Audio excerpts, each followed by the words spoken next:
and Doug undocked and departed the space station just earlier this morning. Actually, that might have been yesterday at this point. And as of this point right now, they're still sleeping. Yeah, and as we said, it should be just a couple of seconds, actually. We're targeting 4:40 a.m. Pacific time for their wake up. And once they get up, they'll have about an hour to go through what we call post-sleep, so able to get breakfast, just kind of get ready to meet the day. And then it'll be a few hours until things really start to pick up, when we get ready to detach the trunk, get ready for deorbit burn, and then move even closer to that actual splashdown, which we're still targeting today at 11:48 a.m. Pacific, bringing an end to this Demo 2 mission. Yeah, so like we said, we're expecting that wake-up call to happen here in just a minute or so. And it's a really exciting day. It's splashdown day. So we're excited to get Bob and Doug up and ready for this momentous occasion. All right.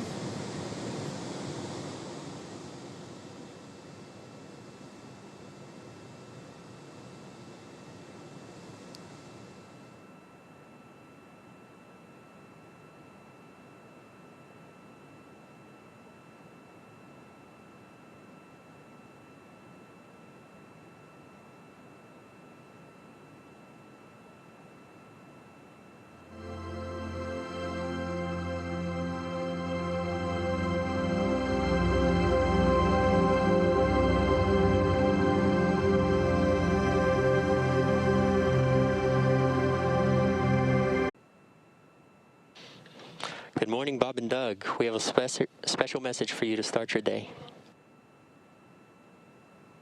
Good morning, Dragon Endeavor. I'm happy you went into space, but I'm even happier that you're coming back home. Rise and shine, Daddy. We love you.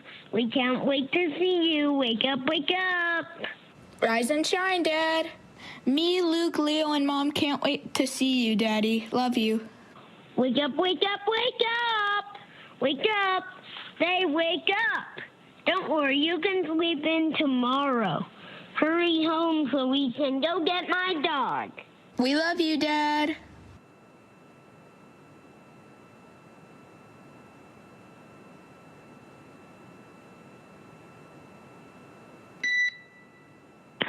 Good morning, Jay. Good morning to SpaceX, and thank you especially to Jack and to Theo for that wonderful message this morning.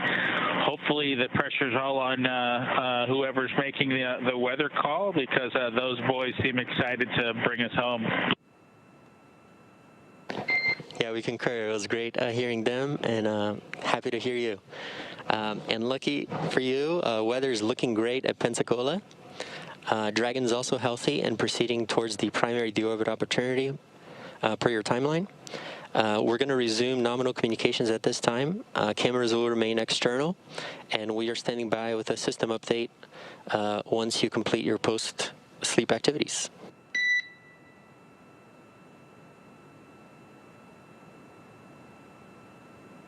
Thank you, Jay. We'll give you a call back once we get things a little bit tidied up here and be ready for that systems brief. Copy.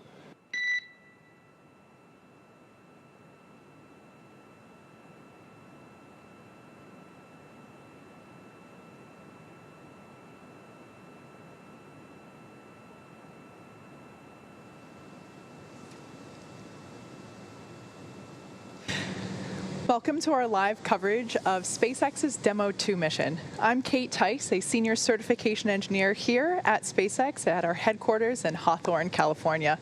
If you're just joining us, Dragon has performed its final departure burns from the International Space Station, and NASA astronauts, our space dads, Bob Behnken and Doug Hurley, are on their way back home to us. Today's mission actually began back on Saturday, May 30th, when Falcon 9 launched Dragon from historic launch pad 39A at Kennedy Space Center in Florida. Following that successful liftoff, Bob and Doug arrived at the space station just 19 hours later and have been there ever since. While on board station for the last 2 months, Bob and Doug have done over 100 hours of work on microgravity science experiments and performed 4 spacewalks with fellow NASA astronaut and station commander Chris Cassidy. Dragon's return to Earth will mark the completion of SpaceX's second demonstration mission for NASA's Commercial Crew Program. This is an important and final milestone which will allow SpaceX to start flying official crewed missions starting later this year. And it's been a really eventful 24 hours for the Dragon crew, for the International Space Station, just for everybody that's been following this mission.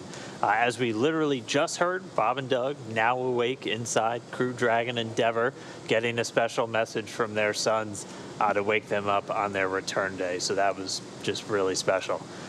They've been flying free from the International Space Station for almost 12 hours now. Since they departed yesterday, they were able to get on board, pack everything up, and autonomously undock from the space station at 4:35 p.m. Pacific time on Saturday. And after that, Dragon was on its way. It began a series of departure burns to move it slowly up and around the station and eventually down below and out in front, getting out of the neighborhood, bringing us out of those joint operations, and setting it up for its eventual journey home. We're going to be bringing you our live coverage. We've been going ever since before they got into Dragon, and we're going to continue all the way through to splashdown. Some of the major stuff coming up will be when we jettison Dragon's trunk, we execute the deorbit burn, and then we hit that splashdown, which right now is targeted for 11:48 a.m. Pacific. As Kate just said, off the coast of Florida, we're looking off the coast of Pensacola.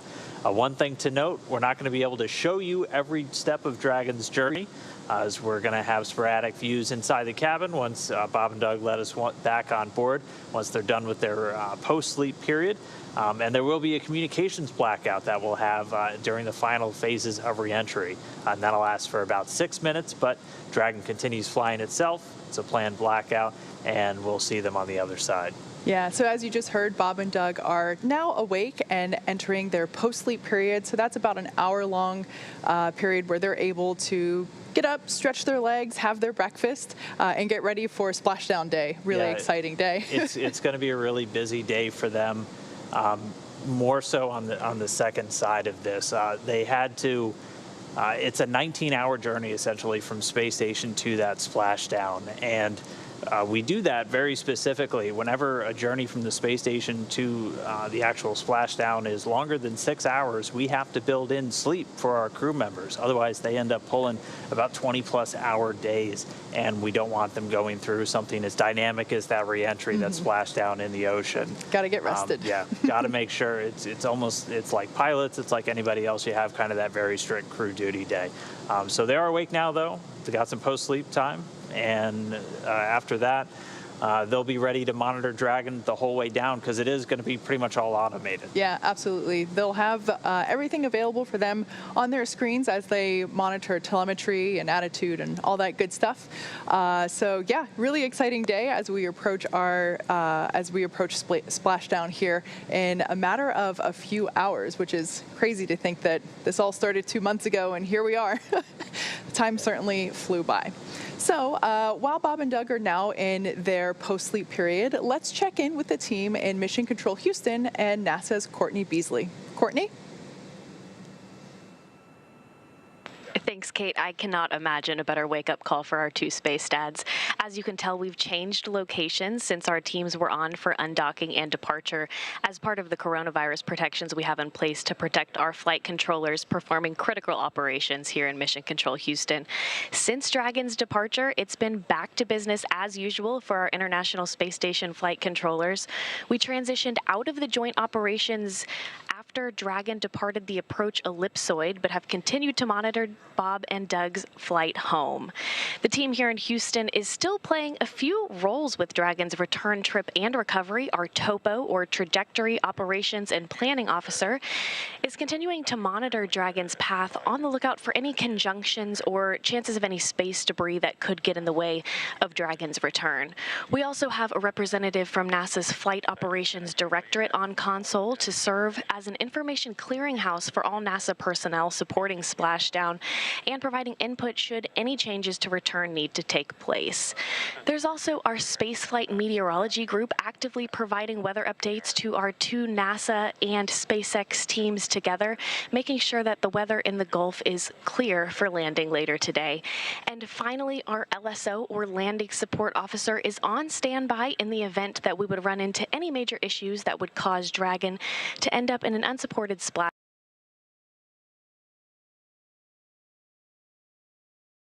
We'll continue to monitor all the way through splashdown today from Mission Control Houston.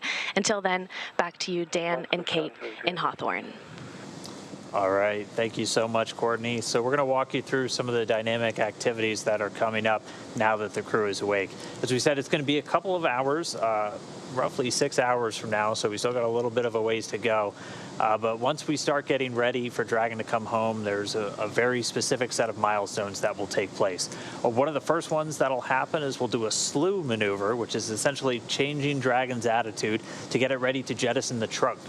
The trunk of the spacecraft, if you can think of Dragon, it's kind of two different parts. You have the top part, which is the capsule where the crew is and the cargo, and then you have the trunk, which has the solar array that has been generating all the electricity for Dragon throughout its flight, and also the radiator, which is used to reject heat created by all of Dragon's systems. And we get rid of that trunk before we re-enter. It burns up in the atmosphere, and that reveals the heat shield of the capsule itself. So we'll first do a maneuver at about 10:48 a.m. Pacific, just to get ready for that jettison.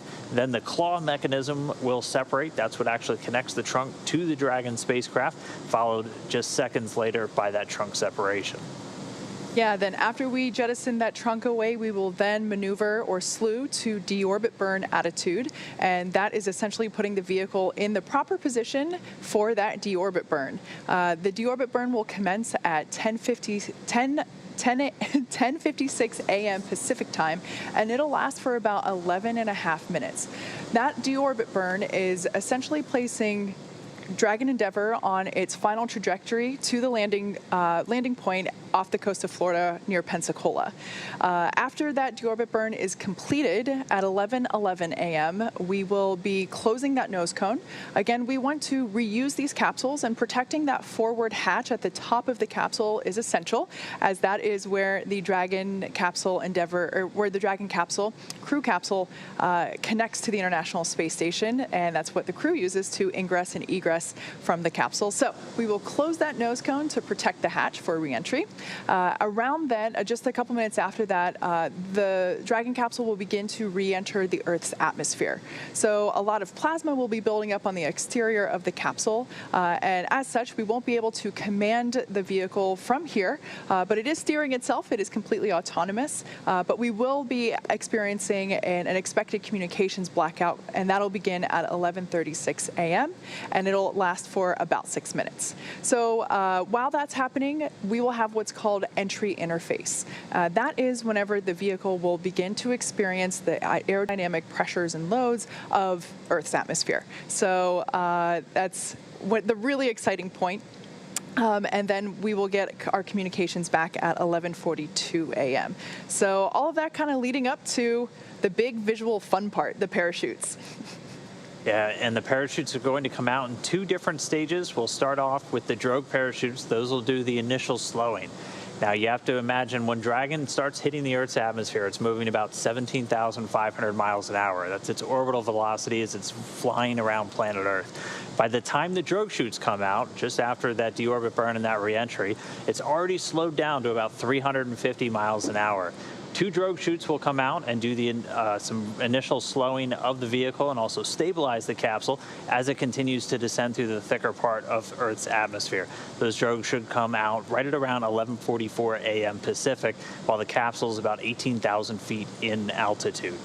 Just less than a minute after those drogues are done with their job, they will jettison, and they'll actually draw out 4 main parachutes, which will do the final slowing of the vehicle. Those will pop out at about 6,500 feet in altitude, and when the spacecraft's moving only 119 miles an hour. So we've already slowed down quite a bit by that point.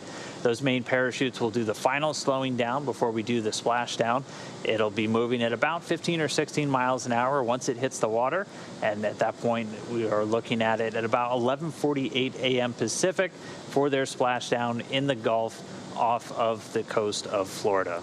Yeah, and of course, the recovery team will be there ready and waiting for Bob and Doug. And in preparation for this splashdown, the recovery team has been busy over the last week. One of their big ticket items has been the final selection of the landing site. To increase the options for space station departure, the teams identified a total of 7 possible splashdown locations.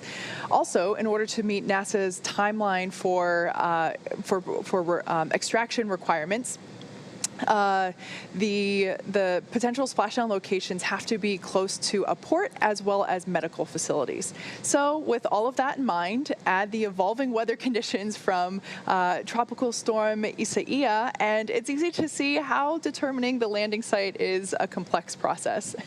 Since Dragon is capable of splashdown on either side of the Florida Panhandle, we actually have two identical and fully equipped recovery vessels ready and waiting to support. So one is in the Gulf of Mexico and the other in the Atlantic Ocean, which of course will stay there. So the Go Navigator is the vessel that we have in the Gulf of Mexico. And like I said, today we'll be splashing down just off the coast of Pensacola, Florida. Now, in addition to weather, which has really been the key thing we've been watching over the last, it's kind of been a theme to this mission as we were watching weather so closely for their launch, and we've been watching it very closely for this return. The crew's sleep schedule is actually a really important factor in how we decide how long it's going to take for them to come home and which landing opportunities we're going to take. I mean, every single day, Dragon has multiple landing opportunities that are identified by the SpaceX team, and then those will range anywhere from about 6 hours from station to a splashdown, all the way up to in excess of 30 hours from an undock to a splashdown. So we try to target the ones that are in that sweet spot where we're not going 30 hours from them leaving to getting back home, but we're also going at an appropriate amount of time where they're going to have a sleep schedule in between to make sure they're rested up and ready to go for the actual splashdown itself and all of those recovery operations. Dragon's going to change quite a bit over the course of this reentry. As we said, it's made up of both the capsule and the trunk right now. It weighs in at a little over 27,000 pounds, and that trunk is jettisoned. It'll go all the way about 21,000 pounds. And again, during the heat of reentry, it's going to build up on the capsule. It's going to build up a plasma that'll give us that communications blackout.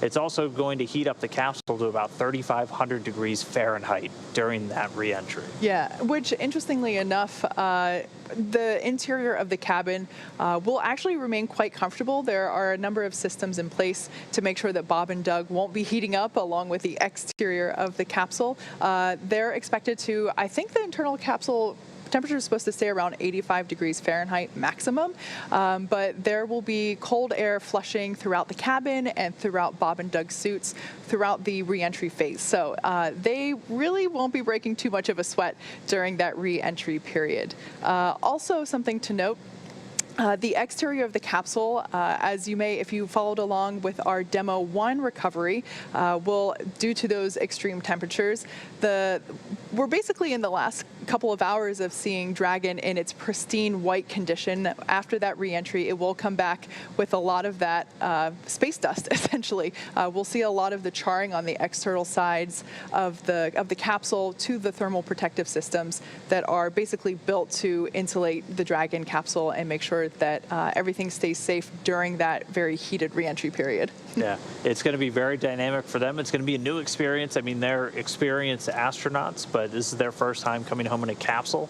Both had previously flown on space shuttle missions, so they were used to kind of the glide down of the space shuttle onto a runway. This is going to be their first time landing in a capsule, and this is going to be the first time we've splashed down a capsule with American astronauts in over 45 years. The final Apollo mission, Apollo-Soyuz, making that splashdown back in 1975. So another historical milestone here with this mission that we're going to be taking today. Once they actually splash down on the water, though, we have a combined SpaceX and NASA team that's going to be standing by to recover them. There will be a little over 40 people on Go Navigator, and it's a mix of SpaceX personnel who are there to safe the capsule, get it rigged up to get lifted out of the water and onto the boat, and also some medical personnel, along with the NASA contingent, where both Bob and Doug's flight surgeons are with the contingent on the boat there. They are responsible for their medical care before flight, during flight, and after. And so they'll be there just to help them out of the capsule and do their initial medical check right there on the boat before they make their way back to shore. Yeah. So earlier in the week, Bob and Doug did a couple of interviews from while they were still on station, and one of the questions asked to them was, "Are you nervous about returning?" And they said, "No, we've rehearsed this with the team many, many times, both digitally as well as in person with the recovery team, actually practicing the egress operations from the capsule." So coincidentally, they said they're not worried about it. They're more worried about the health of their family in the midst of the pandemic, more so than the return itself.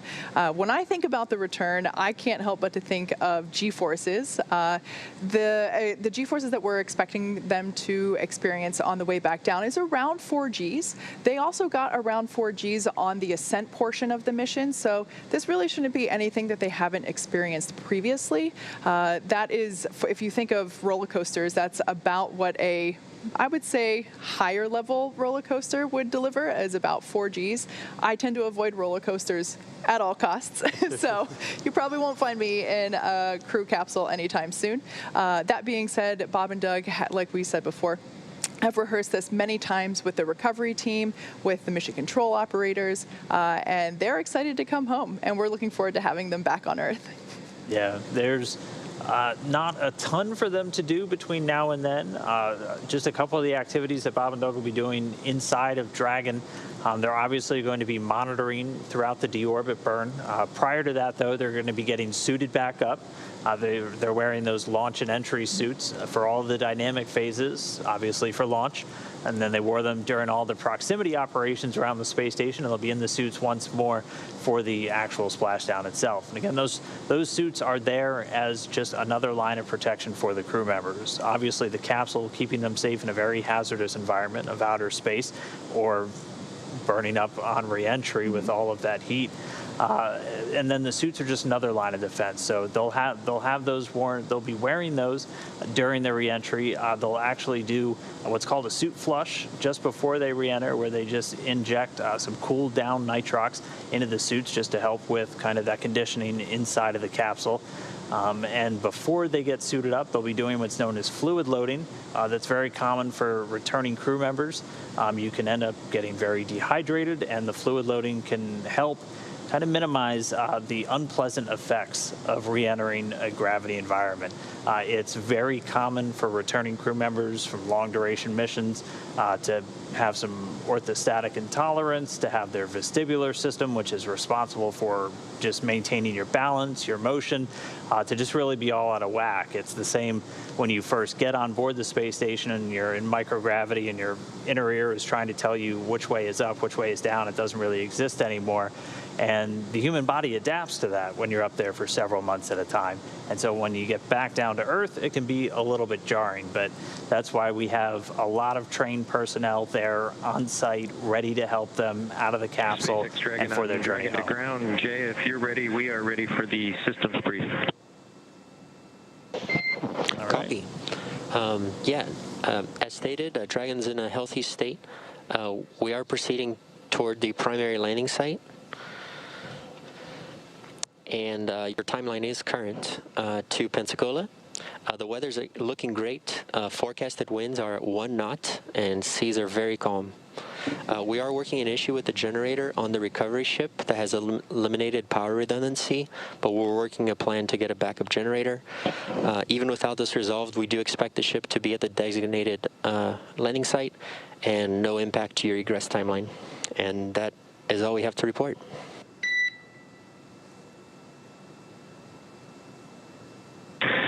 Okay, we copy all. That's news about the weather, and I'm sure the folks on the ship will get something sorted out with that generator. Thanks for the update.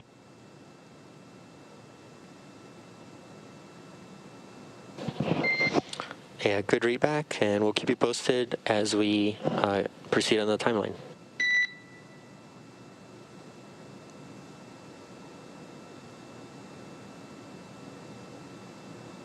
All right, so a quick rundown of where we stand right now for Bob and Doug. That was from the core, Jay Aranja, in the mission control room just behind us.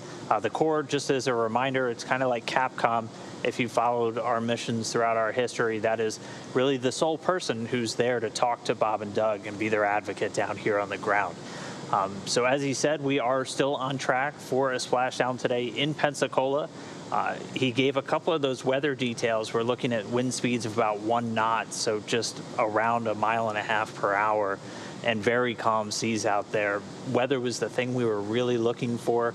And if you checked out some of the information we had online, we were looking for wind speeds less than about 10 miles an hour, so we're well under that for this splashdown today. We ended up getting pretty spectacular weather conditions for this. Obviously, some pretty nasty weather around Florida right now that a lot of people are having to deal with. And 3 of our potential landing zones were actually in the path of that storm. Yeah, as you've heard us mention before, tropical storm, or hurricane as it was previously referred to before it got downgraded, Isaiah was creating a little bit of problem for us on the east coast of Florida, as like we mentioned before, 3 of our potential landing sites were there on the east coast, ruled out due to unfavorable weather due to that tropical storm. But like we just mentioned, the Gulf of Mexico is looking really good. 1 mile an hour wind, that's like nothing. And with really small waves, Bob and Doug will be very comfortable and safe whenever they do reach the Atlantic Ocean, the Gulf of Mexico. The other thing you heard called out there was a generator problem that we're having on the recovery vessel. Basically, there are 2 generators and one of them is down currently, so the team is working on a backup generator so that there is no single point failure on from the generator aspect on the recovery ship. So working that in line, but all good news that everything will be in place on time for Bob and Doug's splashdown, which we're anticipating to be around 11:30 a.m. Pacific. Seems hard to believe that that's still so soon and yet so far away from right now. Still have a couple of hours, but weather's going to continue to hold, it looks like. The system being on the east side, or the eastern coast of Florida, has created some pretty favorable conditions for us in the Gulf. Just to remind you, we do undock only when we had both a prime and an alternate, so we were able to get good weather. We have several pairings. Since there are 7 different landing zones, you have multiple pairings that you can have. So you could have Pensacola as a prime and Panama City as a prime, or Tampa as your alternate. So you have a bunch of these different options, and we had several pairs that were go at that final go-no-go meeting just about 6 hours before undocking yesterday. The ones that we were able to select was Pensacola for our prime and Panama City for our alternate. If for some reason we did have to wave off today, Panama City would likely be our alternate. We still have about an hour, a little less than an hour, where Dragon has the capability to change that alternate mid-flight if for some reason weather moved in on Panama City and took it out of the equation. But weather's still looking good at both sites. Most importantly, still looking good at our prime site today. Yeah, like we mentioned before, all of these sites are determined based on the fact that they have to be accessible, so relatively close to shore by the recovery vessel, and also close to medical facilities, so that whenever Bob and Doug are taken off the vessel, that they're able to be close to a hospital and medical treatment if necessary. But like we said before, there were 7 potential sites. 3 of them ruled out thanks to weather on the East Coast, and we are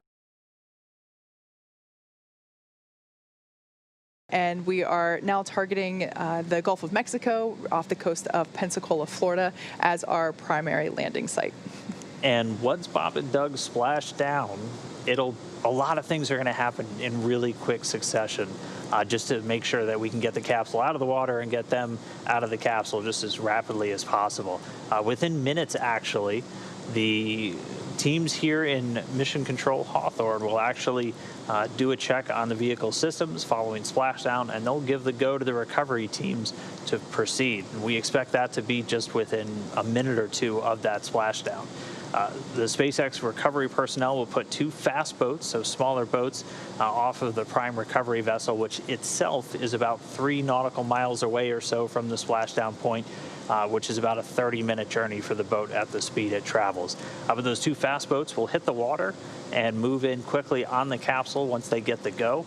One of the first jobs that they'll have is to go in and actually kind of sniff around the capsule itself, where they're looking for any trace signatures, vapors of what's known as hypergolic fuels. So Dragon uses hypergolic fuels. These are fuels that you don't need an ignition source to make them ignite. Basically, just throwing them together will create an explosion, which is what a rocket engine firing really is that controlled explosion. So they'll sniff around the capsule for any hypergolics. As long as that comes back a negative, they can move in and start rigging the capsule itself to get lifted up. And I know that's going to be a pretty exciting operation to see.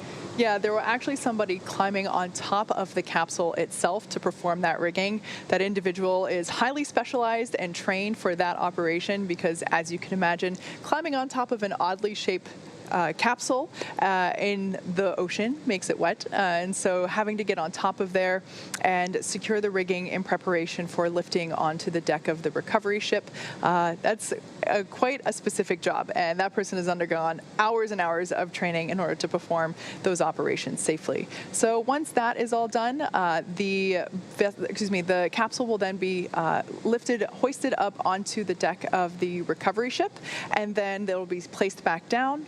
We'll open the side hatch. So for International Space Station operations, we use the forward hatch, or the hatch on top of the capsule, in order to ingress and egress. For this particular operation of recovery, they will actually be coming out of the side hatch. Once that side hatch is opened, our flight surgeon will pop his head in and make sure everything is good and that they're both feeling good. And then we'll pull Bob and Doug out and have them proceed to the medical tent. So something about these recovery ships, they're actually fully equipped medical facilities. Bob and Doug will both go through a little bit of a screening once they're on deck, and then after that, they'll actually hop on an airplane and get sent back to Texas. Yeah, for most of our splashdown locations, the crew gets taken off the boat in a helicopter. There is one specific landing zone, and it's the one off Cape Canaveral, which we were at kind of a further one for Demo 1. Demo 1, we splashed down a little over 200 miles offshore. There's a closer one for crewed landings, only about 24 miles offshore. But for all of our other landing zones, it takes probably several hours for the boat to get back into port. So SpaceX does have the option to land a helicopter on the recovery vessel itself to then move the crew members back for a much quicker return to dry land, loading onto that NASA plane and returning to Houston. We get a lot of questions about how we're keeping the crew safe, how we're keeping the crew healthy.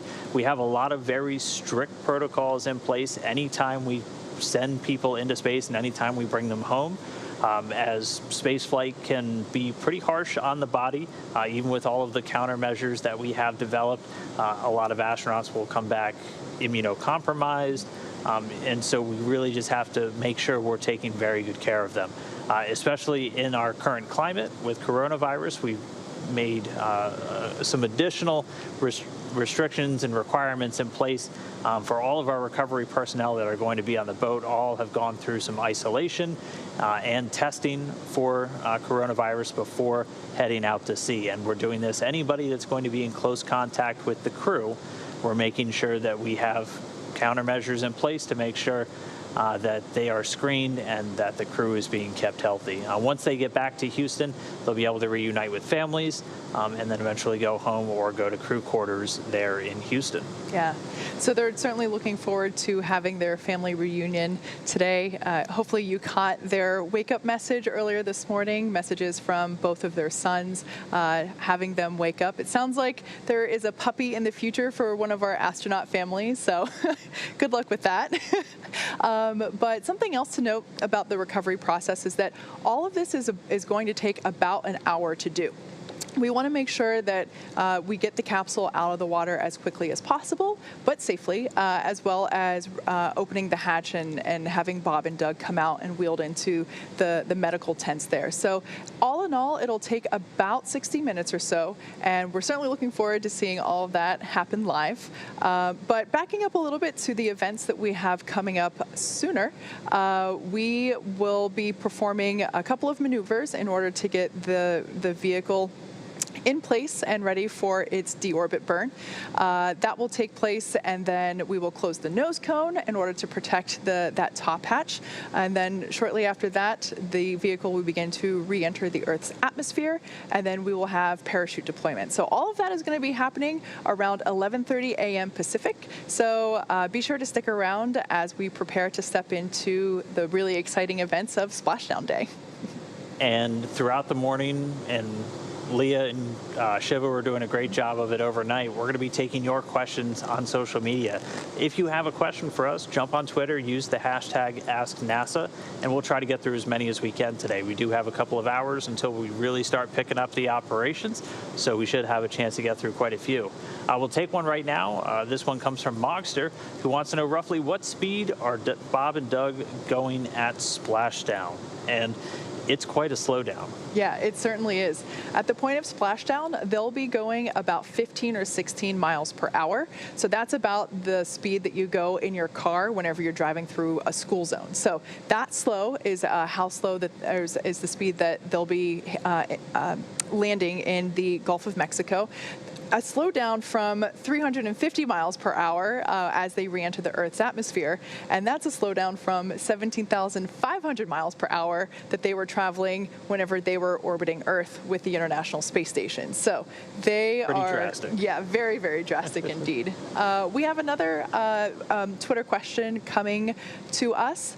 It says, I saw a video that Bob and Doug's suits were being pressurized in Dragon. Will it be pressurized during reentry? That's a great question. The pressurization that you saw would have been during a leak check. That is the only point in which the spacesuits are pressurized, is whenever we're doing a leak check. We do those leak checks right after the crew puts their spacesuits on, just to make sure that everything is zipped up properly, because those zippers are very specialized in order to maintain that pressurization. So if you got to make sure that everything is on right and everything is zipped up, and we apply that pressurization in order to make sure that everything is fitting properly. We then depressurize, and they're able to lift the visors on their helmets once again. And at that point, the suit is at the same pressure as the atmosphere within the cabin itself. Yeah, we'll only pressurize those suits, as Kate said, either when we're testing it or if we are in a situation where the cabin loses pressure. So you can kind of think on airlines, they have procedures if the cabin loses pressure where they give you oxygen. Space, a much more extreme environment where not only do we need to provide them oxygen, but we need to give them a pressurized environment, and the suit's able to do that. So they just leave one of the zippers open during the re-entry phase, and if they were in a situation where they were in a depress, they can pressurize it up. All right, we'll do one more. We got one from Mulvey Marathon, who wants to know, as someone who needs my morning caffeine, wondering if Bob and Doug can start their day with a hot pouch of coffee. That is also a good question. I am the same. I like my morning coffee. Unfortunately, there is no ability for Bob and Doug to heat their food or beverage in the Dragon capsule.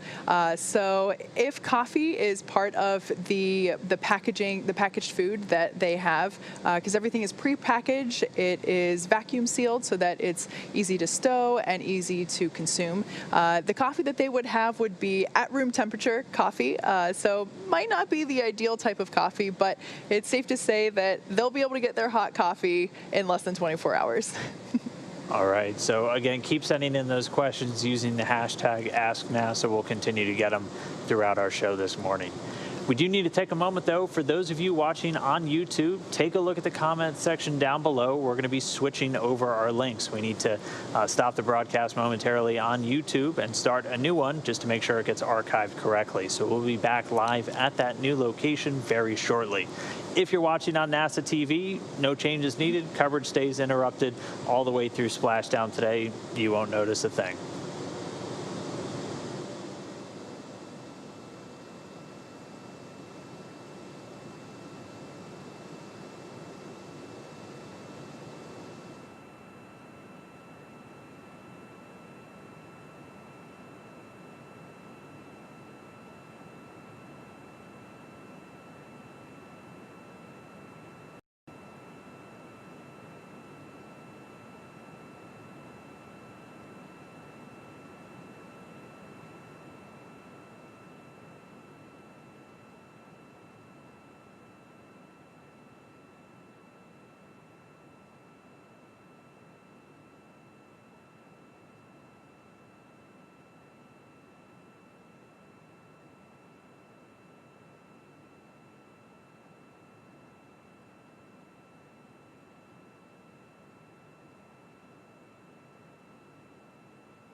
Hello and welcome to our live coverage of SpaceX Demo 2 mission. We are excited to be bringing you live coverage here from SpaceX headquarters in Hawthorne, California. My name is Kate Tice, a senior certification engineer, and it has been an exciting 24 hours.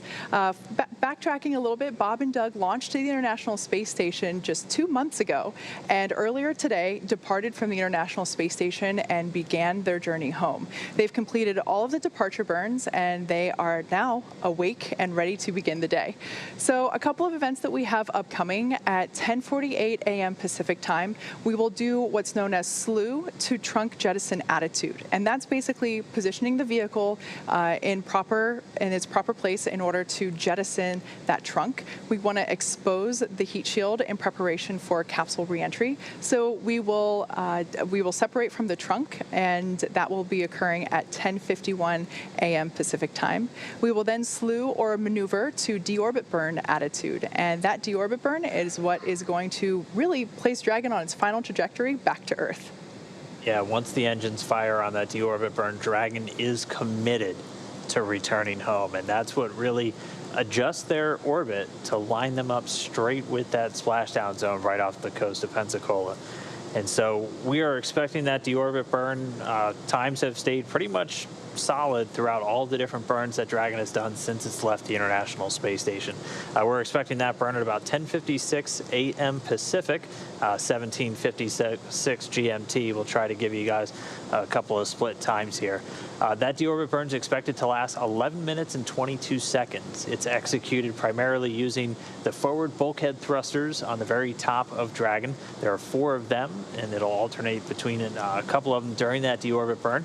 Also using a number of the 12 service section Dracos just to maintain the proper attitude while those engines are firing. It's the longest burn of Dragon's trip home, and again, that's what really commits them. Once that deorbit burn is complete, they are re-entering the Earth's atmosphere. So after the completion of that deorbit burn, Dragon will look to close its nose cone. That's targeted to come at about 11 a.m. Pacific time, or 18:11 GMT. And closing up that nose cone is just done to protect the very top of Dragon, where you have the docking ring, some guidance, navigation, and control sensors, and those 4 forward bulkhead thrusters from the heat of reentry. This just helps to aid in Dragon's reusability. This capsule in particular, already slated for another mission. It's going to be flying the Crew 2 crew next year. After we really start to re-enter the Earth's atmosphere, things will start heating up. The Dragon capsule experiencing up to 3,500 degrees during this re-entry, and that'll build up a plasma around the spacecraft, and that'll result in what we call a comms blackout. There will be about 6 minutes where we can't talk to the crew on board Dragon, and we can't get any telemetry or data from the vehicle, and we can't send any commands from the ground. This is expected, and this is something that's common in spacecraft. When you're generating that much heat, it tends to interfere with those sensitive radio systems. So we're expecting that to last about 6 minutes. Dragon will continue flying itself using its 3 flight computers and the Draco thrusters on the service section to maintain a very precise attitude as it continues towards its splashdown point off the coast of Pensacola. In the middle of that comms blackout, we'll have something called entry interface. That's when Dragon's low enough in the atmosphere now that it's experiencing aerodynamic effects now. When you're flying around in the gravity of space, you don't experience lift, drag, things like that you now have to worry about once you're re-entering the Earth's atmosphere. And once they get low enough, it's time for parachutes. Yeah, so first we're going to deploy our drogue parachutes. These are intended to initially slow the vehicle down, but also stabilize it so that just 1 minute after those drogue chutes deploy, we'll then release the main parachutes. So we'll have 4 beautiful orange and white parachutes, and those will also continue to slow the capsule down significantly, actually just to a mere 15 or 16 miles per hour as it splashes down in the Gulf of Mexico. That splashdown will occur at 11:48 a.m. Pacific or 18:48 UTC, and we're coming up to that here in a few hours, so be sure to stick with us as we will be bringing you coverage all the way through that splashdown, in addition to the recovery operations, which, if for our longtime SpaceX fans, the recovery team is really one that we haven't had a chance to showcase really since the last Demo 1 mission, and so it's really great to see this new team in action and being able to perform live all of the stuff that they've been rehearsing with Bob and Doug for the last couple of years. Yeah, we basically did a test run of this flight a little over a year ago at Demo 1. And Kate and I were here to do the splashdown for that one. Another early morning. Another very early morning. Things looked a little bit different. SpaceX actually had both of its recovery ships out in the landing zone for DM1, both the Go Navigator and the Go Searcher. For actual operations, though, those boats are split up. The Go Navigator stays in the Gulf of Mexico, at least for right now, and it's responsible for any splashdowns at the 4 sites in the Gulf. Those are Pensacola, Panama City, Tallahassee, and Tampa. And then the Go Searcher stays over on the Atlantic side for anything in the Cape, Jacksonville, and the one that I'm forgetting. I'll look it up. But those 2 boats are split up. At any time, one of them will be primed for the recovery operations. And there are about a little over 40 people on that ship to actually recover the Dragon spacecraft and Bob and Doug. And it's a SpaceX and NASA joint team with a lot of different personnel on board. You have people that are experts in the Dragon capsule itself.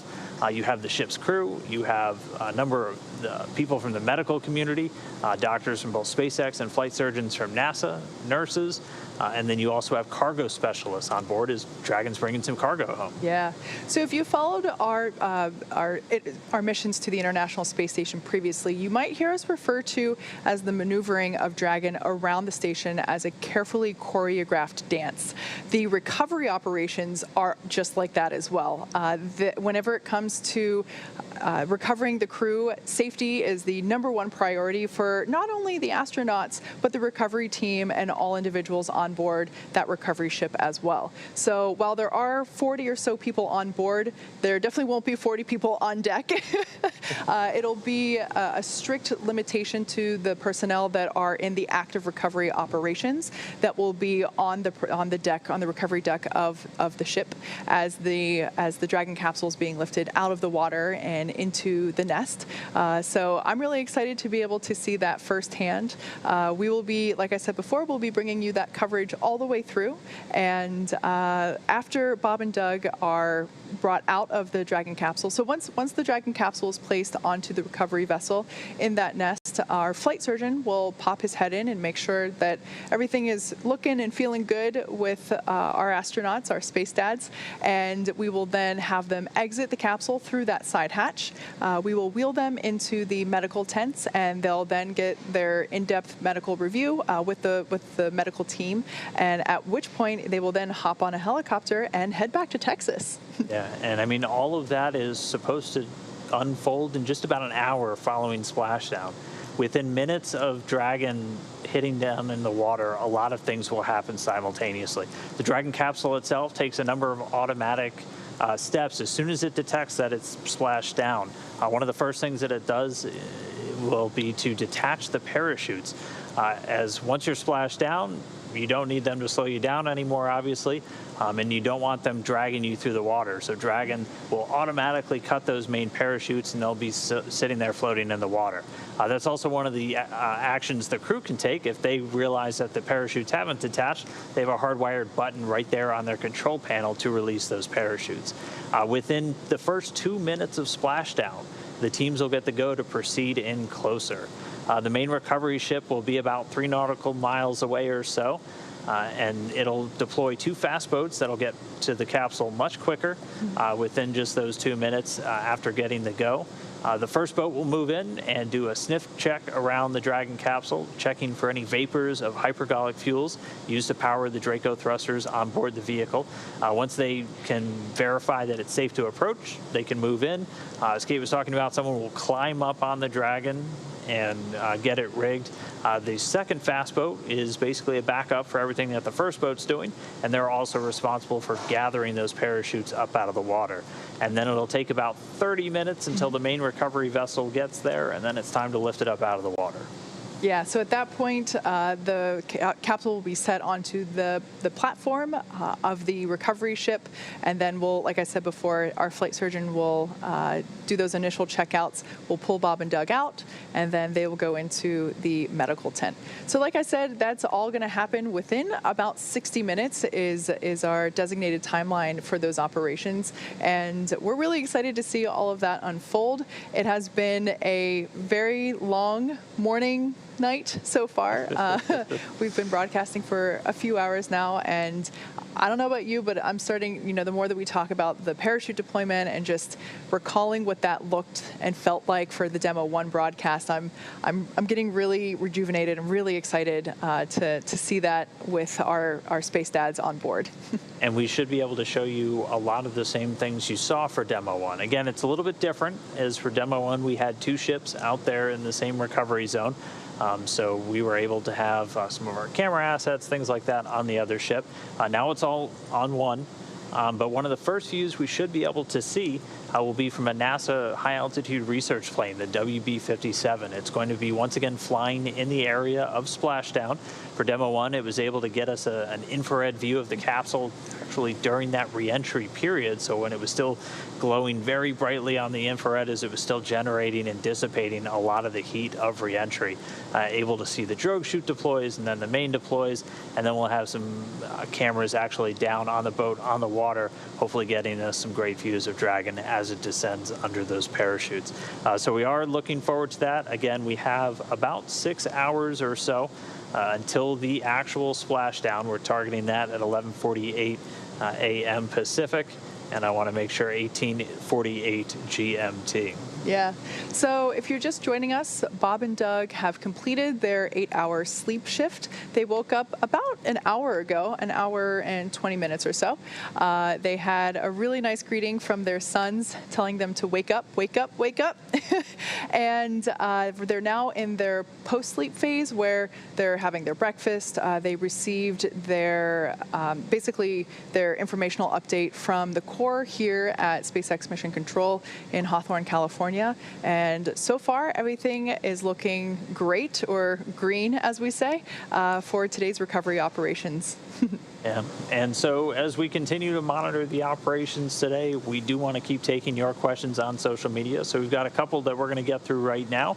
Remember, if you want to ask us a question, get on Twitter, use the hashtag AskNASA. First one comes from Jeff, who wants to know, is Dragon naturally buoyant, or would the ship sink if they open the capsule in the water?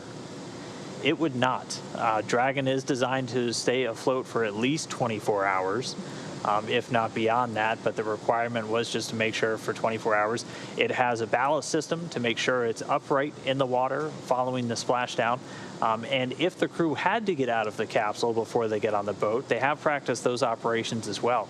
One of the things that we do so often with spaceflight is practice for when things don't go according to plan. We do it through simulations, through practices in the field, through test flights like we did last year. So Dragon capable of getting the crew out of the water, but that's not our nominal plan.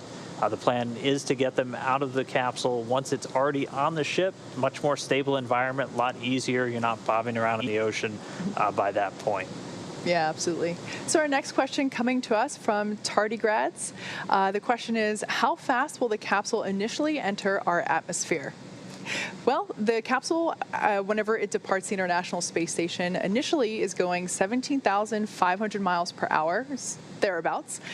Whenever it is re-entering our atmosphere, it will actually be slowing down to about 350 miles per hour, partially due to the atmosphere itself. That friction building up on the exterior of the capsule will bring the exterior temperature to about 3,500 degrees Fahrenheit. So that is an indication that the atmosphere and the oxygen is actually impacting the capsule and slowing it down.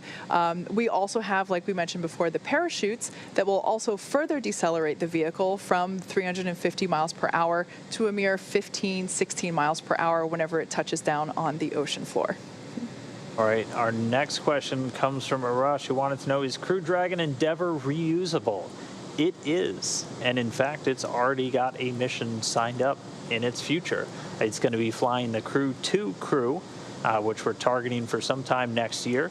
It'll be another international contingent heading up to the International Space Station. We'll have 2 NASA astronauts on board, Shane Kimbrough, who's going to be making another long-duration stay on board the International Space Station, and Megan MacArthur, who had previously flown on STS-125, where she did all of the robotics the last time we repaired the Hubble Space Telescope. And they're going to be joined by 2 international crew members as well. Indeed. So our next question comes to... I was going to say, I can say who they are real quick. Go for it. It'll be European Space Agency astronaut Thomas Pesquet and Japanese astronaut Aki Hoshide.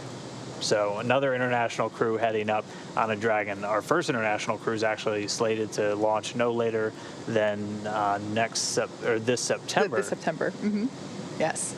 So again, we are taking your questions through the hashtag AskNASA on Twitter. Our next question comes to us from Suraj. The question is, why is the nose cone hatch still open? Great question, also very observant. That nose cone is currently still open because underneath it rest the 4 forward bulkhead thrusters, basically meaning those Draco engines that sit at the top of the Dragon capsule. We'll be utilizing those to perform the deorbit burn in order to place Dragon on its final trajectory back to Earth. So we can't close the nose cone until we're done using those Draco thrusters because we don't want to damage the nose cone. So we'll wait until that, we'll wait until the deorbit burn is performed, and then we will close and lock the nose cone in preparation for reentry. All right, our next question comes from that girl, and already calling for a graphic. The next time you show the orbit map, can you explain what and where things are, especially the lines and the Dragon? So if we can pull up the ground track real quick, what you'll see is pretty much 2 lines, and Dragon itself is on that dot right in the middle of your screen. So it looks like it just passed over Greece and is heading towards the northeast, about to head out over Eastern Europe, Central Russia, and eventually right over Central China. Those lines are Dragon's current orbit. So if you trace the line from the right of Dragon and continue, you'll see it eventually meets up on the other side of the Earth, and then it stops. If you watch the point where it stops, that'll continue to fill in as their orbit continues to go. So this is essentially showing about 2 orbits of planet Earth. And your next question might be, why is it a wavy line? Is Dragon kind of flying all over the place? And that's because the map is spread flat. If you were to actually look at Dragon's orbit on a globe of Earth, it would look like a straight line, but the Earth continues to revolve underneath Dragon. So every time it completes an orbit of the Earth, the Earth is still turning, so its orbit moves slightly to the left, and it continues to move slightly to the left every single time it completes an orbit of planet Earth. This is actually how we figure out where we're going to be coming home and what orbit we need to get Dragon into specifically. So by the time that it's in the right orbit, it'll line itself up perfectly with Pensacola, which is where we're coming home today. Exactly. And if I'm not mistaken, you might also notice that the lines are yellow and red. The yellow lines indicate where the capsule is exposed to sunlight, and the red lines would indicate where it would be not in the sunlight or in eclipse, as we would refer to it as. So really great question. Thanks for asking that one. Our next question comes from Jeff. Will there be any live views from inside the capsule before and during re-entry and splashdown?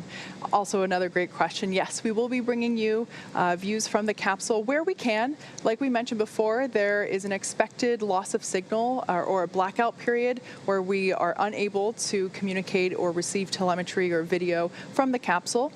We expect that to last for about 6 minutes. But here and there, we will be able to bring you footage from the capsule as we're able to receive it. So excited to see Bob and Doug along for the ride. All right, our next question comes from AJ Nico, who wants to know, is the hatch opening automatic or manual?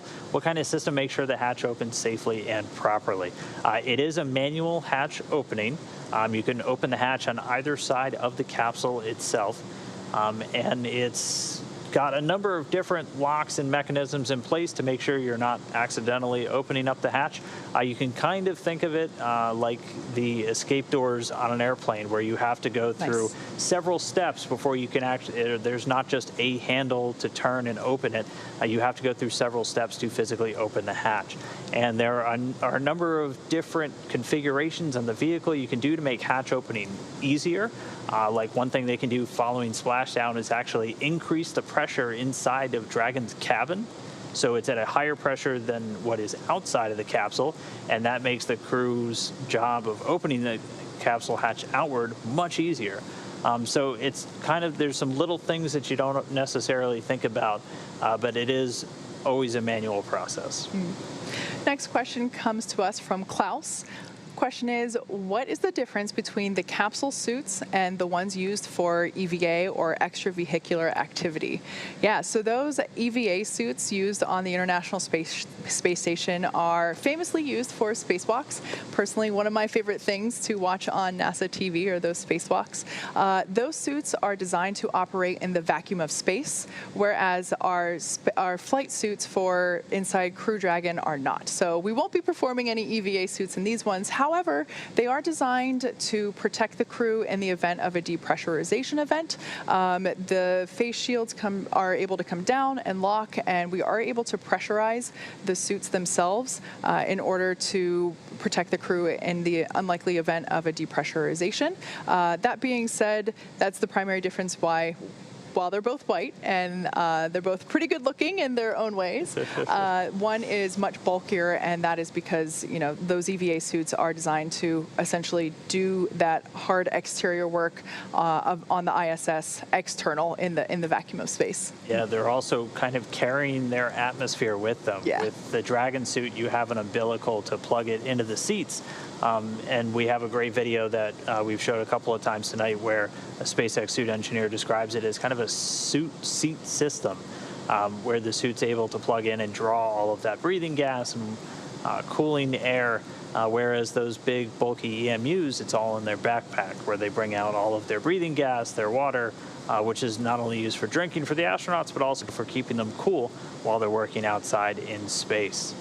Our next question comes from Max, who wanted to know, do they control the landing location of the ship in any way? If so, how?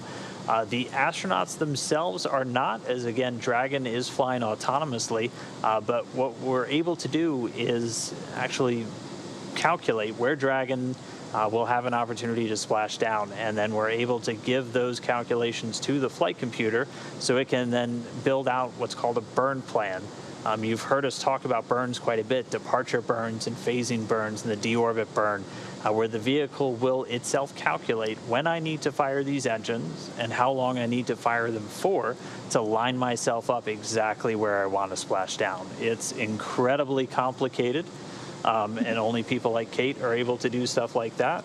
But the crew is largely out of the loop for those. It's mostly done with a lot of support here down on the ground and the Dragon spacecraft itself. Exactly. Yeah, Bob and Doug's primary role during the re-entry phase will simply to be monitoring the status and the telemetry that is being displayed on their heads-up display there, which I love that view that we get inside of the capsule where we can actually see the screens that they're looking at. Yeah. I think it's pretty cool. Those screens are touch screen, and kind of going back to the question of the suits, our flight suits for inside Crew Dragon are capable of interacting with that touch screen. They are capacitive, so Bob and Doug are able to utilize a really high-tech and easy-to-use screen, as opposed to, if you think back to if you've ever seen like the flight deck of an airplane, or if you think back to the flight deck, the control panels in the space shuttle, where there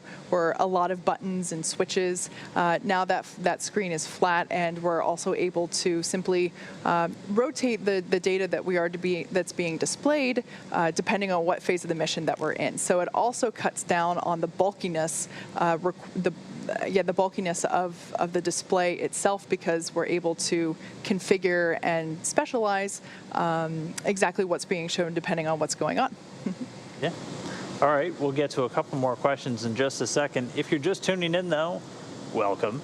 We're about to bring Bob Behnken and Doug Hurley home from their stay on board the International Space Station. They're flying in Crew Dragon Endeavour. They've woken up on board the spacecraft. They're just finishing up their post-sleep, and they'll not have a whole lot to do over the next couple of hours until we really start getting into the meat of the operations. And that's going to start when we get ready to separate the trunk from the Dragon spacecraft. Yeah, and that's coming up in almost 5 hours exactly. So, yeah. Little bit of ways to go. So we've got some time.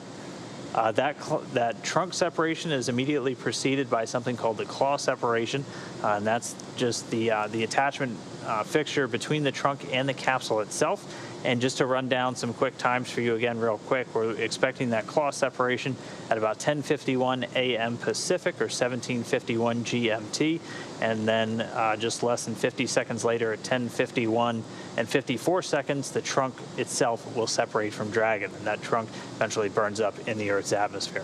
And then after that, it's on to deorbit burn. Yeah, so we'll perform the deorbit burn. That'll last about 11.5 minutes. That burn is what is going to place Dragon on its final trajectory to the landing zone off of the coast of Pensacola, Florida. Like we said before, they're splashing down in the Gulf of Mexico today. Once we perform the deorbit burn, we will then close and lock the nose cone, as we no longer need to expose those forward Dracos that are used in order to perform the deorbit burn. After that, we will have re-entry of the capsule back into the Earth's atmosphere. At that point, plasma will be building up on the exterior of the capsule. It will be reaching an external temperature of about 3,500 degrees. Bob and Doug will stay very comfortable with a temperate climate inside of the capsule. We have a system that flushes cold nitrox air both into their suits as well as the cabin environment. Nitrox, of course, is just nitrogen and oxygen. It is the air that we breathe. It's also, if you've ever been scuba diving, that's what's in your scuba tank. So Bob and Doug will be getting a lot of this cold nitrox in order to keep them comfortable during that re-entry phase. The capsule will be slowing down from a speed of 17,500 miles per hour to about 350 miles per hour when we begin to deploy those parachutes. Yeah, first out will be the drogue chutes. There will be 2 of those, and they'll do some initial slowing inside the Earth's atmosphere and really stabilization of the Dragon capsule. They'll deploy, they'll reef just once after they come out, and we'll be under those drogues for a little bit less than a minute, and then immediately following their detachment, the main parachutes will deploy. And there'll be 4 much larger parachutes that'll reef in 2 different stages, and they'll do all of the final slowing. Those drogue parachutes will come out at about 350 miles an hour of vehicle speed when they're about 18,000 feet in altitude. And then by the time the mains come out, they've already slowed down to 119 miles an hour, with those coming out at about 6,500 feet in altitude. They'll then be under the main parachutes, which we expect to deploy at about 11:45 a.m. Pacific time, 18:45 GMT. And they'll be under those chutes for a little more than 3 minutes before they splash down at 11:48 a.m. Pacific, 18:48 GMT. Yeah, they'll be going only 15, 16 miles per hour when they do make that splashdown in the Gulf of Mexico. As I've mentioned before, this re-entry phase will get them about 4 Gs. They'll be experiencing about 4 Gs while they're sitting in their seat. They also experienced about 4 Gs on the ascent phase or during the launch phase of the mission. So really nothing that they haven't already experienced. Also, they've gone through, both of them being test pilots and having flown on shuttle missions, have gone through extensive physical training as well. So they're pretty well equipped to ride what is basically a pretty moderate roller coaster. So yeah, they'll be making that splashdown. Let me just check my timing here. Yeah, at 11:48 a.m. Pacific time or 18:48 UTC. So we are expecting that to all happen here in less than 6 hours. Yeah, and they are awake. They did get an initial kind of systems rundown from Jay Aranha. He's the core inside of Mission Control Hawthorne, right behind us. And as he said, we're not tracking any issues on Dragon. Dragon's been healthy from before undock all the way through its flight. and continues to be healthy for that deorbit burn a little bit later this morning. The only item of note that we had was with the recovery ship with the generator, but we're already hearing that that backup generator is on dock and being loaded on, so everything looking good for Go Navigator to make its way out to that splashdown zone this morning. Yeah, so all really good stuff happening so far, and we're looking forward to a really exciting few hours here coming up. Again, we are continuing to take your questions through the hashtag AskNASA on Twitter. So we'll go to our next question. Comes from Christina. How long will it take for Bob and Doug to be able to walk normally after floating for so long in space? It definitely varies from astronaut to astronaut. Everybody is different, and everybody tends to react to coming home from space a little bit different. And you can even have differences from if you flew a short duration shuttle mission and then you fly a longer duration, your body could react differently. And it can be pretty difficult to walk once you get on back into a gravity environment. Your vestibular system, which controls your balance and your range of motion and everything like that, can really take a hit when you're going from a zero or a microgravity environment back to a gravity. So some crew members able to walk immediately out of the capsule. Some takes a couple hours until they really get their feet steady beneath them. So it really does vary. But again, we're extremely safety conscious when it comes to bringing these crew members home.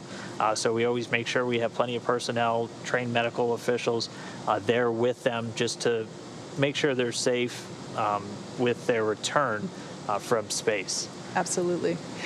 Something else to note, the astronauts, while on board the International Space Station, in addition to doing spacewalks and lots of science experiments and eating and sleeping, they also do a significant amount of exercise in order to keep their bodies in tip-top shape while they are experiencing a microgravity environment. As Dan just said, everybody is affected differently, but one thing is for sure, lots of exercise while in space is able to counteract those effects. So even though it might seem like they're going to the International Space Station and having a leisurely time hanging out in the cupola and taking pictures of planet Earth rotating below, they actually have action-packed schedules and exercises as a really big piece of that. Going to our next question coming from Twitter, comes to us from Ridge Runner. Has the tropical storm influenced the landing site? Yes, absolutely. So tropical storm or Hurricane Isaiah, it was recently downgraded back to a tropical storm, but it has definitely impacted our choices for landing site. Dragon capsule is capable of landing on either the west coast or the east coast of Florida.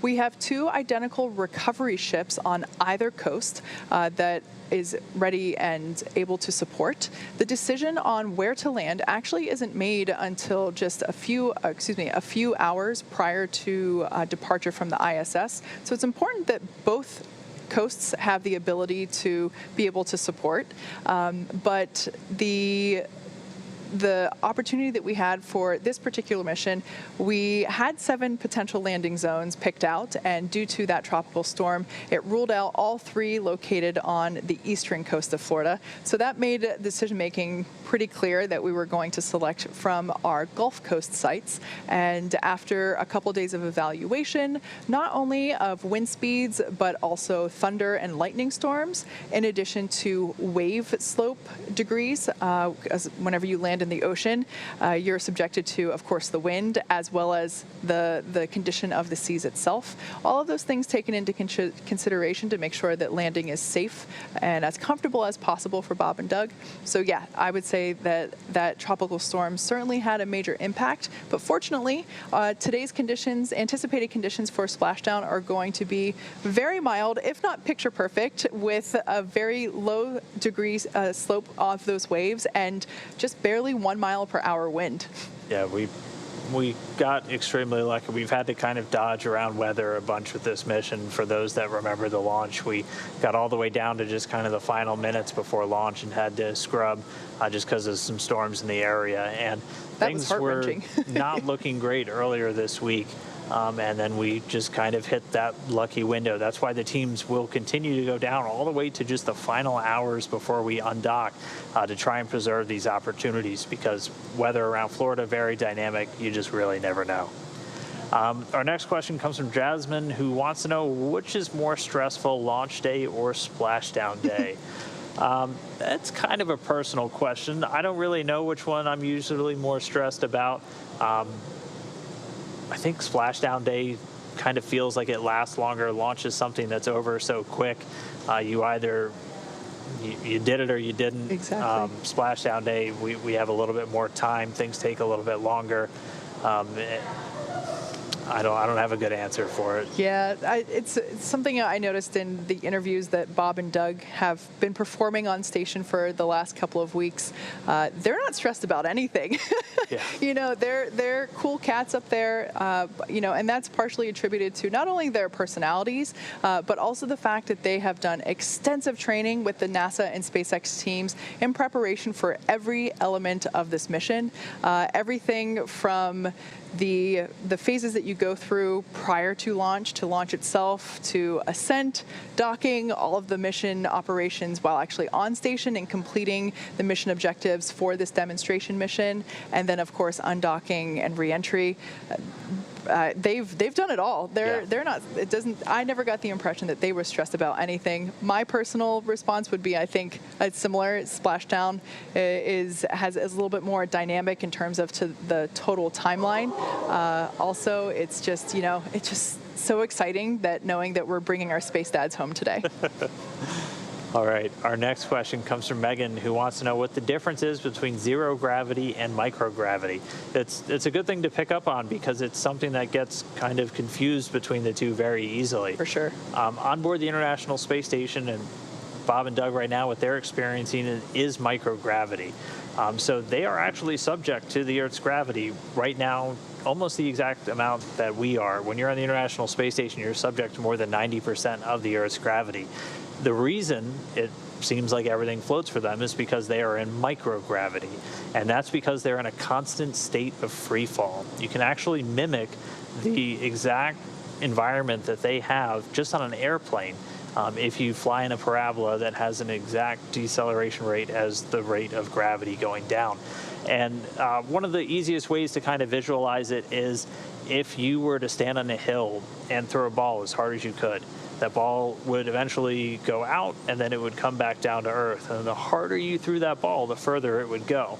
Now, if you could throw that ball so fast that it was able to just keep going and going and going, that's essentially what they're doing. They're moving at a speed so fast that even though they're falling, they're moving forward too fast to ever hit the ground. So you're in a constant state of free fall, and that's why they experience microgravity. Zero gravity would be the actual absence of gravity. So you would have to be much further away from something like planet Earth, which has a very big gravitational pull as it is a very large object. Yeah, great question. Good ears picking up on the difference there. Next question comes from Jason. Will the plasma trail be visible in daylight? Ooh, that's a great question. So what Jason is referring to there is the plasma that will be building up on the exterior of the capsule as it is re-entering Earth's atmosphere. I'm actually not sure if it will be visible to the naked eye because it will be some distance away from the coast of Florida. So I'm not sure if folks on land will be able to see it. That being said, we'll be able to provide visual of that. We will have a thermal camera mounted on our WB-57 plane, which will be bringing us live views as it is re-entering. So we will certainly be seeing that plasma tail for sure. But in terms of being able to see it with the naked eye, I don't believe so because, like mentioned, it will be occurring in the daylight. All right, so we're going to continue taking those questions throughout. Again, just keep using the hashtag AskNASA. If you're just now tuning in, things haven't quite picked up yet, but Bob and Doug are awake on board Dragon ship Endeavor and awaiting really just all of the activities that are coming up in a couple of hours. And we'll run down a couple of key times for you just to know when it's really time to pay attention when things are heating up. So we're going to start off the operations a little bit later today with our trunk separation. And this is when we'll essentially split Dragon into two different pieces. The trunk will detach from the capsule. The trunk burns up in the Earth's atmosphere, exposing the capsule's heat shield for its eventual re-entry. Before the trunk can separate, we need to get Dragon in the appropriate attitude and do something called a slew, which is just a maneuver to correctly orient Dragon for that trunk separation. That's scheduled to take place at 10:48 a.m. Pacific, 17:48 GMT, just a little under 5 hours from now. Then the claw will separate. This is what actually connects the trunk, and through a number of fluid and other quick disconnects to the Dragon capsule itself, that claw will separate, followed shortly after by the trunk itself, and we're looking for that trunk separation at 10:51 a.m. Pacific, 17:51 GMT. Yeah, so after we get that separation, we will then position the vehicle into the appropriate attitude to begin that deorbit burn. Excuse me. The deorbit burn will last about 11.5 minutes, and that deorbit burn is what will be placing Dragon on its final trajectory, really pointing it home to its landing spot off the coast of Florida in the Gulf of Mexico. So once that deorbit burn is completed, we will then note that that's not actually the reentry phase. That's just the trajectory positioning. The nose cone will be closing at 11:11 a.m. The forward bulkhead thrusters, the forward Dracos, are what will be used to perform that previous deorbit burn. So once those are no longer needed, they'll be safed, and we'll lock the nose cone and make sure that that forward hatch located there is well protected for the reentry. The capsule will then begin to re-enter Earth's atmosphere, and at 11:36 a.m. Pacific or 1836 Universal, we will have an expected communications blackout. Like I said, there will be plasma building up on the exterior of the vehicle as it will be reaching temperatures towards 3,500 degrees Fahrenheit. So we will have a communications blackout period or loss of signal, and that will last about 6 minutes. During that time, we won't be able to command the vehicle or receive telemetry. That being said, Dragon is designed to be fully autonomous, so it's driving itself anyway. At 11:36 a.m. in the middle of that communications blackout, we will have entry interface. This is when the capsule is essentially beginning to feel the aerodynamic forces of the Earth's atmosphere. We'll get those communications back at 11:42 a.m. Pacific or 18:42 Universal.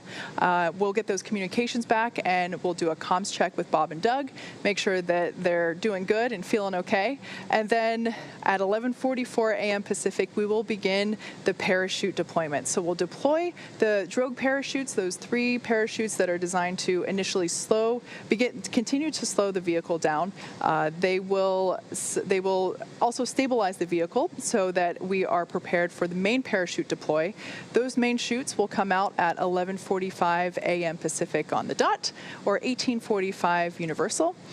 Those main parachutes will further decelerate the vehicle down to about 15 or 16 miles per hour, and at that point we'll have splashdown, and we'll be looking to confirm that at 11:48 a.m. Pacific. So once splashdown occurs, the recovery team will move into place and really have the moment where we get to pull our space dads and welcome them back to Earth.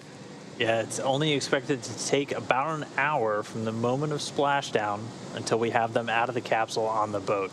A number of things have to happen before that takes place. Within about the first 1.5 to 2 minutes, Mission Control Hawthorne, so the flight controllers right behind us, will give the recovery teams the go to proceed. As they're still getting telemetry or data from the spacecraft even after it splashes down, they're able to make sure that we don't have any fuel leaks or anything like that, and just make sure things are as safe as possible before additional personnel approach the capsule. There will be 2 boats that go in, 2 fast approach boats. The first one will get there and do a sniff around the capsule for what's called hypergolic fuel that's used to power the Draco thrusters around the Dragon spacecraft. After they're done with that sniffing, the second boat will be able to move in. It acts as a redundant boat for that first fast approach boat and is also responsible for getting the parachutes out of the water. Following all of that work, they'll give the go for the main recovery vessel to move in. It'll be waiting just about 3 nautical miles away from the splashdown point. It'll take about 30 minutes for it to arrive at the capsule. Then it'll be time for the hoisting maneuvers. So while the boat is approaching, SpaceX professional will climb on top of Dragon and affix some rigging structure to the very top of the capsule, which is going to be grappled by a crane, a hydraulic crane on the very back of the recovery ship Go Navigator, to lift Dragon out of the water and put it in the nest. And then it's time to move the nest underneath the helipad and get the crew out. Yeah, so a number of individuals will be helping to position the Dragon capsule, and will open the side hatch. Our flight surgeon will check in with Bob and Doug before they even unstrap or anything like that, make sure they're feeling all right. And then we will have Bob and Doug egress from the capsule, and then we will cart them into the medical tent. So it's going to be a really exciting morning. Just a quick note about what you saw on your screen there a couple minutes ago. We just had a shift handover here at Mission Control headquarters in Hawthorne, California. So our phasing shift team is now allowed to go home, rest. They deserve it, that's for sure. And now our entry team is in position and ready to support the reentry and splashdown phase here from Mission Control. Yeah, we've still got a couple of hours until we get into all of that. Right now, though, Bob and Doug are awake on board Crew Dragon Endeavor. They were woken up at 4:40 a.m. Pacific time from a really special message from their young boys, who I know are excited to get them back. And they'll be reunited with them once they make their way back to Ellington Airfield in Houston following a successful splashdown today. There's been quite a bit of activity down here on the ground, though. I know we just had some teams changing out inside of Mission Control Hawthorne behind us, which is why you can see a few more people in there. Just like control rooms around the world, the teams here operate in these different shifts, as when you have crew members in outer space, you're responsible for watching over them and the systems of your spacecraft 24 hours a day, 7 days a week. And so they're going to be operating in 3 different shifts, typically about 8.5 to 9 hours each. So you have a bit of overlap where you're doing what we call handover, where you're just kind of going over what occurred in the shift before you, what you need to really be looking out for, what's coming up, what is on your schedule as I hand you my console and it's your turn to take over. Exactly. Like we mentioned before, in terms of scheduling operations, in particular for the crew, sleep is really important for more dynamic aspects of the mission, like splashdown and recovery. We want them to be really alert and awake. So scheduling sleep is really important for the crew schedule, equally as important for our Dragon controllers and operators here in Mission Control. So that's what you just saw on your screen there, was the handing of the baton, if you will, as the 2 different shifts now are getting into place and working to get ready to support the rest of the events for today. And we'll have plenty to come up for us in a couple of hours. Again, we're just really counting down until we get to deorbit burn. There will be a couple of steps before that with trunk jettison and everything like that. But for now, Dragon continuing to fly in orbit over planet Earth. We are just a little over 5 hours away, 5.5 hours away from our anticipated splashdown. Yeah, that first event that we have coming up will be claw separation. That is in preparation to jettison the trunk, and we are 4 hours and 38 minutes away from that. So we hope you stick with us as we continue to bring coverage of everything going on so far. Like Dan said, Bob and Doug are awake, and they are completing their post-sleep phase, although I guess they're probably out of it by now since it's been more than an hour since they've been woken up. But yeah, so they are getting ready to come on home, and we're looking forward to having them. All right, and we are continuing to take your questions on Twitter using the hashtag AskNASA. I think we can get through a couple more real quick right now. This one comes from Ganga Prabha, who wants to know, will Dragon take more than 2 astronauts in the future? It absolutely will. In fact, in the very near future.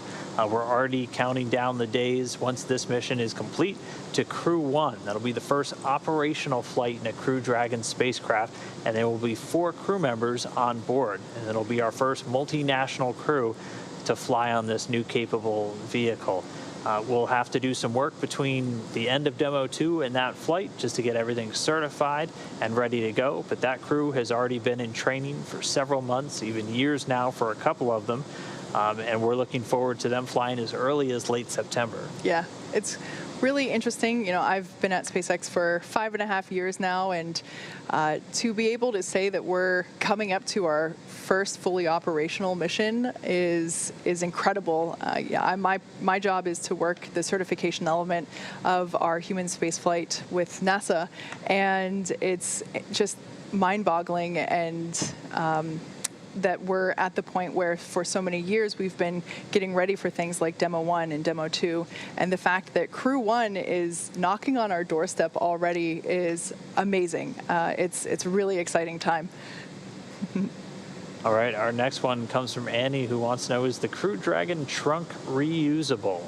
That's a good question. Right now, it is not. It would be amazing to have a 100% reusable vehicle. Of course, the first stage and the inner stage, we have a number of flight-proven missions for our first stage and inner stage. Unfortunately, the trunk is not something that we are able to reuse. We will be reusing the Dragon capsules themselves, but after Dragon capsule separates from the International Space Station, as it prepares for re-entry, we will jettison that trunk, and it will disintegrate in the Earth's atmosphere as it re-enters. We do this because we need to expose the heat shield at the bottom of the Dragon capsule in order to, have a safe landing. Also, the trunk is responsible for carrying the solar panels, which provide power to the Dragon capsule throughout flight. So, since we will be coming home soon, and even in the event of a wave-off scenario where we have to delay after departure from the International Space Station, and we have to delay for whatever reason, that trunk would still be able to provide the necessary power through those solar panels. But yeah, so the short answer is the Dragon trunk is not reusable at this point, although that would be nice because we wouldn't have to build it. Dragon for inventory. Go ahead, Dragon, with the inventory. Hey, Solo, good to hear your voice this morning. Let's start with location 9. So from bag 204, we consumed 2 additional waters, so bag 204 is now empty. From location 10, we consumed 2 more waters from 208, so bag 208 is now empty, and then 1 additional from 207. So 207 has 2 water bottles remaining.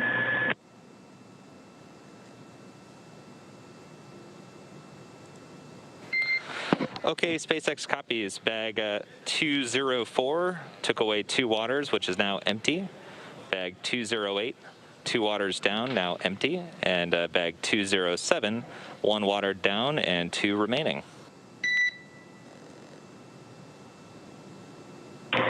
Good read back.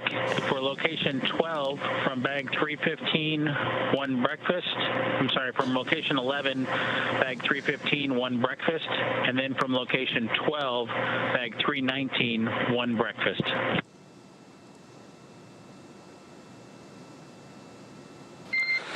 Okay, Bob, we copy 1 breakfast down from bag 315 and 1 breakfast down from bag 319. It is also great to hear you guys as well, and a request to come back aboard when you're able.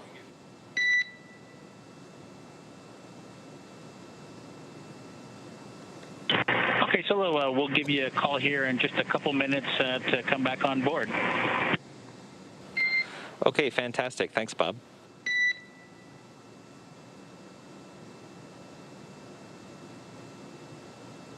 All right, so that exchange right there, real quick, was really just an inventory.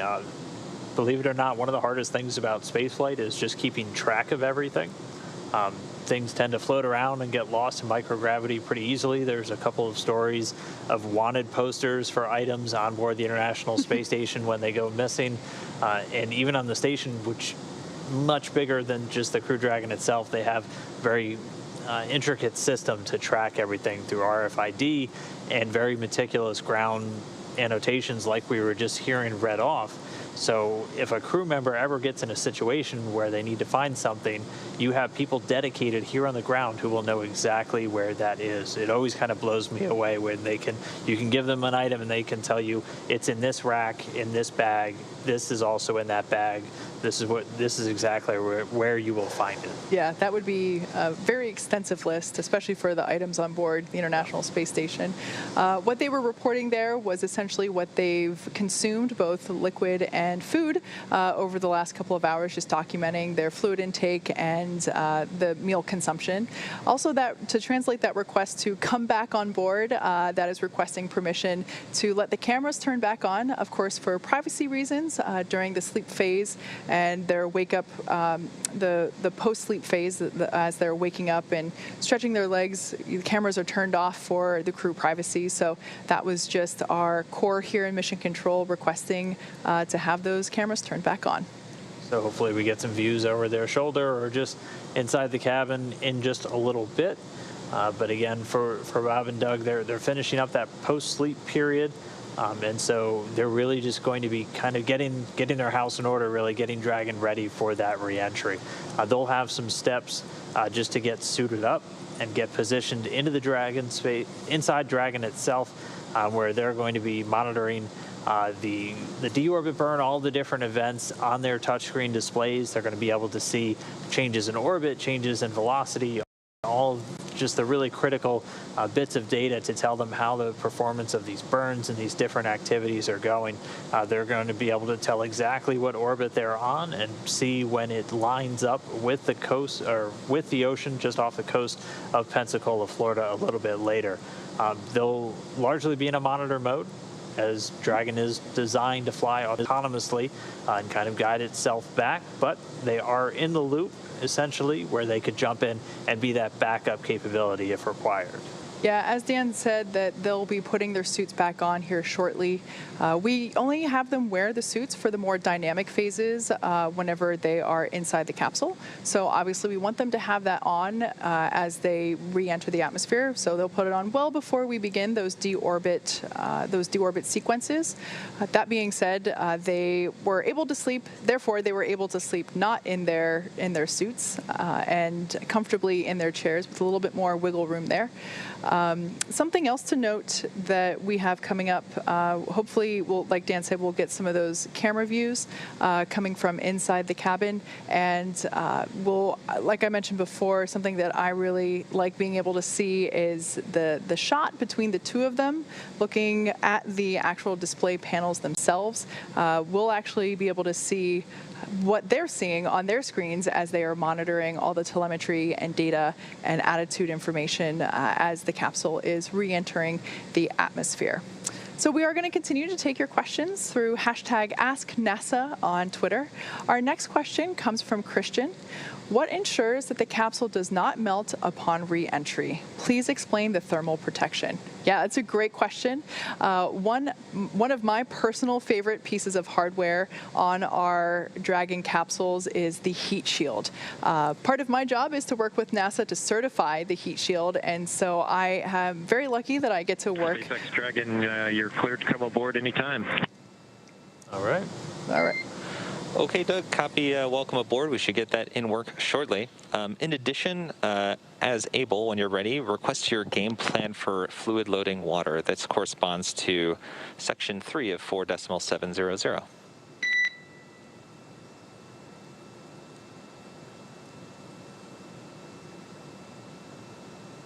So that call out that we heard there was inviting us to turn the cameras back on inside the capsule. Okay, I think our plan is as prescribed. And then I will be drinking water out of the other corresponding, probably all 3 of those bottles, and Bob's probably going to have to break into his corresponding bag, as well as potentially one more in volume 10.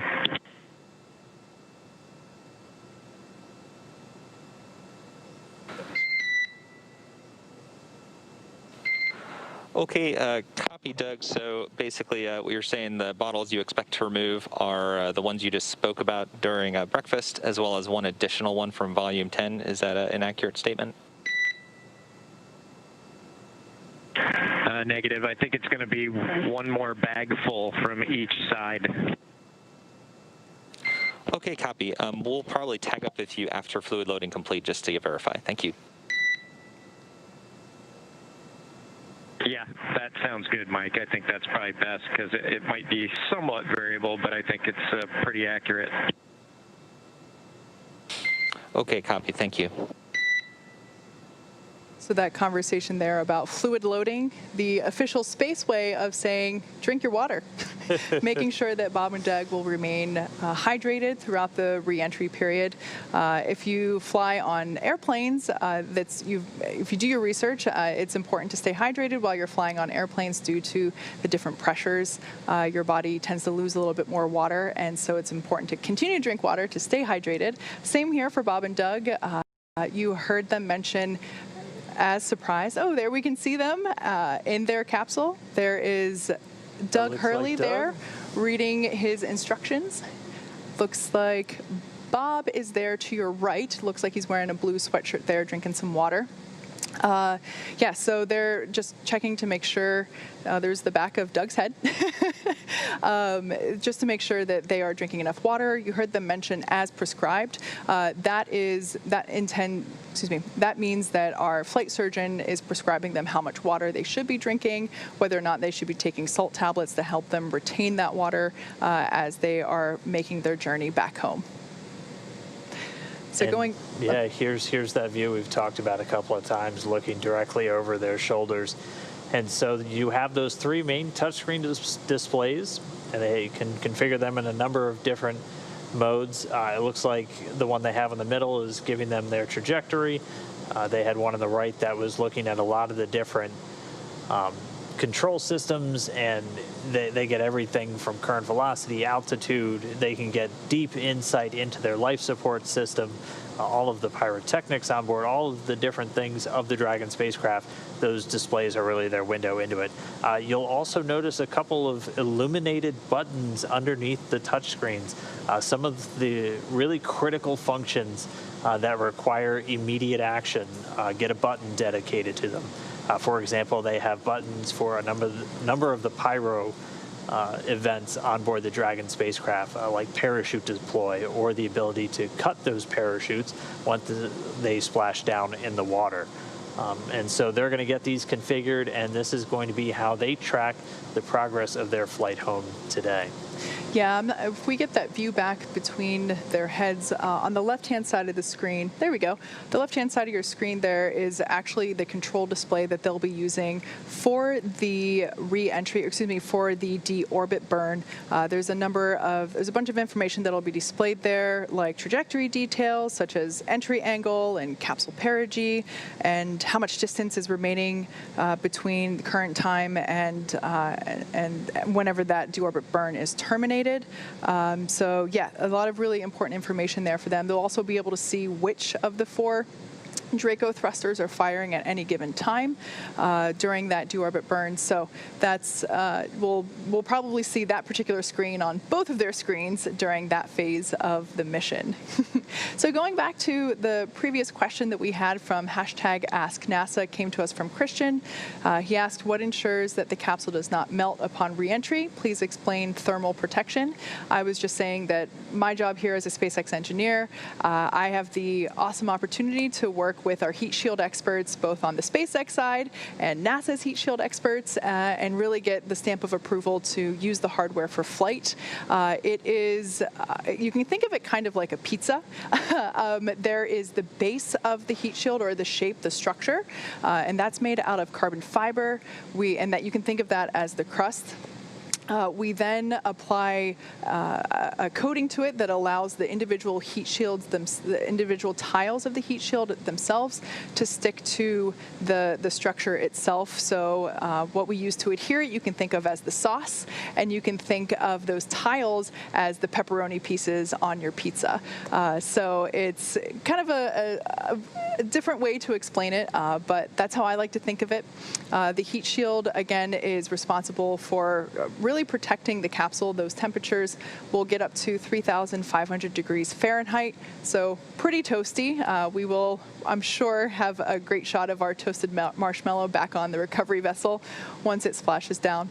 But yeah, so that heat shield does the bulk of the thermal protective work. There are, of course, panels on the exterior of the Dragon capsule. I mentioned toasted marshmallow. Those white panels that are on the exterior will also become brown as it re-enters the atmosphere and begins to char due to all of the heat and the plasma buildup. So really good question. Of course, with all those external temperatures getting so hot, it is important to keep Bob and Doug comfortable in their return. There will be cool nitrox purging through the cabin of the capsule itself, as well as through their suits. Anytime the suits detect that the internal suit temperature is getting too high, I think the threshold is 85 degrees Fahrenheit. It'll purge the suit with some cold air, so Bob and Doug will remain comfortable throughout their journey back through the Earth's atmosphere. Pizza and marshmallows. Now I'm hungry. Thank you, Kate. All right, our next question comes from Kevin, who wanted to know, when does Dragon start its deorbit burn? And we can give you the exact time down to the second of when it's targeted. Right now, it's at 10:56 and 45 seconds Pacific. And then if you convert that over to Greenwich Mean Time, 17:56 and 45 seconds. Yeah, so we're just under 4.5 hours until we begin that deorbit burn. So, Kevin, if you're looking to take a little bit of a nap between now and deorbit, you've got a little bit of time. Our next question comes to us from W. Stelmack. The question is, can you become taller after spending a long time in space? Great question. The answer is yes. Due to the lack of strong gravity pull on the human body, we have found that astronauts actually report growing in length due to the fact that their body isn't being compressed in this direction, vertically, according to our orientation on the Earth's surface. Because there's lack of gravity compressing the body, we do see reports of the astronauts saying that they got a little taller in space. Yeah, you can kind of think about it where you've been told you're the tallest when you first wake up because you've been horizontal the whole time. And it is a temporary getting taller. Once they return back to Earth, they shrink back down pretty quick. But keep sending in your questions using the hashtag AskNASA. As Kate just said, we still have a few more hours until we get to the deorbit burn, which is when things really start to pick up. Just to run down a couple of those milestones again for you, prior to the deorbit burn, we have to get rid of Dragon's trunk. And so what we'll be doing is first doing a slew or a maneuver to alter Dragon's attitude and then just get it ready for this trunk separation. That's scheduled to happen right at about 10:48 a.m. Pacific, 17:48 GMT. After Dragon's in the correct attitude, it'll first separate the claw, which is the connecting point between the trunk and the capsule itself, followed shortly after by the trunk. The trunk's scheduled to separate at 10:51 a.m. Pacific, 17:51 GMT. And then after the trunk has been separated, we get into the proper deorbit burn for that final burn that's going to be sending them on home. Yeah, that burn will last about 11.5 minutes, and we'll be using the forward bulkhead Draco thrusters. Once the deorbit burn completes, we'll no longer need to utilize or fire those particular thrusters, so we will close the nose cone, protecting them as well as the forward hatch from reentry conditions. About 20 minutes after that, the fun stuff begins. At 11:36 a.m. Pacific or 18:36 Universal Time, we will have an expected loss of signal, communications blackout. That will last about 6 minutes. During that time, we won't be able to command Dragon or receive telemetry or communicate with the crew. That being said, Dragon is designed to be completely autonomous. It is steering itself at that point anyway. That blackout will last, like I said, for 6 minutes. In the middle of there, or just a couple minutes after that blackout period begins, we will have what's known as entry interface. This is when the capsule is really beginning to enter the Earth's atmosphere, is beginning to feel the friction and the aerodynamic forces associated with hitting that atmosphere. We'll get those communications back at 11:42 a.m. Pacific or 18:42 Universal. Just 2 minutes after we get communications back, we will have the drogue chute deployment. There are 3 smaller drogue parachutes that will pop out at 11:44 a.m. Pacific, and those are designed to continue to slow the capsule down further beyond what the slowing of the capsule from the atmosphere. Those drogue chutes will continue to slow it down. Those drogue chutes will release about a minute later, and we will see those main parachutes deploy. 4 orange and white big old parachutes will come out and continue to further decelerate the vehicle. At that point, it will be going from 350 miles per hour. So originally, the velocity during the deorbit phase, while on station, is 17,500 miles per hour. As it continues to rotate around Earth, still going that fast, will come down to 350 miles per hour.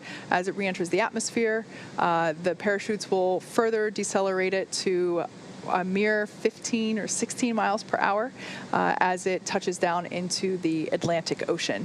We are anticipating that splashdown to occur at 11:48 a.m. Pacific or 18:48 Universal. And at that point in time, our recovery operations will begin. And that is something that we are all very excited to see. Yeah, I mean, the clock starts ticking almost from the moment they hit the water, and the teams move to work extremely quickly, but also keeping safety kind of at the forefront of everything that they're doing. This is the first time we've returned a crew to a splashdown since Apollo, since the very last Apollo mission, the Apollo-Soyuz test project back in July of 1975. So it's something we haven't done in a long time, but it's something that we've definitely rehearsed many times for this moment, including on our demonstration flight just last year. So the teams are going to move in extremely quickly within the first couple of minutes of splashdown just to get the capsule itself safe and ready to get lifted up onto the recovery vessel. The GO Navigator has left the port at this point and is currently making its way out to that splashdown zone at Pensacola. So it'll be there ready and waiting, about 40+ people on board, standing by to help bring Dragon onto the boat itself and get the crew out of the capsule. Yeah. It's an exciting day. Like I said, we're about 4.5 hours away from those events, that deorbit burn from occurring. So we have a little bit of time. We will continue Dragon, SpaceX for heat exchanger bypass.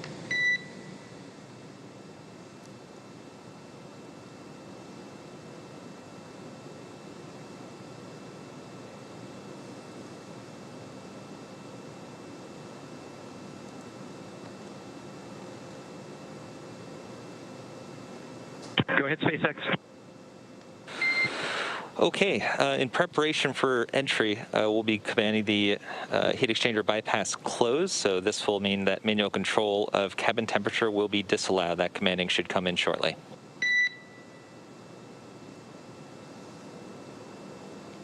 Okay, copy that. Thanks, Mike. No problem. In addition, we do not expect to need to elevate the loop speed for pre-chill. Oh, okay, copy that. Thank you.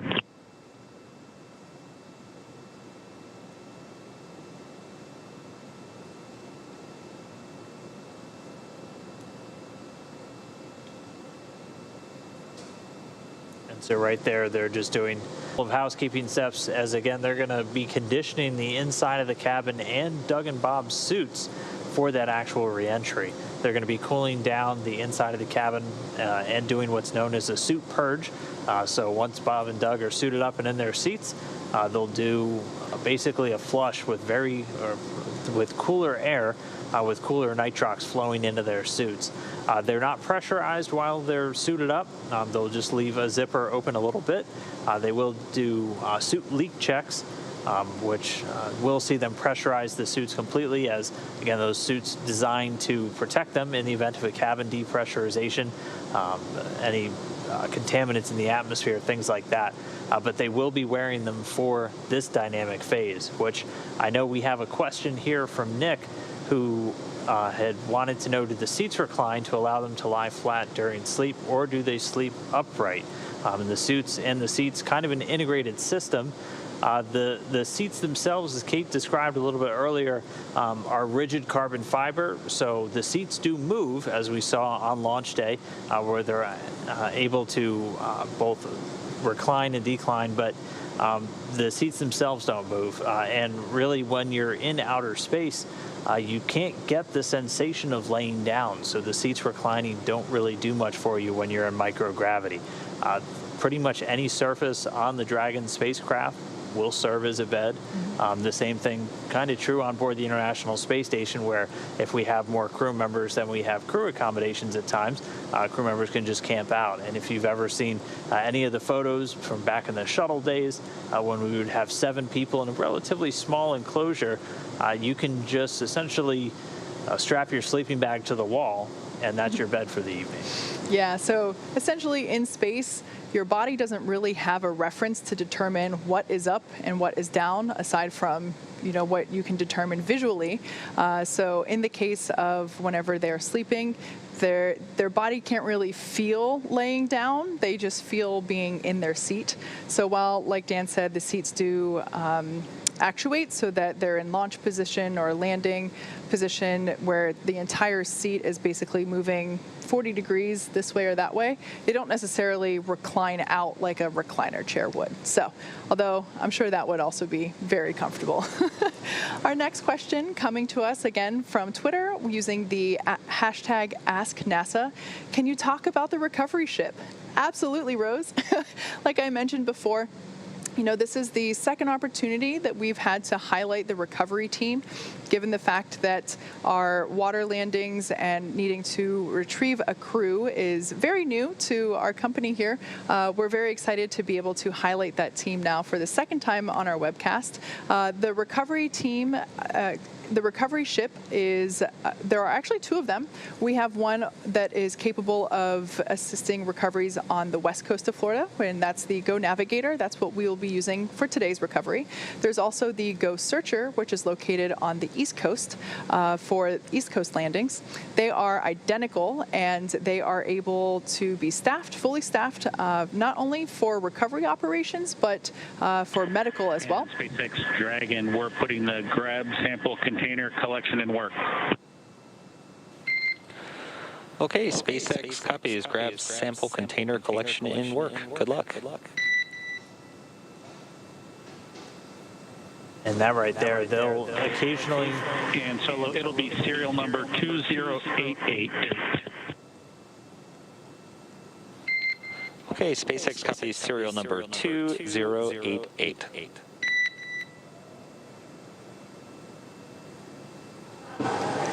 That exchange right there real quick. The crew members on board Dragon, something they do on board the station as well, take occasional air samples. You heard them call it the grab sample, where they're basically taking these samples and sealing them up, and then they just get assessed back down on the ground. You're just constantly looking for what kind of atmosphere your crew members are in. As when you're in a spacecraft, it's an enclosed environment, so you have to worry about everything that gets put into that atmosphere stays there. So things like carbon dioxide, carbon monoxide, any other contaminants can build up in an enclosed space and eventually become hazardous. So we have to have a lot of systems to help constantly scrub or clean those things out from the atmosphere. And we'll do these grab samples just to make sure that they're basically doing their job. Yeah. Going back to Rose's question coming to us from Twitter using the hashtag #AskNASA, asking us to talk about the recovery ship. So we have 2 identical recovery ships or vessels. Specifically to our recovery today, we are utilizing Go Navigator for our for our landing in the Gulf of Mexico. In addition to the recovery ship itself, there are also 2 fast boats. So those will be transported to the general location, about 3 nautical miles away from the landing site itself. Those fast boats will be deployed from the vessel, and they will make their way very quickly to the capsule itself. They'll wait a couple hundred feet away from the capsule as the initial sniffing tests are done. Those sniffing tests are intended to determine whether or not any toxic vapors from the hypergolic fuels on board. Hypergols are essentially propellants that whenever you put them in contact with each other, they ignite. So it is an ideal propellant used in space because you don't need an ignition source. You just combine the 2 and you have your reaction. So those fumes are toxic, and so the team will make sure that there aren't any of those floating around and make sure that it is safe to approach. Once they get that go for approach, they'll head over to the capsule and essentially someone that I'm really excited to see in action today will actually climb up on top of the capsule and attach the rigging equipment necessary to hoist Dragon out of the water and onto the recovery vessel. So that should take about 35 minutes. And at that point, the recovery vessel will be in place. They'll be able to hook everything up, use the hydraulic crane to lift the capsule out of the water and onto the recovery vessel, get it settled comfortably in the nest. And at that point, we'll open up the hatch and say hi to Bob and Doug. Yeah, and they'll almost immediately move into medical quarters on board the ship, as it has pretty much everything you need to outfit and sustain a crew of a little over 40 people. And then immediately over the Dragon capsule is the helideck, where they'll be landing a helicopter following recovery today, which is what's going to actually bring Bob and Doug back to shore. Next up, our question comes from Spinach, who wants to know, why do you need a heat shield on entry but not on ascent? Speed relative to atmosphere must be roughly equal in both cases. Yeah, so that is a really good question. The short answer is it's all about directionality. So whenever we are launching the Dragon capsule, it's pointing upwards and it is heading towards the International Space Station. So the heat shield, or rather the bottom of the capsule, is not exposed and is not encountering any thermal differences or temperatures. During that ascent phase, also, it's important to note that while the capsule is actually going through the Earth's atmosphere, which is where you have atmosphere and therefore friction as you're moving through the atmosphere, and that's what causes the charring as we see upon reentry. The amount of friction that the capsule is experiencing as it is leaving the atmosphere to go to the International Space Station is a fraction of what it will encounter as it is re-entering. Also to note, the shape of the Dragon capsule is more aerodynamic at the top. So again, allowing it to cut through the atmosphere with minimal friction. So after the capsule detaches, and as we will see today, comes back down, that flat end is designed to encounter the atmosphere and slow it down. So it's kind of by intention the opposite effect. Yeah. We use the atmosphere to help slow us down safely, as opposed to wanting to escape Earth's gravity as efficiently as possible. So we want to cut through it as much as possible. All right, next up is a question from Casey, who wants to know, what will the crew be able to see out of the window upon re-entry? I think it was Bob who actually answered this a little bit earlier this week, where he recalled what he saw during his re-entries on the space shuttle, where when astronauts look out the window, they can see the ablative material of the heat shield. So the heat shield is designed so as parts really start to heat up, they actually kind of peel off, and that helps dissipate the heat, or the most intense part of the heat during re-entry. And for a crew member, it looks like just red bits of glowing material flying past your window. And for them in particular, there will be plasma building up around the spacecraft as it heats up to about 3,500 degrees Fahrenheit. And so out their window, they'll be able to see essentially some really bright orange, not quite flames, but definitely something that looks energetic. And that'll be their main view out of the window, which they'll have those windows open and uncovered during the re-entry. Our next question comes from Jeff, who wants to know, what's the longest someone has been in space? I know the cumulative record holder right now is a Russian cosmonaut, Gennady Padalka. He's got a little over 800 days in space. He's been a long-duration crew member not only on the International Space Station, but also previously on the Russian Mir space station, which was really kind of the harbinger of long-duration space flight, where you had people up there living for months and months and months at a time. I believe the current record holder, is it still Peggy Whitson? Peggy Whitson is the American record holder right now. All right. Our next question comes from Timothy, who wants to know, is this the first splashdown since the Apollo missions? Yes, it is. This is the first U.S. splashdown since the Apollo missions. There was one Russian Soyuz. I'd have to go back and look up exactly which mission it was, but it technically did land in a frozen lake. So it was a splashdown, although unintentional. This is the first time we've splashed down American crew members, or at the very least, this is the first time we've done an ocean-based splashdown since Apollo. The last one being Apollo Soyuz back in July of 1975. Our next question coming to us from Krishna. What wind speed does it take for the splashdown to get scrubbed? Ooh, that is a really good question. I can't recall exactly what it is off the top of my head, but I think it is no more than 15 miles per hour. Or I might be recalling a different It was constraint. about 15 feet per second, which is about 10 miles an hour, was the range that we were looking to be under for this mission, which today we've said a couple of times the weather ended up being almost perfect for the splashdown. We have winds in the splashdown area of only about 1.5 miles per second. So very gentle winds there today, but for this particular mission, our constraint was about 15 feet per second, which is about 10 miles an hour. Our next question coming to us from Danny. Again, this is using the hashtag AskNASA on Twitter. Keep your questions coming. Question is, great stream, guys. Learning so much. Oh, awesome. Glad to hear. Thanks for the feedback. Would it be possible for the SpaceX capsule to be used again in future missions as it is, or would it need a complete overhaul before heading back up? Awesome question. So we absolutely have been aiming to reuse Dragon capsules from the very beginning. Initially, when we started reusing our Dragon cargo capsules, figuring out how to waterproof it was quite the challenge. And once we figured that out, we were actually able to reduce the amount of overhaul or refurbishment required between usage of the capsules. So that being said, things like the heat shield and the TPS or thermal protective system panels on the exterior of the capsule, those things generally, as of right now, would not be reused, but the guts and the brains of the capsule, most definitely. We aim to, and of course this process transforms over time. The more that we do it, we understand more, we learn more from data and tests, and we're able to make the process more efficient.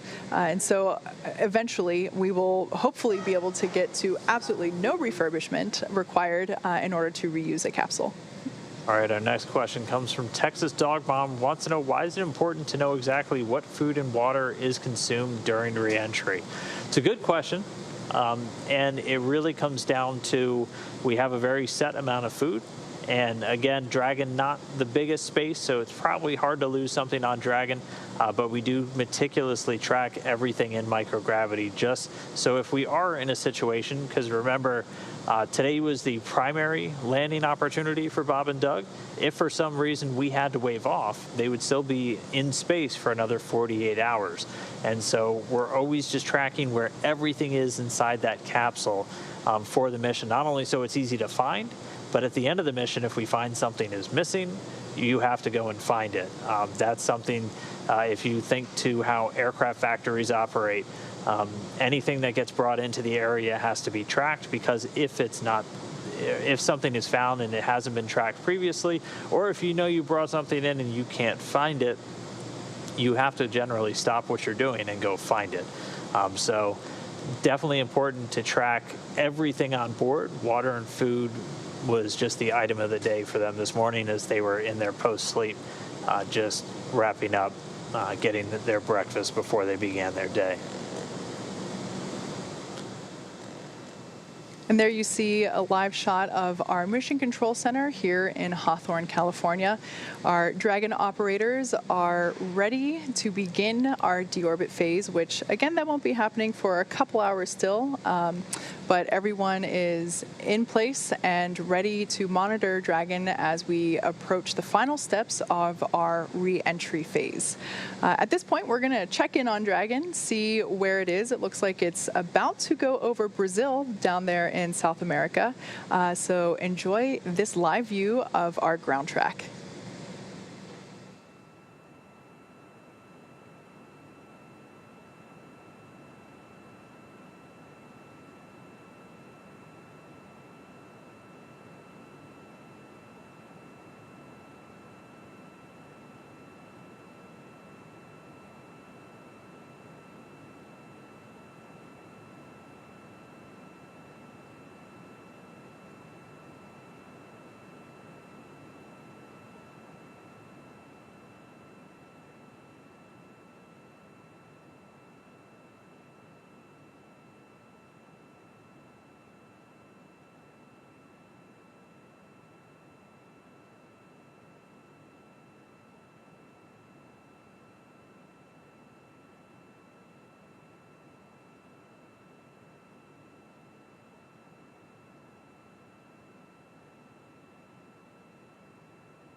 Dragon SpaceX for procedure 4.700 deorbit preparation.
Dragon SpaceX for procedure 4.700 deorbit preparation.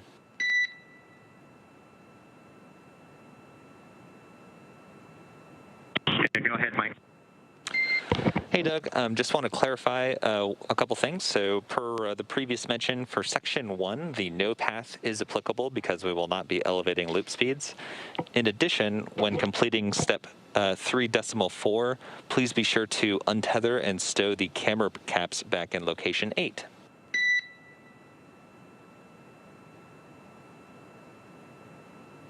Okay, copy all. And in 3.4, you want us to take all the camera caps, untether them, and put them back in location 8. And I think our suggestion would be that we'll probably just do that now, unless you guys have a reason not to. Hey, we agree with that plan, and that's a good readback. Appreciate it.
All right, well, we are still following along with Bob and Doug's journey back home today. Everything continuing to proceed smoothly with the departure of Dragon from the space station yesterday. They have been awake for a couple of hours now after getting their 8 hours of rest on board the Dragon capsule, and everything's really focused on the events coming up in just about 3 hours from now. Yeah, so we have a number of things that will be happening. As Dan said, we're actually looking for our events to begin in 3 hours and 42 minutes. First, we will have claw separation, so that is deactivating or separating the trunk. The claw is the piece of hardware that delivers power and telemetry and fluids between the trunk and the Dragon capsule. In order to expose the heat shield in preparation for re-entry, we will jettison the trunk. It will re-enter the Earth's atmosphere and disintegrate during that process. But once we do that, Dragon capsule will be in its final physical form prior to re-entry. We'll then initiate a deorbit burn. It'll last about 11.5 minutes, and that burn is intended to place Dragon on its final trajectory for its landing site, which is just off the coast of Florida near Pensacola. So once that deorbit burn happens, Bob and Doug will then sit back and continue to monitor all the telemetry and data that they have on their screens. That's their primary mission for today, is to just keep a tab on things. There you can see on your screen that they're now not in their suits yet. We'll wait a little bit longer before they have to don their suits, but they're there doing some checkouts and moving about the interior of Crew Dragon. Like I said, we will perform that deorbit burn, lining up the capsule for that final reentry and splashdown off the coast of Florida. And after we do the deorbit burn, we will close that nose cone. So the deorbit burn will utilize the 4 forward bulkhead Draco thrusters. We will not need to use them, and we want to for the remainder of the mission, and we want to protect that forward hatch there. That's the hatch that is used for ingress and egress, or entering and exiting the space station. And as these capsules are designed to be reusable, we definitely want to protect that hatch. So we close and lock that nose cone.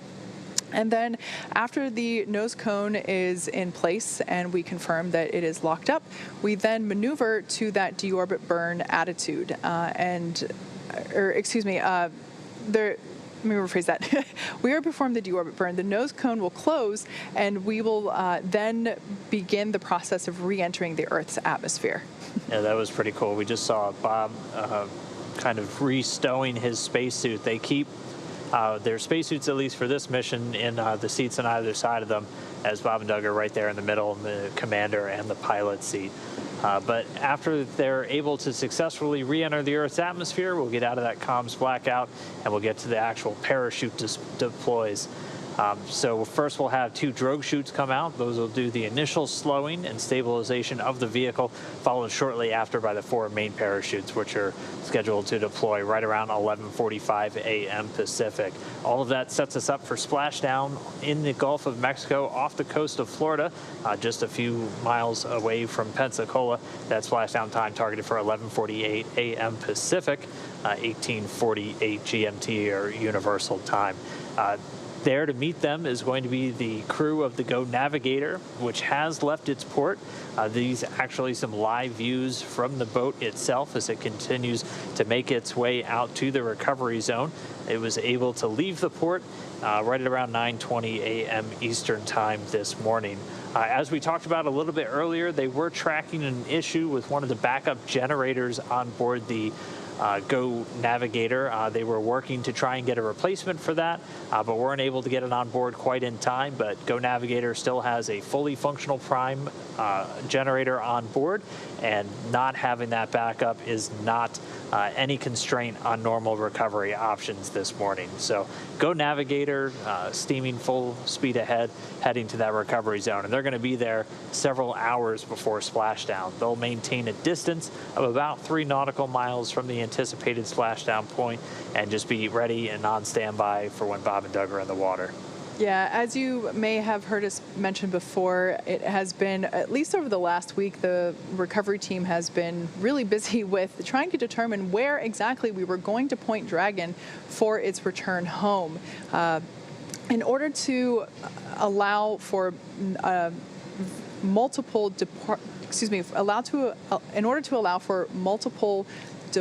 departure times from the International Space Station. So again, this is just trying to line up things like crew sleep schedules and weather and just physical location as it is orbiting Earth. We identified 7 potential splashdown locations. 4 on the west coast of Florida and 3 on the east coast. And it has been priority number 1 for the last week for the recovery team to determine which of those 7 locations Bob and Doug would be splashing down at. The weather around Florida is ever-changing, especially when you have something like, as we currently have, a tropical storm rolling through the area. Having that storm roll up the east coast of Florida had prevented us from obviously being able to land at any of those. So selection was then narrowed down to the 4 in the Gulf of Mexico on the west coast of Florida. And we continue to evaluate the weather at designated intervals, and we were able to determine that the best location for recovery would be off the coast of Pensacola. Requirements for these landing zones are essentially that they can't be in the middle of the body of water, because the landing zone has to be close to a medical facility, and it has to be close to a port so that the recovery vessel can actually get to and from the landing site. Yeah, and we've continued to watch the weather. We got pretty lucky with the weather that we're looking at today. We had some weather criteria that we're looking for. We have to meet those criteria in order to get basically a go condition to splash down. One of the main things we were looking at was wind speeds, which we were looking to not exceed 10 miles an hour, and winds in the splashdown zone right now just barely over 1 mile an hour. So getting extremely calm winds and very calm seas for what should be a very stable operation for this recovery today. We actually just locked in Panama City a few hours ago. Our kind of last chance to lock in an alternate site was just a little over an hour and a half ago at about 5:48 a.m. Pacific. Dragon has the capability to change alternate sites once it's in free flight, and we do have, again, 7 different splashdown locations. Just based off of the weather and everything else that we looked at, Panama City was chosen as the alternate for this opportunity. That was already looking like our best one just based off the weather, and they just locked that in a few hours ago. But everything continuing on track for this Pensacola splashdown. Go Navigator is well on its way to the splashdown location, and Bob and Doug are just a couple of hours away from that deorbit burn. We are taking your questions this morning from Twitter. Be sure to use the hashtag AskNASA, and we'll try to cycle through as many of them as we can get to. This question comes from Tim. What's the current distance to the ISS? Good question. Something that I find that people often assume is that the International Space Station is really, really far away, and it's actually not. It is about 250 to 300 miles above the Earth. I think when I saw a report earlier, or maybe it was actually Leah who mentioned it in the earlier broadcast, I think it's about 263 miles above the Earth's surface right now. So depending on where it is in its orbit, it might be a little higher, it might be a little lower, and yeah, so it's actually not that far away. It's basically the distance from Los Angeles to San Francisco, as the crow flies, just above us. So it's really not as far as many people think. Again, this is using the hashtag AskNASA. This next question comes to us from Nicholas. How far off the coast will the capsule land? Will it be possible to see any of the action from the coastline? Trying to find our exact distances. It varies depending on which coast that we're going to. We do stay far enough away that you wouldn't really be able to see it from the coast. Obviously, you do want to still be coming down in an area pretty far away from land to make sure you're hitting a splashdown zone, and just so you're not near any major air traffic areas, things like that, is you do have to clear air zones. We have to make sure that we have notices going out to ships not to go into a certain area. But they're just several kilometers, obviously, or several miles offshore. The Cape is the closest one. That one's typically only about 24 miles offshore. The other ones range anywhere from about 50 miles all the way up to a few hundred, just about 200 or so. When we landed Demo 1 last year, it was about 240 miles off of the Cape. So it is different depending on where you're going, but one of the things that we have in basically our recovery arsenal are helicopters, where Bob and Doug will get recovered by that main recovery vessel, the Go Navigator, and after they're out of the capsule and into the medical facility, a helicopter will come and land on the deck, and then it's only about a 10-minute helicopter ride from the Go Navigator back to Pensacola, where they'll be moving on to a NASA plane ready to take them over to Houston. Yeah, so one thing to note, the capsule will be re-entering Earth's atmosphere, and we will have parachute deployment starting at about 18,000 feet above the surface of the Gulf of Mexico. Those drogue parachutes and the capsule itself. Dragon SpaceX for timeline and recovery status update. All right, we should be getting an update up to the crew now.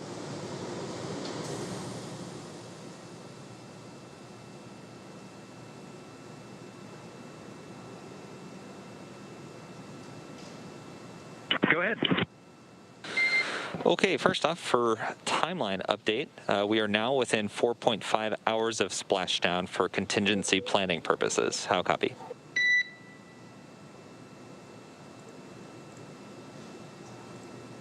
.5 for splashdown. Copy all. Okay, for recovery forces, I believe Jay told you that we were working a backup generator on the recovery vessel. Unfortunately, we're unable to get that generator aboard before Go Navigator had to depart due to timing constraints. However, Go Navigator has departed and is expected to be on site at approximately 1700 UTC.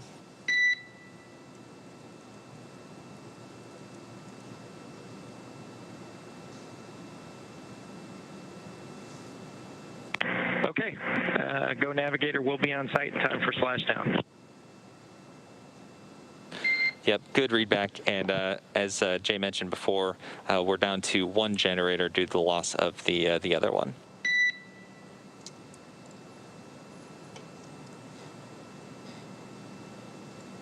Yep, we copied.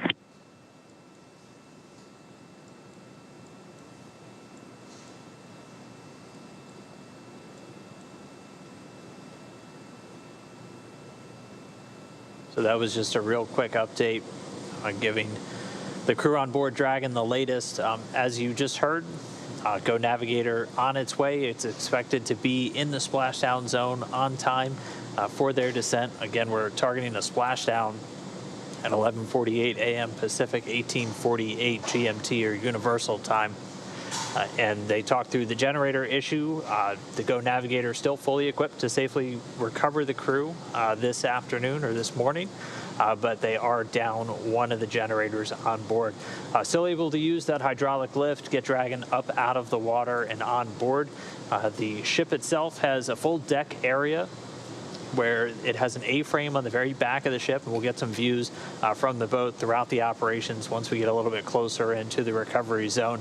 But that A-frame used to physically lift Dragon out of the water and onto the deck. The crew stays in their suits, in their seats the entire time they're in the water, as long as everything is following the nominal timeline, and they'll get picked up out of the water and put into the Dragon nest on the boat, eventually moved under the helideck up to a crew access platform where we'll have some people standing by to open up the hatch and assist Bob and Doug getting out. Yeah. So just real quick, going back to the Twitter question that we had a minute ago, if actually would be available to view from onshore.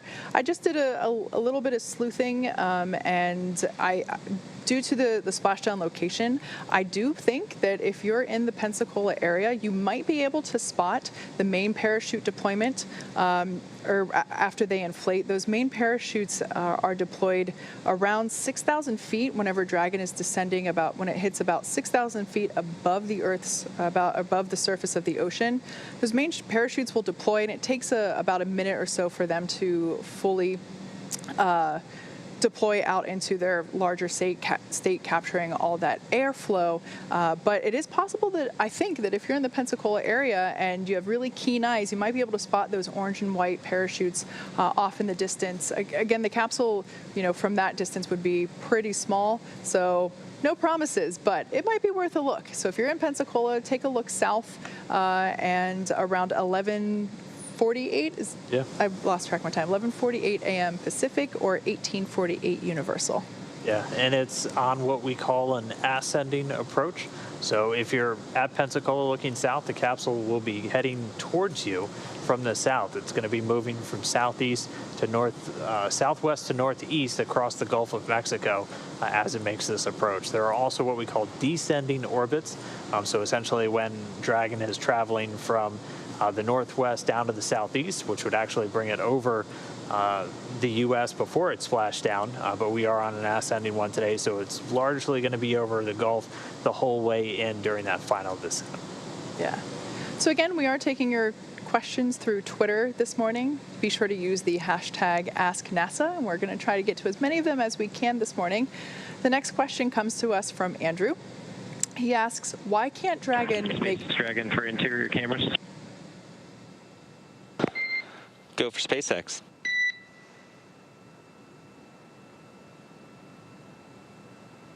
Yeah, Mike, could you take the interior cameras down for a few minutes? In work.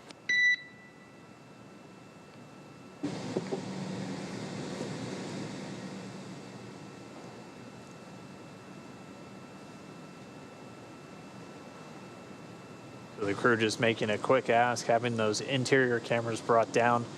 They work with the teams on the ground, a lot like those on space station. They have cameras in there just so they're able to get kind of rapid response to any questions that they have, any help that they need. But then obviously the astronauts getting the privacy they need when they're doing suit up or just kind of anything else where you don't need people checking in on you. Yeah. So again, going back to this question from Andrew coming to us from the hashtag AskNASA on Twitter, why can't Dragon make a straight downward descent instead of orbiting around the world? That is a great question. You have to keep in mind that when Dragon is at the International Space Station, it is at the same velocity. It is going 17,500 miles per hour, and it is orbiting the Earth. In order to have it perform a landing of straight down, you would have to have some sort of force to stop it going from that fast. And that's really not possible due to constraints like having enough fuel and size of the capsule and all that good stuff. So Dragon SpaceX, we should be external cameras at this time.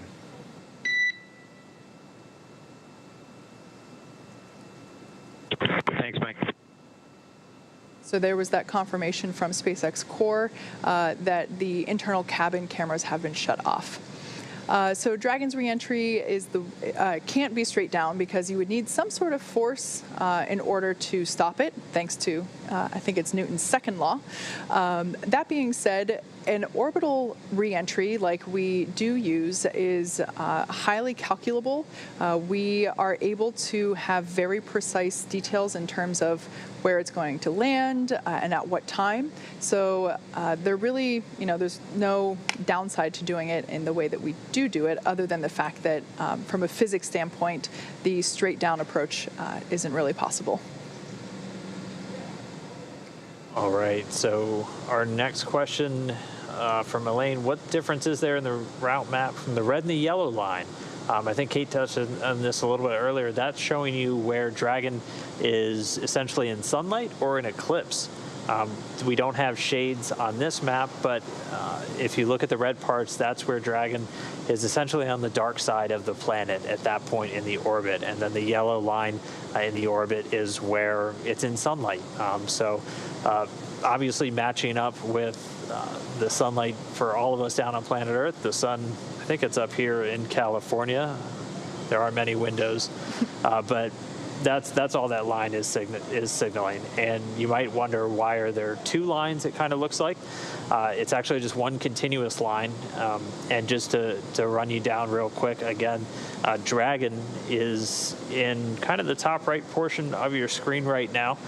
There's a little circle with the Dragon icon. It's currently just to the north of India, flying over China. It's going to continue on this southeasterly path over Southeast Asia.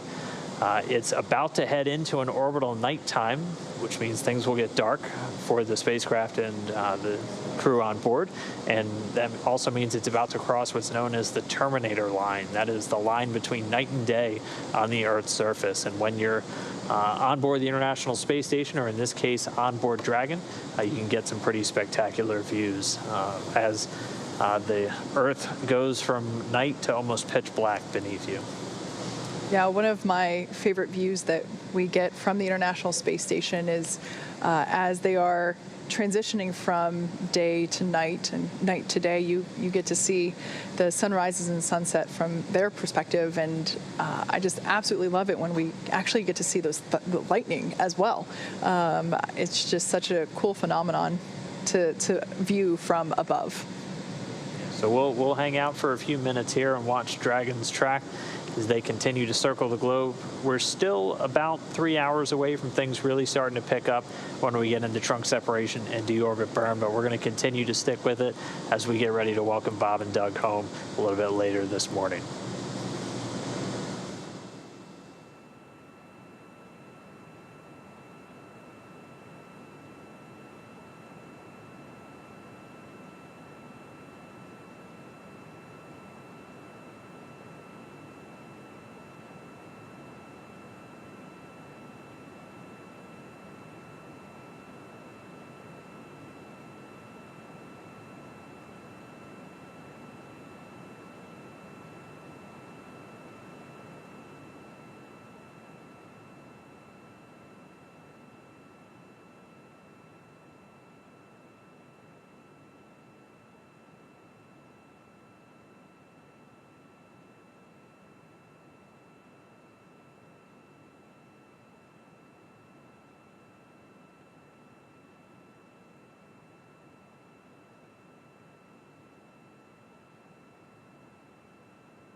All right, if you're just now tuning in, we're still following Bob and Doug's journey back home on the conclusion of our Demo 2 mission.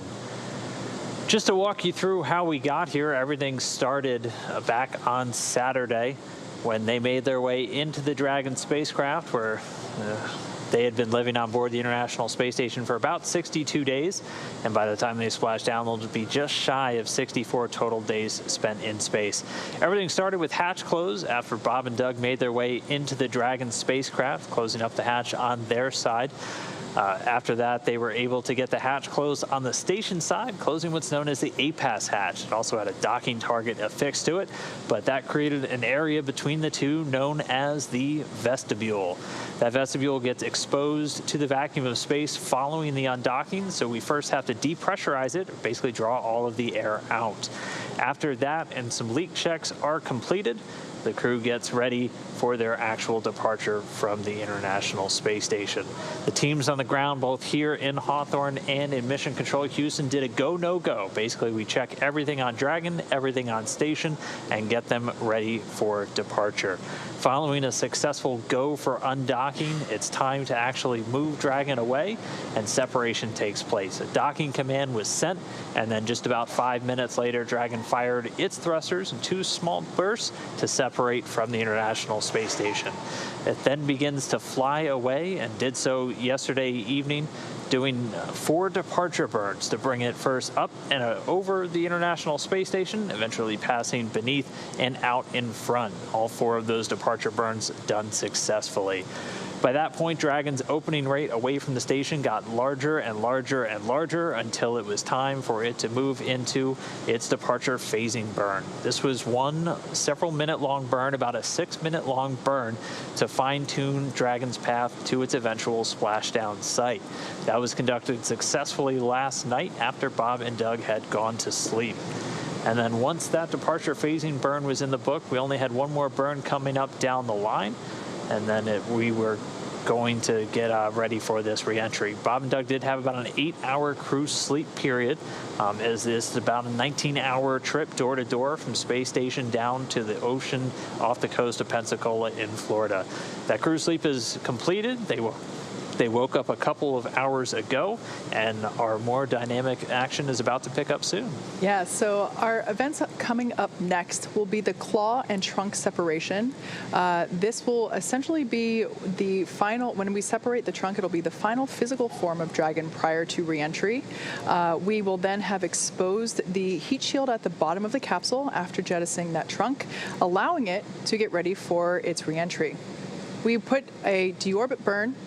We activate the deorbit burn sequence, and that puts Dragon on its final trajectory to the landing site off the coast of Florida in the Gulf of Mexico. That deorbit burn will last about 11 and a half minutes. After that deorbit burn completes, we then close the nose cone. The deorbit burn will utilize the 4 thrusters at the top of Dragon, as you can see there. We no longer need to utilize them, and we want to protect the top hatch, or the forward hatch there, so we close that nose cone and lock it up. After that, Dragon will begin to re-enter the Earth's atmosphere, and we will experience a 6-minute-long communication blackout due to the plasma building up on the exterior of cabin, due to the buildup of plasma on the exterior of Dragon. We won't be able to send commands or receive telemetry, but that's okay. Dragon is completely autonomous. It is designed to steer itself anyway. So with that blackout communication period will last for about 6 minutes or so. After that, about a couple minutes after that, after we regain those communications with the crew, we will deploy the drogue parachutes. These are designed to begin to slow the vehicle down even further, and also to stabilize the Dragon capsule. About a minute or 2 after drogues deploy, we'll fire off the main parachutes. So these will be 4 orange and white parachutes that will deploy and begin to catch even more air and create more air resistance, slowing the vehicle down even further to a mere 15 or 16 miles per hour as the capsule then splashes down in the Gulf of Mexico. we've located a designated landing location near Pensacola, Florida. Recovery operations then begin immediately after splashdown is confirmed. The main parachutes will be cut from the capsule autonomously, and the recovery crew will then begin to move into position in order to retrieve Bob and Doug. The team will actually be waiting 3 nautical miles away from the splashdown site. Whenever the splashdown approaches, they will then move closer. They will pull get the capsule ready to be lifted onto the recovery vessel. Once that is secure in the nest, they'll then get to open the hatch and have Bob and Doug egress or exit from the Dragon capsule. And at that moment, it'll be their first breath of fresh air in 2 months since they've launched back on Falcon 9 in late May.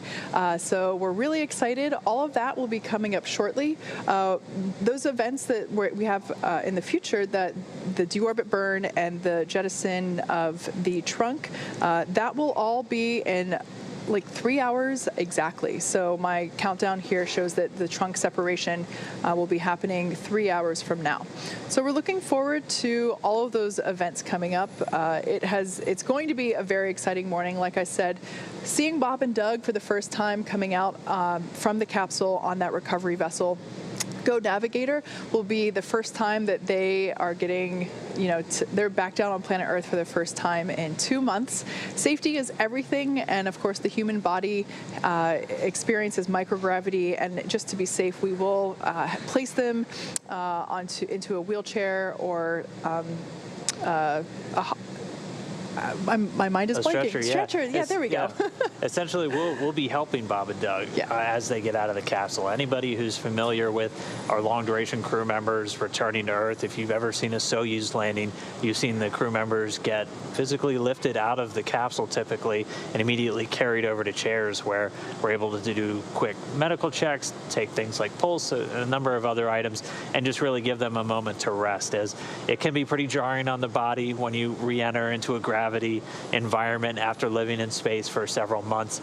So we're just doing everything we can possibly to keep them safe. Not only just physically once they get back, we've also had a lot of protocols put in place with the current environment with coronavirus, just to make sure every member of our recovery team has been self-isolated and tested prior to being in that close contact with Bob and Doug. Yeah, so really awesome morning we have coming up. Now, with respect to the recovery ships themselves, or I should say recovery ships, so there on your screen, we have live views coming to you from Go Navigator as it is making its way to the designated landing site off the coast of Pensacola, Florida.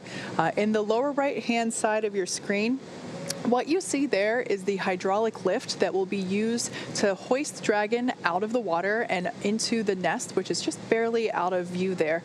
But that nest is what the capsule will sit on and then be pulled more towards the interior of the deck, and that's where we'll open the hatch and have Bob and Doug come out. So as you can see, we got some blue skies with a couple of clouds. It's a picture-perfect day. Those seas look really calm. Earlier, the most recent weather report indicated that we were looking at about 1 mile per hour for winds, which is fantastic. So it's great to see those live views coming to us from Go Navigator as it is making its way towards the Pensacola, Florida recovery zone. Yeah, you really couldn't have asked for better weather than we got today. Weather was the one thing we were really keeping a close eye on as we marched towards this splashdown today. We had a number of different checkpoints throughout the week where NASA and SpaceX were meeting, assessing the weather and our conditions, where we had to have not only our prime site with go weather conditions, but our alternate site, at least one alternate site as well. Dragon does have the capability to downmode to different alternate sites once it's in free flight. So we just passed a checkpoint a few hours ago where they locked in Panama City as the alternate site, and we have 7 different landing zones around Florida. 3 of them on the Atlantic side, Jacksonville, Daytona, and the Cape, were not in consideration for this weekend as they are still dealing with the tropical weather system. But we're able to get great weather at Pensacola, and they're set up for that splashdown today. And Go Navigator is on its way. It left the port just about an hour and a half ago. and we've been following its progress. It had one of its backup generators was failed, and they were working to replace it with another one, but weren't able to get it there in time. But that is not a constraint to do the recovery operations. Go Navigator is still perfectly capable of effectively and safely recovering the capsule and Bob and Doug from the ocean in its current state. Yeah. So like we mentioned before, we are taking your questions this morning through Twitter using the hashtag AskNASA. Our next question comes to us from Jim. He'd like to know, what are all those people in that room doing? That's a great question. That is Mission Control Center here at SpaceX headquarters in Hawthorne, California. There you see all of our Dragon operators and our mission director. So those are the people that are essentially continuing to monitor Dragon. As I've mentioned before, Dragon is designed to fly itself autonomously. There are very few things that the folks in that room have to command manually. But for those things, it's a lot of data review and verifying that the conditions that need to be in place before sending said commands are achieved. But those people are essentially responsible for monitoring the health and safety and telemetry of our crew and capsule. Yeah, mission controls are just a part of human spaceflight. This one has been in the game ever since Dragon launched. While Dragon was docked to the International Space Station, it was powered down for a lot of its time there, but they would still come in occasionally to wake Dragon up, do a bunch of checkouts, and we did different tests while Dragon was docked. Just another chance to see how it integrated into the overall station's energy, electrical power, and data to and from Dragon while it was docked. Bob and Doug and a couple of their Expedition 63 crew members study. As again, this is a test flight, so we did a bunch of demonstration flights on the way up to the station with Bob and Doug manually controlling the Dragon spacecraft. And this habitability study was something that they did while they were on board. It was largely kind of just some spatial tests where they were inside Dragon. They practiced getting in and out of their suits and doing. The 63 crew members come and join them.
Will not happen, I don't believe, but I'm not entirely sure. I know that nobody will likely hear it if it does happen this time, as Dragon's going to be passing over the Gulf for its entire descent through that final after deorbit burn and actually passing through the Earth's atmosphere. So if it happened, it would happen out in the middle of the Gulf of Mexico, where it would be very unlikely. I'm not sure, though. We'll come back to this one a little bit later and get you an answer on that.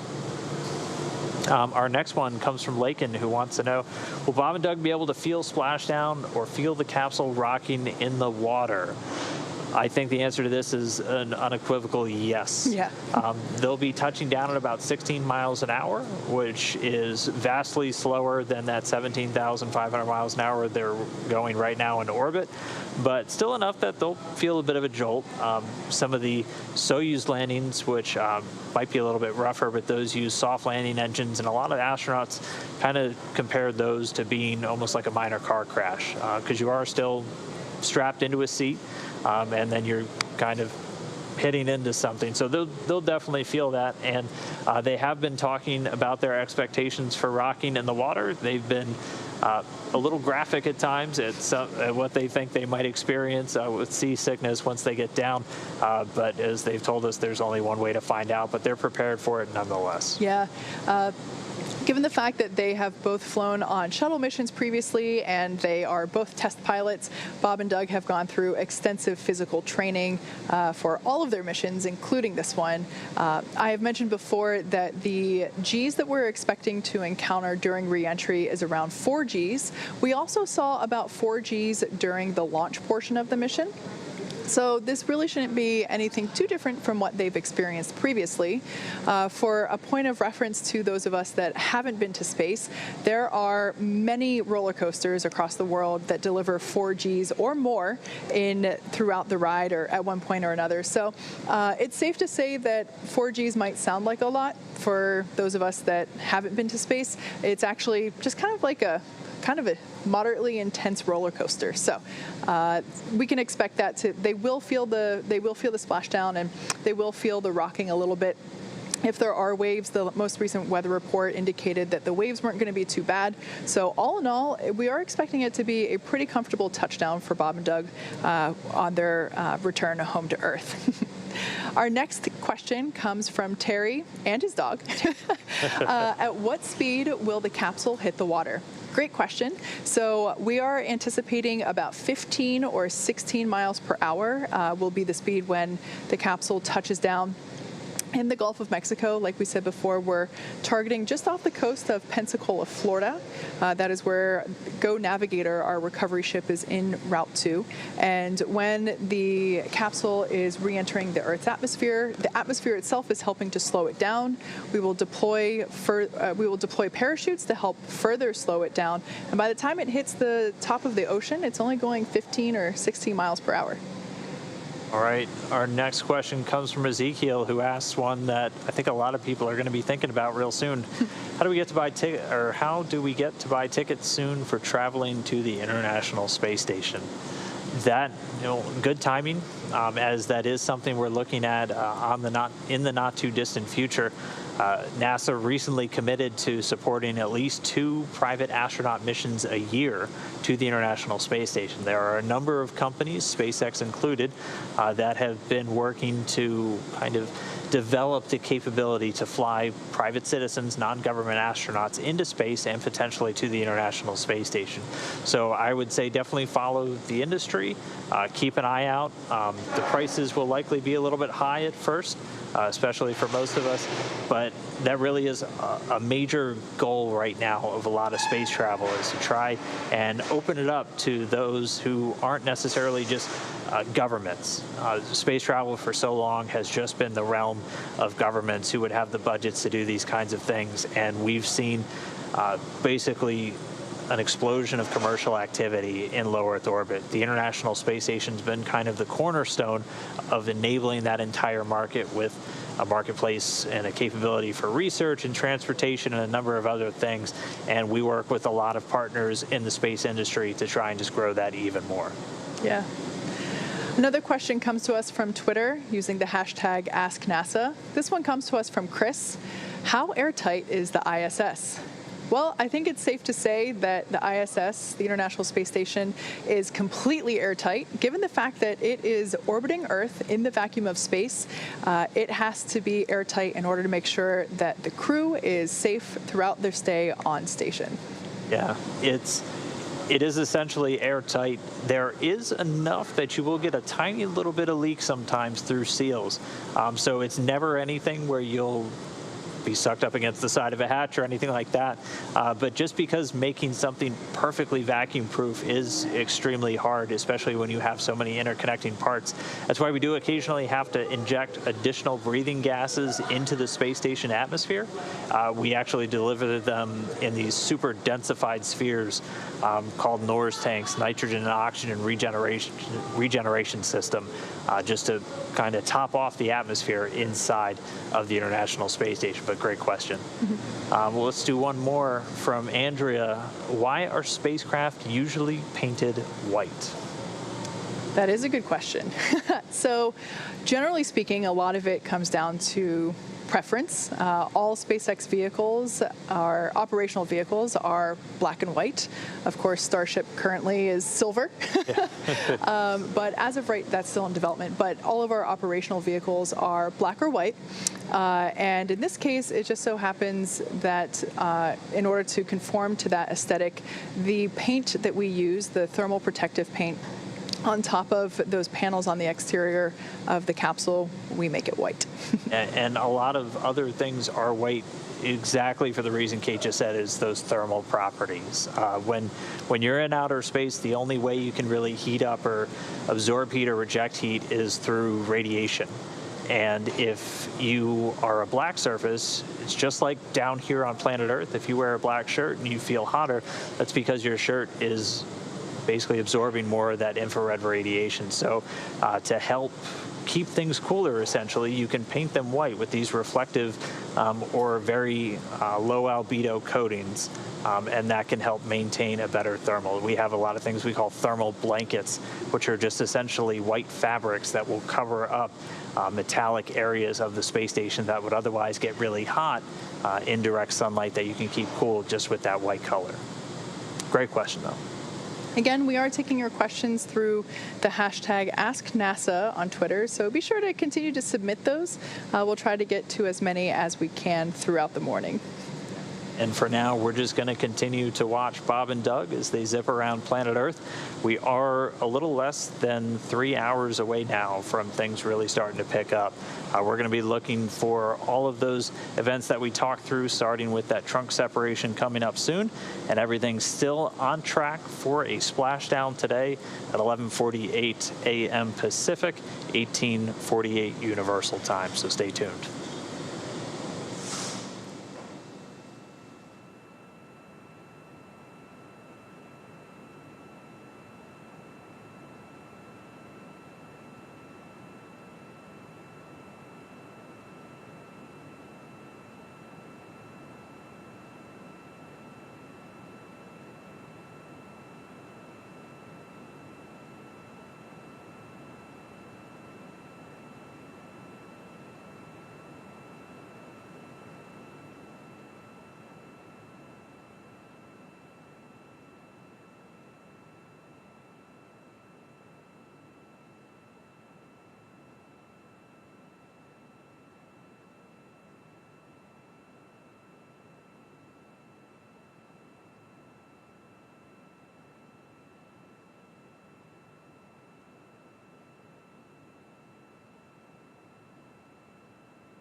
Dragon SpaceX for 4.700.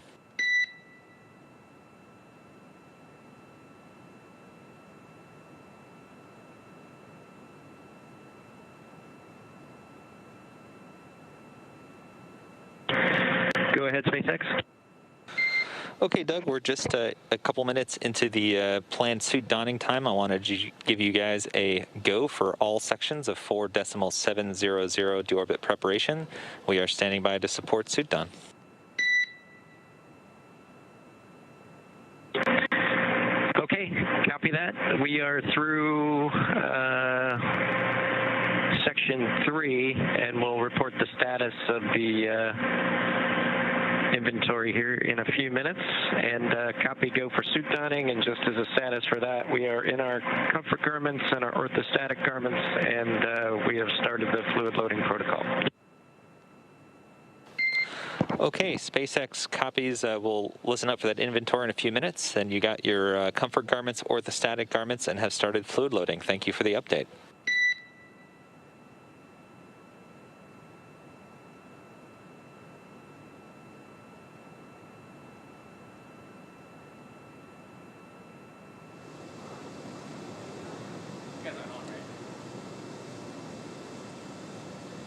All right, so we just heard a call up to the crew as they're getting into some of their activities to get ready for this deorbit burn. So they're about to get suited up. We heard they're in their comfort garments. So those are essentially the black athletic clothes that they're going to wear as the base layer underneath their suits. They're also in what they called orthostatic garments, and those are essentially compression pants or compression shorts that they're wearing, and that helps to kind of squeeze that helps to kind of increase the blood flow as they're going to be going from all of the fluids and they're being up around their head to being back in a gravity situation where your blood, everything kind of pools around your legs just due to the pull of gravity. These garments kind of squeeze the legs and force some of that blood back up, so it's not as kind of a jarring of a transition from the fluid shift happening. So they're doing that to prepare for their readaptation to gravity, also doing fluid loading, which has been just shown to help with orthostatic intolerance.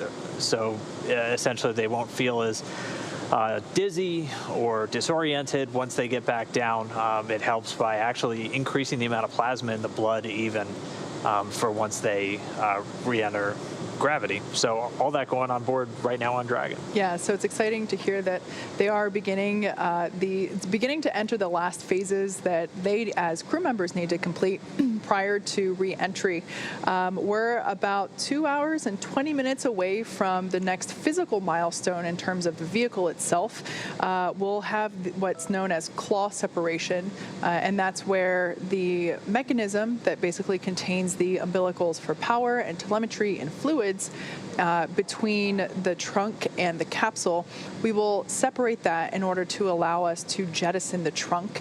By doing so, the heat shield of the capsule will be exposed and allowing Dragon to be ready for re-entry. A couple minutes after we jettison the trunk away from the capsule, we will then maneuver the capsule into a position to allow for it to perform the deorbit burn. This will be the burn that places Dragon on its final trajectory. We are aiming for the Gulf of Mexico today, specifically off the coast of Pensacola, Florida, is our designated landing zone. After the deorbit burn completes, which we're expecting that to be about 11 and a half minutes, we will then close the nose cone and lock it, and then a couple minutes after that completes, we'll begin to re-enter the Earth's atmosphere, and things will start to get pretty hot. Yeah, and everything is going to be standing by in the recovery zone once they're done with that deorbit burn, that re-entry through the Earth's atmosphere, and eventually landing under parachutes. This is a live view from the Go Navigator, which is still making its way out to the recovery zone. It left port just a few hours ago, just about 2 hours and 10 minutes ago, making its way out from Pensacola to the anticipated splashdown zone. It's going to be on station about 3 nautical miles away from the anticipated splashdown site. at which point it'll take it just around 30 minutes to close in on the capsule following the splashdown. As we did discuss earlier, that was pretty much the only issue that had come up so far today, was with a backup generator on the Go Navigator. They were not able to get a replacement one on board in time, but all the flight rules still enable us to go through with this operation. Go Navigator with its primary generator still fully capable of effecting a recovery this morning. Yeah, so that recovery time, we're looking at 11:48 a.m. Pacific, 18:48 Universal. So if you want to take a nap, you have a couple of hours before the action really kicks in. But we will continue to be bringing you coverage throughout the entire mission. Hopefully we'll have some more great views from Go Navigator, our recovery ship making its way to the splashdown location. Like we said before, the recovery vessel is currently carrying about 40 people. They all have, it's actually a combination of SpaceX and NASA people. They all have specific jobs, and whenever we are actually performing the recovery operations, you only see a small handful of those individuals on board, because safety is the top priority, not only for Bob and Doug, but also for the personnel on board. So we'll make sure that unnecessary personnel will be away and in one of the back rooms, whereas the operational deck during active recovery mission or during active recovery operations will have those key personnel involved. And we will be able to see the descent all the way through splashdown, as well as the fast boat approach. So those are the two smaller boats that make their way to Dragon after it splashes down. They're the ones that are doing the initial preparation of the capsule, preparing it to be lifted out of the water and onto the recovery vessel. So we have quite a bit coming up, and we're looking forward to being able to show you all of that. As I've mentioned before, the recovery team is a newer one here at SpaceX, since the whole crew recovery process is newer, and it's really cool that we get to showcase them a little bit. The last time we were able to do so was about a year ago, year and a half almost, and on the Demo 1 mission. So be sure to stay tuned throughout the entire recovery process, because once the capsule is lifted up and out of the water and is secured to the deck of the ship, that will be our first opportunity to hopefully get a couple thumbs up from Bob and Doug, indicating that they're feeling good after their return. Yeah, we expect it to take about an hour from splashdown to them getting out of the capsule. A lot of it will be those initial checks happening in the opening minutes following splashdown, and it'll take about 30 minutes for the primary vessel, the Go Navigator, to get very close to the Dragon capsule itself.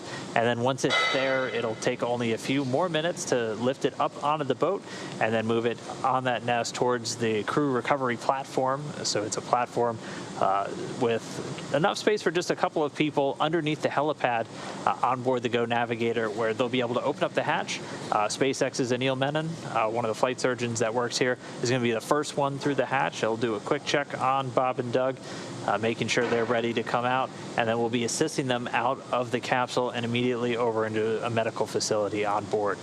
They'll be on there for just a little while, and then we'll look to land a helicopter on board the ship, and then they'll catch a quick flight back to Pensacola. Yeah, so after that, they'll also then be transplanted by airplane back to Houston after they complete those checkouts at the Pensacola Naval Air Station. And then the best part of the day, family reunions. So I'm sure Bob and Doug are looking forward to being able to give their family hugs again in less than 24 hours. If you were tuned in earlier in the webcast, you may have caught the special wake-up message sent to Bob and Doug to bring them out of their sleep phase. It was nothing short of precious and adorable, a message from both of their sons. They each have one son, and it was a nice little audio recording saying, "Daddy, wake up, wake up, wake up." So highly encourage you to check it out, because it is certainly heartwarming and quite a special opportunity to be able to share a moment like that with their family from far away. And they were pretty adamant. It's a good thing we have weather, because it sounds like those kids are expecting their dads home today. I think one of them's got to go get a dog.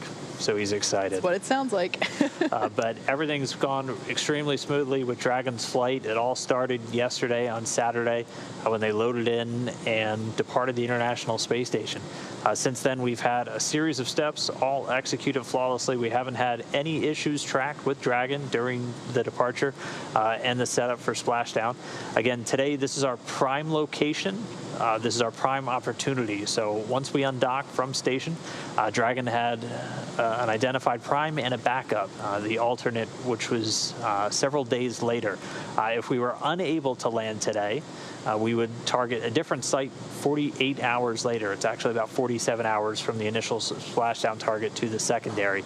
And that secondary was locked in a few hours ago as Panama City. But everything's looking great with the weather today. As we talked through, we had constraints of about 10 miles an hour for the wind. And our initial weather report last night, we were about a mile an hour, and we just got upgraded to about 2 miles an hour. That is correct.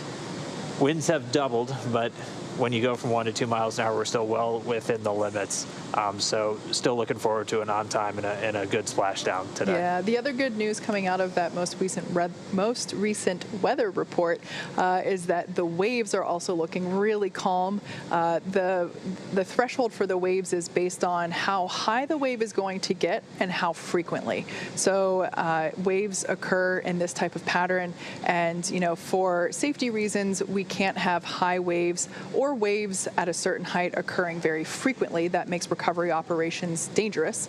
And we're pleased to report that the last information that we got regarding the weather anticipated at splashdown are very small waves. Let me pull it up here real quick. It was something like, yeah, here we go.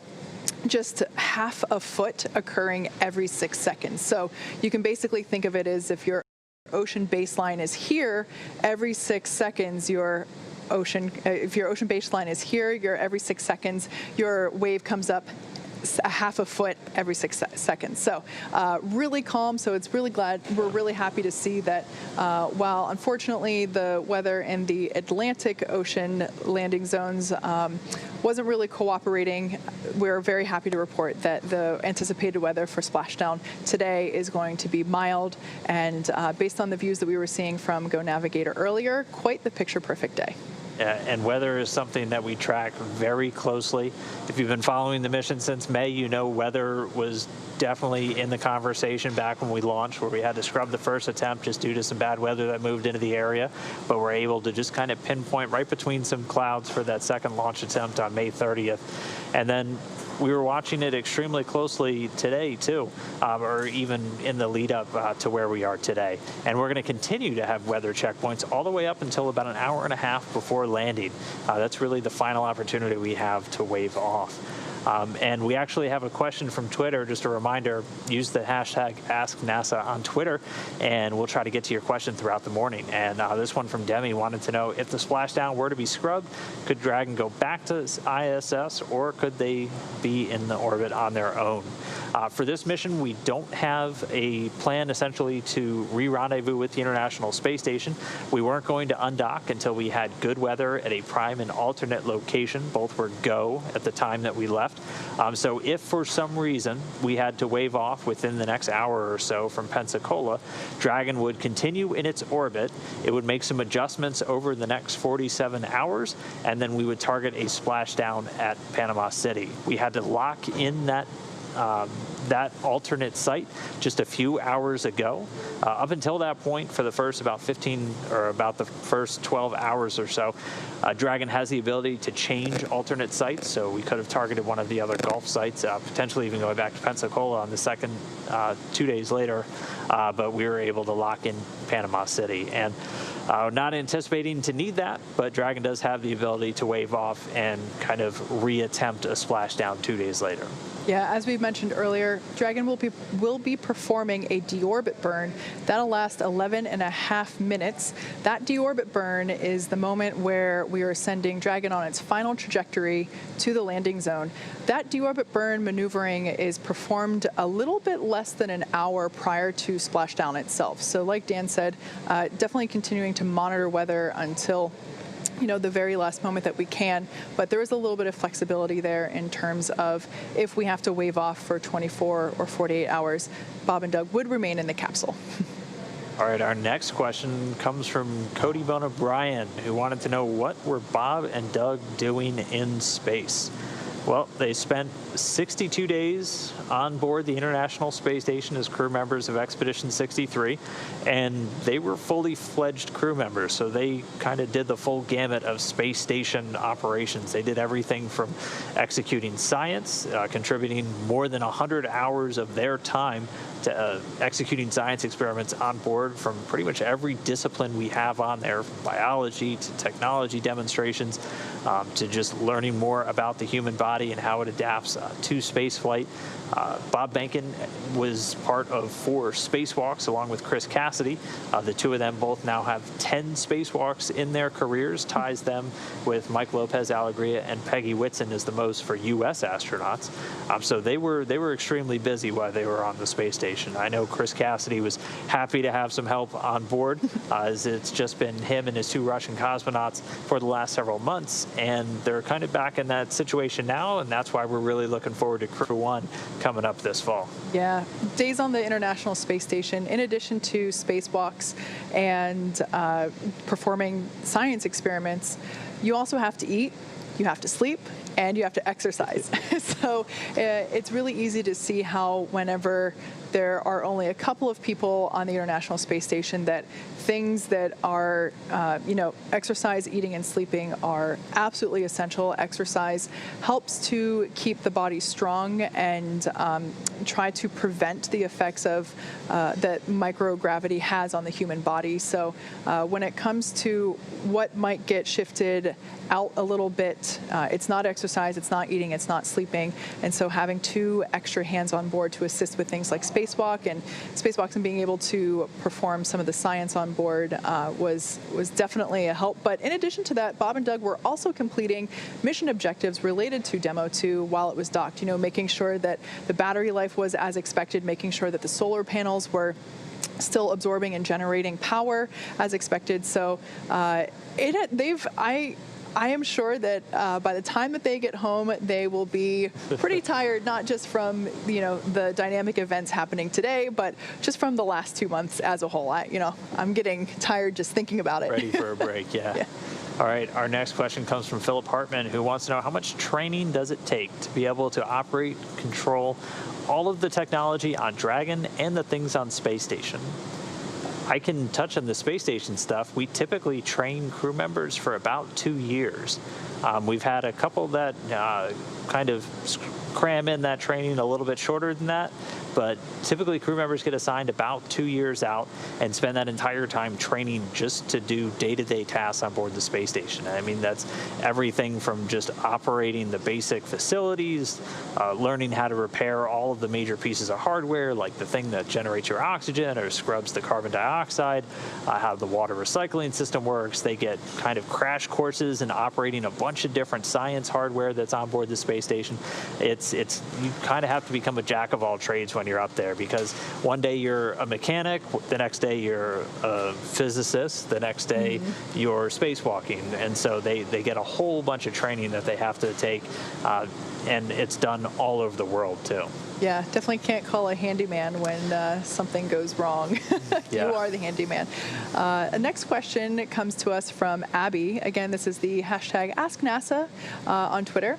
This may be a silly question, but is there a telescope on the ISS that the crew can use? They don't have a telescope. They don't actually have very many windows that look up at the stars. We have a number of science experiments that are on the International Space Station that use its position outside of the Earth's atmosphere to look kind of beyond our solar system. We have some that aren't necessarily telescopes, but like the Alpha Magnetic Spectrometer, which is looking for signs of dark matter. And then we have one that was a Japanese payload. The name is escaping me, but it was essentially looking for pulsars throughout the universe, and was really cool. It was essentially developing a futuristic version of GPS, where it was looking to develop a system or a map where you could use pulsars, some of the brightest objects in the universe, to navigate. And obviously that's not something we need to worry about right now because we're not leaving our solar system anytime soon, but we're already learning how to do that, and we're using the International Space Station to do it. They have some big lenses for their cameras, but those are pretty much pointed back down towards Earth. Our next question wanted to know, how does the communication to Dragon work? Is it done through satellites? Partially, yes. If you think about the International Space Station orbiting Earth, it technically is considered a satellite as well as a spaceship. Really big one. Yeah. And then we also have ground stations across the world that are able to provide uplinks and downlinks from the station, as well as from Dragon capsule itself. So we try to make all of those connections as direct as possible to us here in mission control, for trying to reduce latency and making sure that we get high quality feeds. So we try to avoid ping-ponging as much as possible. But yeah, there are a number of ways, but generally speaking, we go from capsule to ground in as short of a distance as possible. All right, our next one comes from Juliet, who wants to know, does NASA have a full-size mock-up of the space station in a training facility? We have several, actually. We have a building called the Space Vehicle Mock-up Facility at the Johnson Space Center in Houston, where we have a full-size mock-up of every single habitable module. So that's essentially saying every single module you can actually go inside. There's a huge part of the space station itself that's just external, that isn't pressurized, and the astronauts only really see when they're spacewalking. So to familiarize them with that part, we have a full-size mock-up in the bottom of our swimming pool, the Neutral Buoyancy Laboratory, a 40-foot deep pool where they practice how to spacewalk.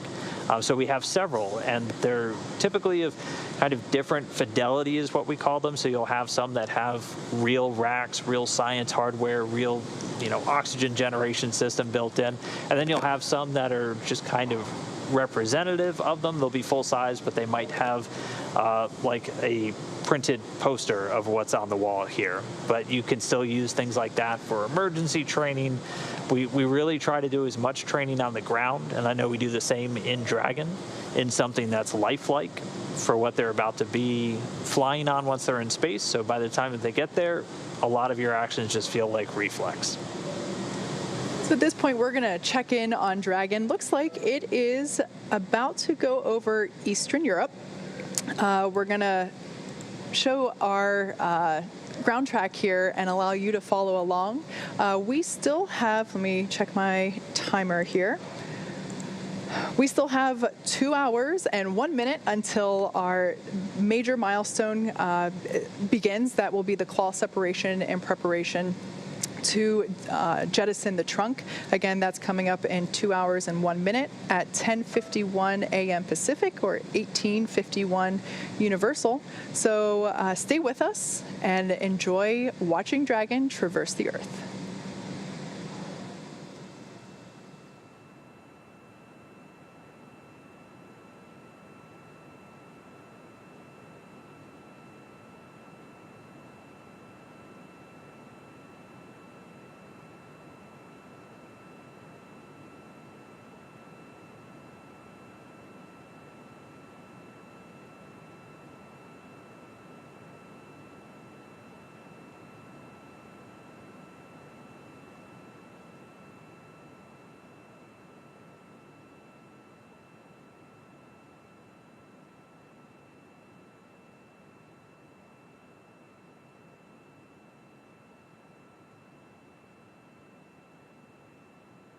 SpaceX Dragon for inventory after fluid loading.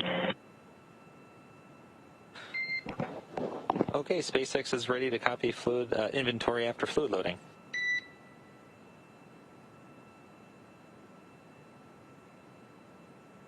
Okay, from location 10, 2 additional bottles were consumed from bag 207 and 1 from bag 206. So that leaves 208 empty, 207 empty, and 206 with 2 remaining. From location 9, 3 bottles were consumed from 203. So that leaves 203 and 204 as empties. Everything else is per the packing plan.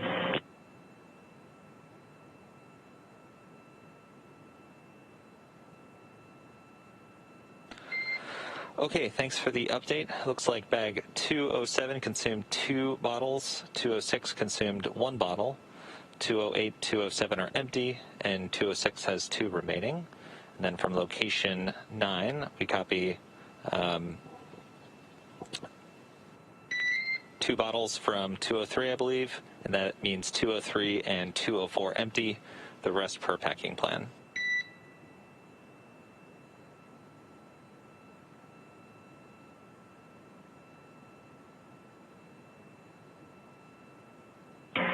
From location 9, 203 and 204 are empty, and everything else is per the packing plan.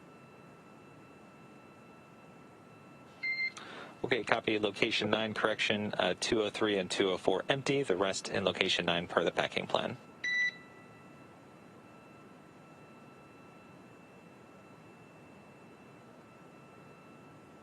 Good, back. And just one more sanity check, Bob. Could you just tell us the total number of bottles consumed?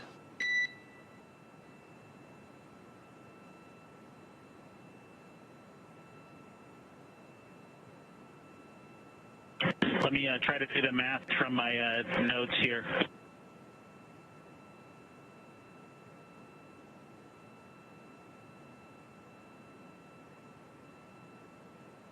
I believe since departing station, we've consumed 13 bottles. Okay, copy. 13 bottles. We'll reconcile our records down here and let you know if we got any questions. Thanks very much.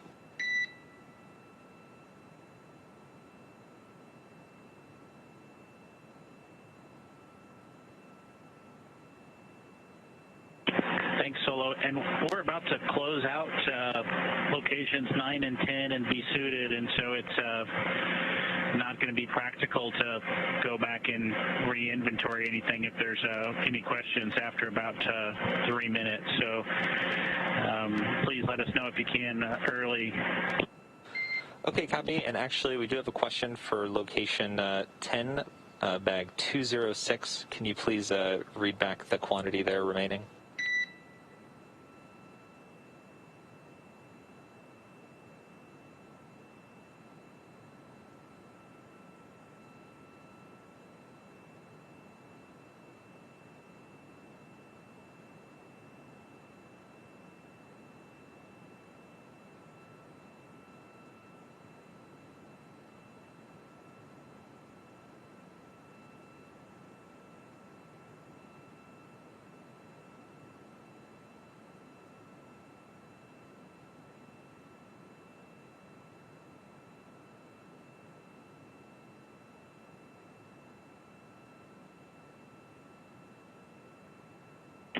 Okay, let me unstow that bag. It looks like I made a mistake. I thought they had 3 bottles in each one, and I just reported one was removed. I'll have to unstow the bag to count the quantity inside of 206. We have a pretty good readout, Bob, that 206 started at 5 bottles. So if you know you took 2 out of there, we can call that one 3.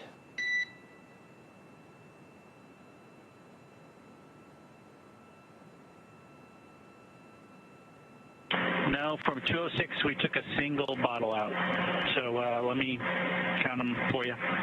Okay, thanks for that double check. SpaceX Dragon for inventory after fluid loading. Okay, SpaceX is ready to copy fluid inventory after fluid loading.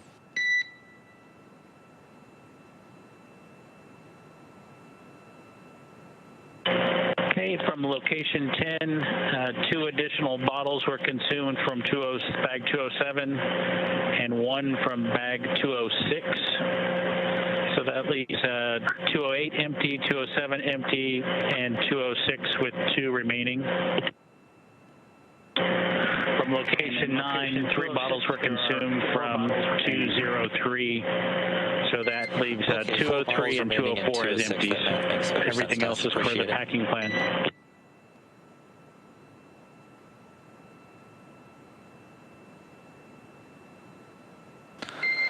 Okay, thanks for the update. Looks like bag 207 consumed 2 bottles, 206 consumed 1 bottle, 208, 207 are empty, and 206 has 2 remaining. And then from location 9, we copy 2 bottles from 203, I believe, and that means 203 and 204 empty, the rest per packing plan.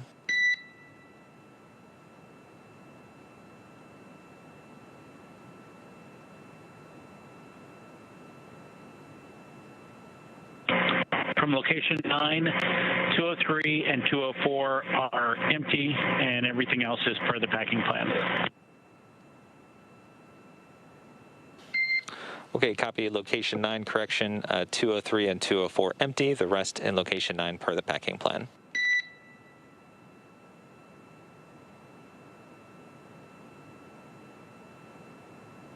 Good, we're back.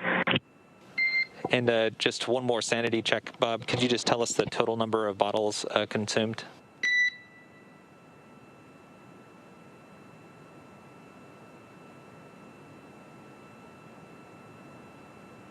Let me try to do the math from my notes here.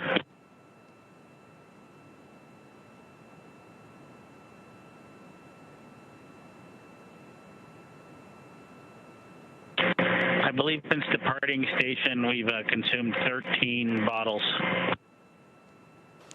Okay, copy. 13 bottles. We'll reconcile our records down here and let you know if we got any questions. Thanks very much.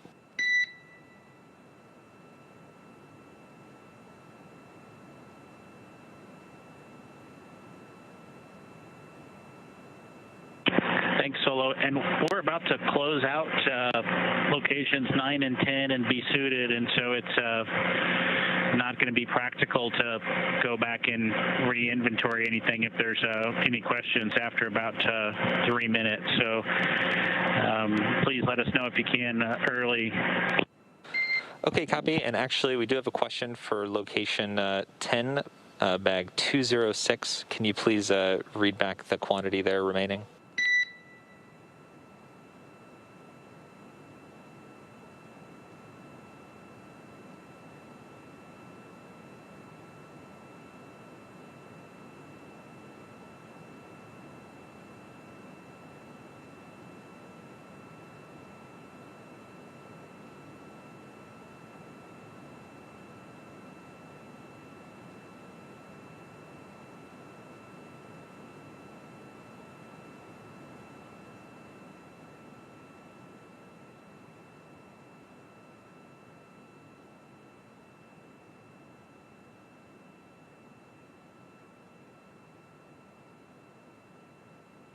Okay, let me unstow that bag. It looks like I made a mistake. I thought they had 3 bottles in each one, and I just reported one was removed.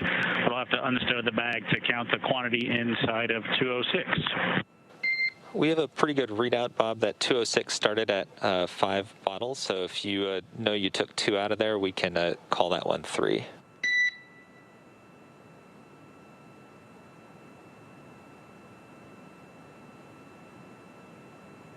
No, from 206, we took a single bottle out. So let me count them for you. Okay, thanks for that double check.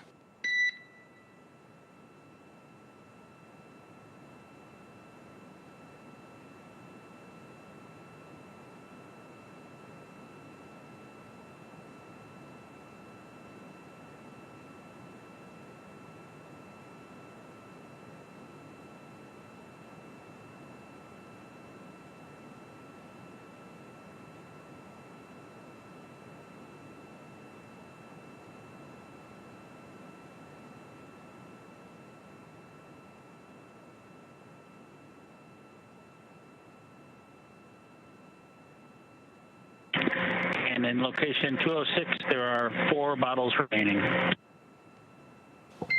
Okay, 4 bottles remaining in 206. That math makes better sense to us. Appreciate it.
All right, well, we are still just getting closer and closer to things really picking up as Bob and Doug get ready to hit the final phase of their flight back to Earth and the end of this Demo 2 mission.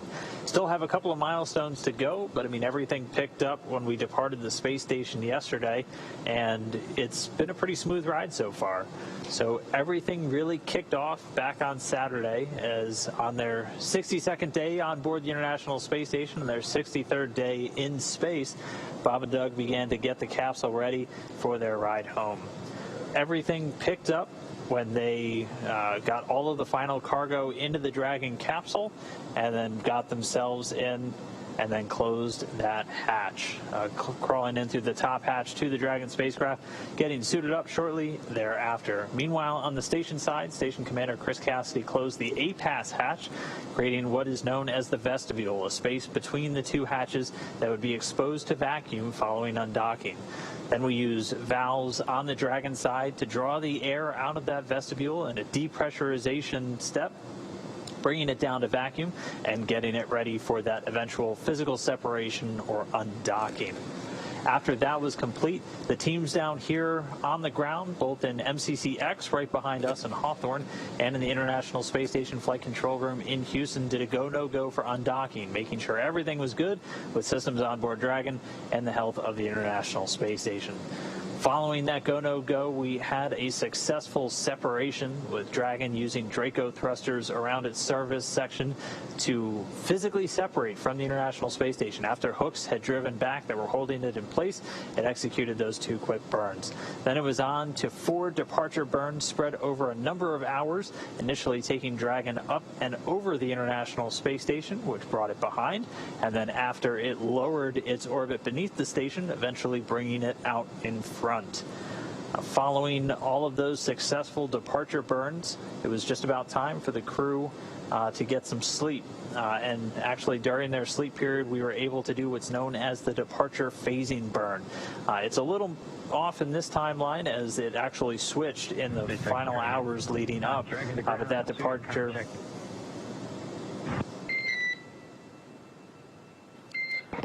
Dragon SpaceX, we have you loud and clear for suited comm check. I read you the same.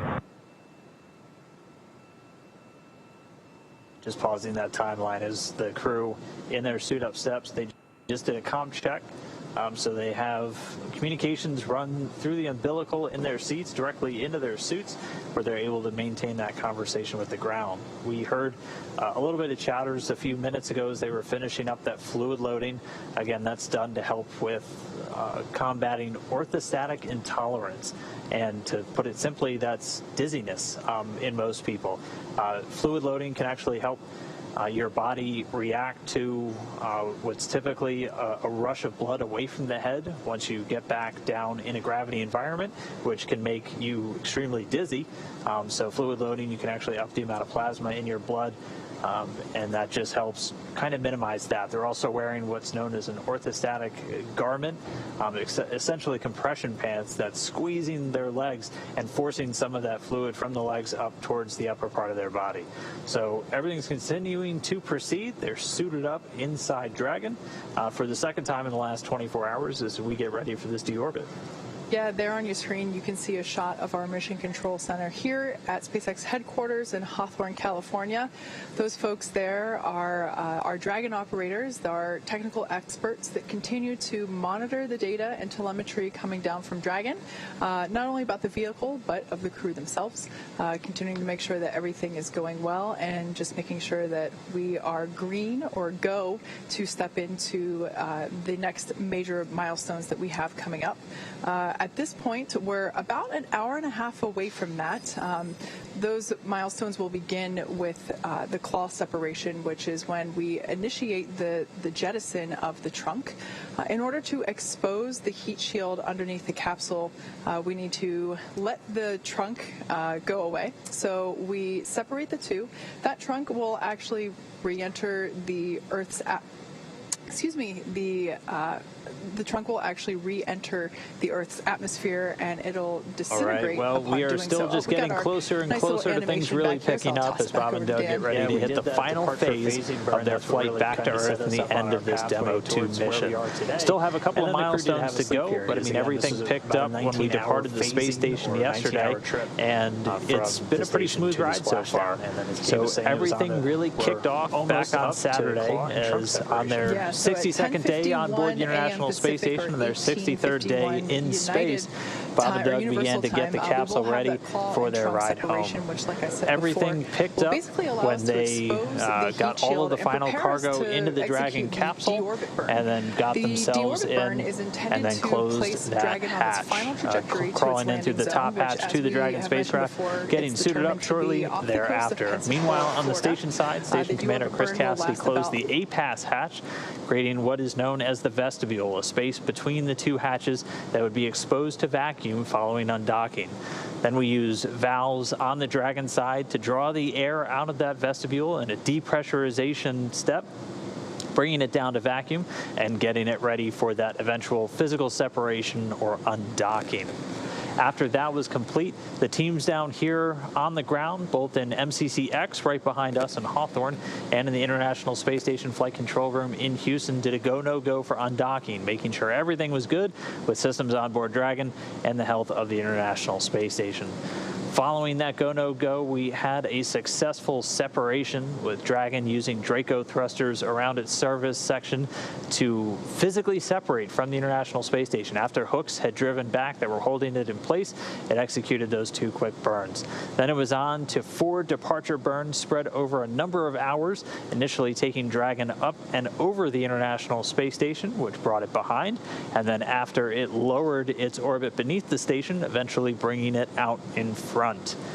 Following all of those successful departure burns, it was just about time for the crew to get some sleep. And actually, during their sleep period, we were able to do what's known as the departure phasing burn. It's a little off in this timeline as it actually switched in the final hours leading up, but that departure...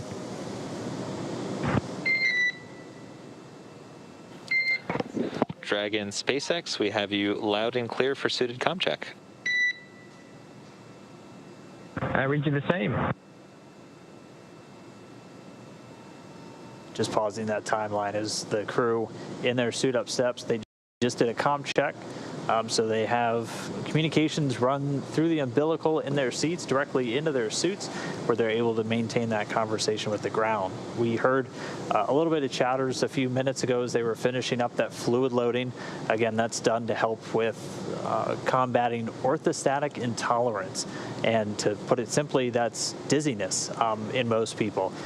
Fluid loading can actually help your body react to what's typically a rush of blood away from the head once you get back down in a gravity environment, which can make you extremely dizzy. So fluid loading, you can actually up the amount of plasma in your blood, and that just helps kind of minimize that. They're also wearing what's known as an orthostatic garment, essentially compression pants that's squeezing their legs and forcing some of that fluid from the legs up towards the upper part of their body. So everything's continuing to proceed. They're suited up inside Dragon for the second time in the last 24 hours as we get ready for this deorbit. Yeah, there on your screen, you can see a shot of our Mission Control Center here at SpaceX headquarters in Hawthorne, California. Those folks there are our Dragon operators, our technical experts that continue to monitor the data and telemetry coming down from Dragon, not only about the vehicle, but of the crew themselves, continuing to make sure that everything is going well and just making sure that we are green or go to step into the next major milestones that we have coming up. At this point, we're about an hour and a half away from that. Those milestones will begin with the claw separation, which is when we initiate the jettison of the trunk. In order to expose the heat shield underneath the capsule, we need to let the trunk go away. So we separate the two. That trunk will actually re-enter the Earth's the trunk will actually re-enter the Earth's atmosphere, and it'll disintegrate upon doing so. Oh, we got our nice little animation back here, so I'll toss it back over to Dan. Yeah, we did that departure phasing burn. That's what really kind of set us up on our pathway towards where we are today. And then the crew did have a sleep period. This was about a 19-hour phasing, or a 19-hour trip from the station to the splashdown. And then, as Kate was saying, we're almost up to claw and trunk separation. Yeah, so at 10:51 a.m. Pacific, or 18:51 United time or Universal time, we will have that claw and trunk separation, which, like I said before, will basically allow us to expose the heat shield and prepare us to execute the deorbit burn. The deorbit burn is intended to place Dragon on its final trajectory to its landing zone, which, as we have mentioned before, it's determined to be off the coast of Pensacola, Florida. The deorbit burn will last about 11 and a half minutes. After doing so, we will close and lock the nose cone. We do this in order to protect the forward hatch located there at the top of the capsule. And we do that after the deorbit burn because the thrusters located there in the forward bulkhead are what we use to actually perform the deorbit burn. So once that nose cone is closed, we enter a 6-minute long communication blackout. This is because we are re-entering the atmosphere. As we encounter that atmosphere and friction builds up, plasma builds up on the external sides of the capsule, creating a barrier essentially where we can't command the capsule or receive telemetry. However, Dragon is completely autonomous, so totally fine. It's driving itself at that point anyway. So we will then, like I said, that blackout period lasts for 6 minutes. A couple minutes after that, we will deploy the drogue parachutes. Drogue parachutes are used for a couple of reasons. One, to help slow the vehicle down further before we deploy the main parachutes, as well as to stabilize the vehicle. About a minute after the drogue parachute deployment, we will deploy the 4 main parachutes. If you watched our Demo 1 splashdown, those are big, beautiful orange and white parachutes, and those further decelerate the vehicle down to a mere 15 or 16 miles per hour. That's the speed that they'll be going when they splash down in the Gulf of Mexico. Again, we're targeting just off the east coast of Florida near Pensacola. Once splashdown is confirmed and we cut the main parachutes away so they don't pull the capsule, recovery operations begin immediately. So that entails essentially getting the capsule out of the water and lifting it onto the recovery vessel. And once that is all secure, we open the hatch and we get our first glimpse of Bob and Doug back here on planet Earth for the first time since they launched on Falcon 9 back in late May. So that particular moment will be the first time they get to breathe fresh air, and we're looking forward to getting some thumbs up from them whenever we see them exit the capsule. And everything's lining up for an on-time splashdown and recovery. We've been following the progress of Go Navigator as it makes its way out to the recovery zone.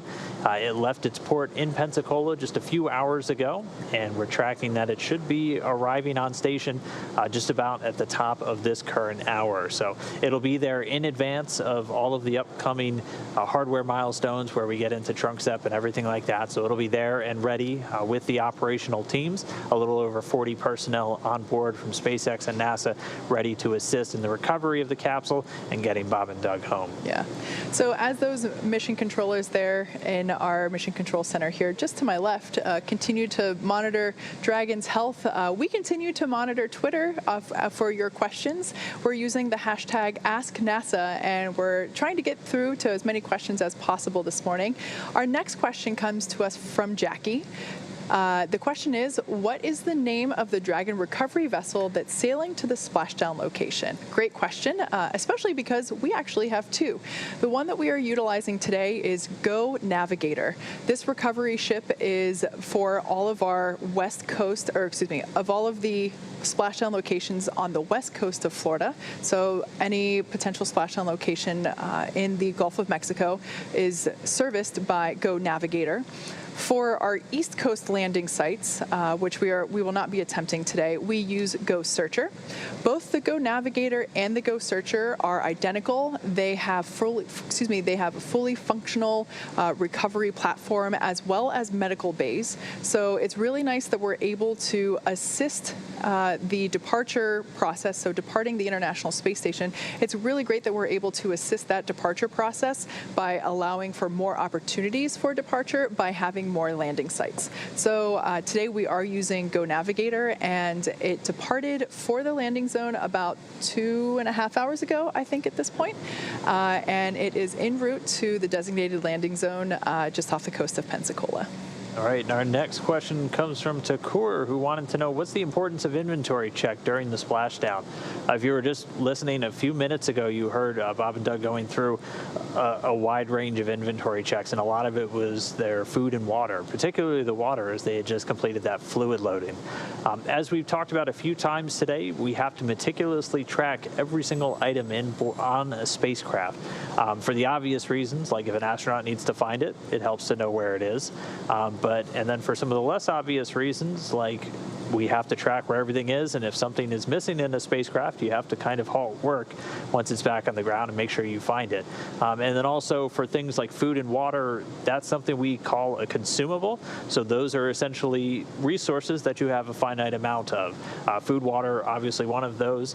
They have about 3 days worth of food and plenty of water on board. It wasn't the limiting consumable for this flight home, as was discussed in our pre-return news conference. Carbon dioxide scrubbing was kind of the low man on the totem pole for the trip home. They have just about 3 days worth. So you have to think of all of these different items that are life support systems typically that fall under that consumable port whenever you're kind of mapping just how much on-orbit lifetime that you have. So we knew that we were going to either return today or within 47 hours after that. And so we make sure we have plenty for that situation, and then hours beyond that as just extra margin, as we're always about redundancy and backup plans and everything like that. Something else to consider with respect to the importance of inventory, during the re-entry period, we don't want anything loose flying around. That is certainly hazardous to the crew. And so taking inventory of what has been unstowed and then restowed allows us to be absolutely sure that something didn't accidentally, because, you know, as you're floating there, it is easy to let go of something and then it might drift off to behind the control panel. Like Dan said before, it's very easy for things to kind of drift off on the International Space Station and get lost. So really having this inventory allows us to make sure that there aren't any foreign objects that aren't supposed to be out during the times in which they are meant to be stowed. So inventory is important for a number of reasons. Our next question comes to us from Tim. He says, my 10-year-old daughter, Haley, wants to know how hot the exterior of the spacecraft will get during re-entry. Awesome. Well, good morning, Haley, or afternoon or evening, depending on where you are. Thank you so much for tuning into our webcast. We're really pleased to have young viewers joining us for this historic mission. So a really good question. The outside of Dragon capsule will reach 3,500 degrees Fahrenheit.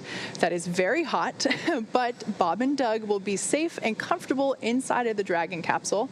We have measures in place to make sure that the inside of the capsule will be flushed with cold air, as well as the air inside of their spacesuits. So even though the outside will be getting really hot, Bob and Doug will barely be breaking a sweat.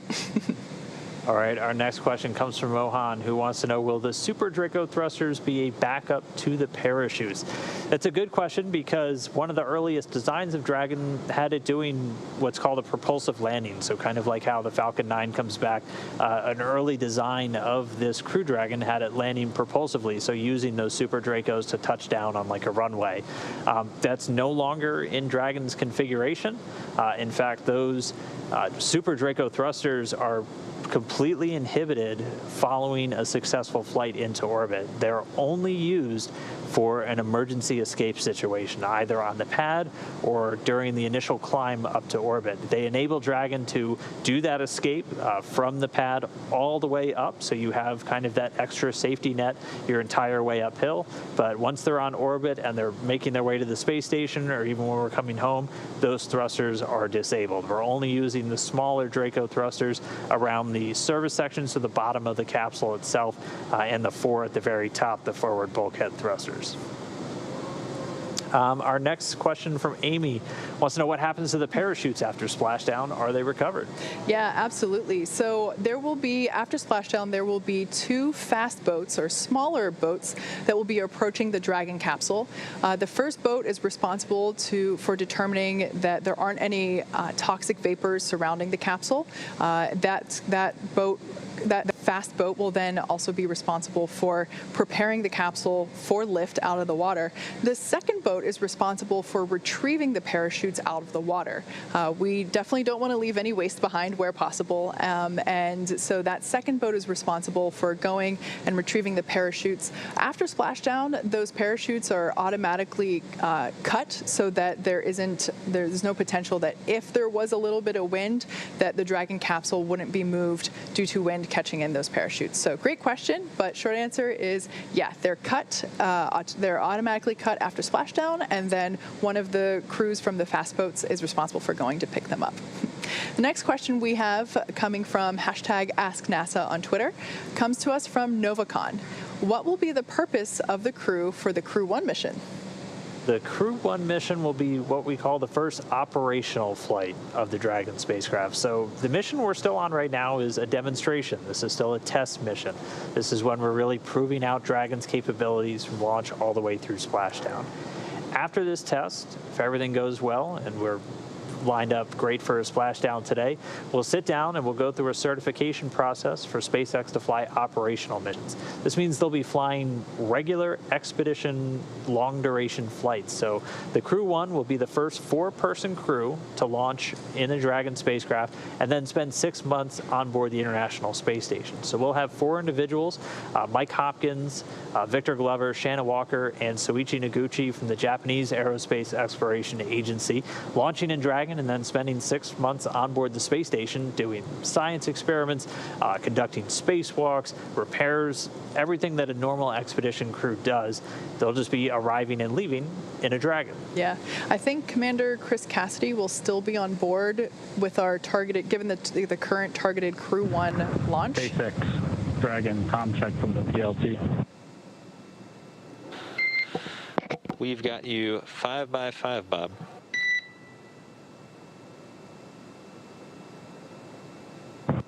And I have to SpaceX and check between us.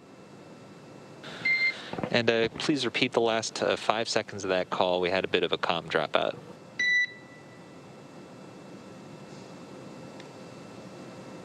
SpaceX is out of clear as well. We have being Doug and I.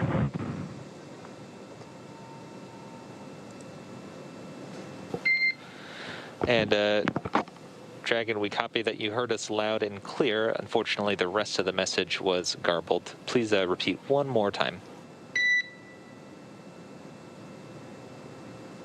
Yeah, we've got a good comm check between both of us, and we are complete with suit downing 4.010. How copy? Okay, that was 5 by 5. We copy that you are complete with suit donning procedure.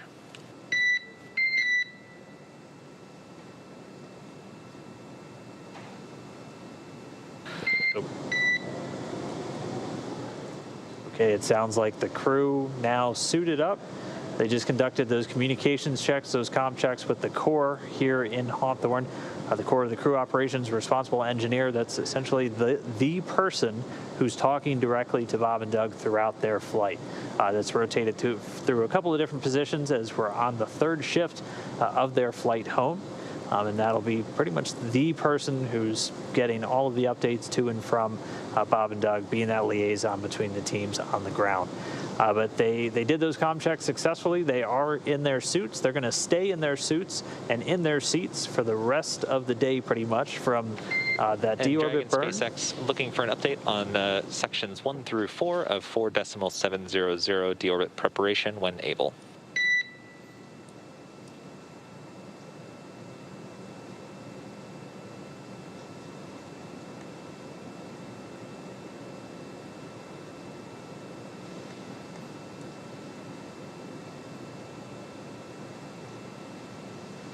And SpaceX Dragon, we are complete with sections 1 through 4. And looking at section 5, the only thing left there to do is 5 alpha decimal 2. As far as the suit leak check, I think everything else is complete. Okay, copy. Sections 1 through 4 are complete. And it sounds like we have... Sounds like you're completing fluid loading and standing by for the leak check. That's a good copy, Mike. Thanks, Doug. Appreciate it. So what we heard there was communication between Dragon and Mike, I just wanted to check back with you on the comm dropout that you had on the last 2 calls that I made to you. How is this comm now? Was it explainable as just random dropouts, or is it continuing from the PLTC? Okay, Bob, we had you 5 by 5 just then, much better than before. We're investigating root cause, but given the clarity of your call just now, I would suspect your audio system is healthy.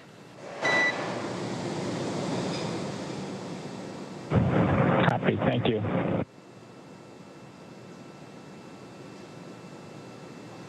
Okay, so there we heard a little bit of communication, just confirming that we were that Mission Control was able to read or hear, as it's referred to, Bob and Doug clearly as they have put on their suits.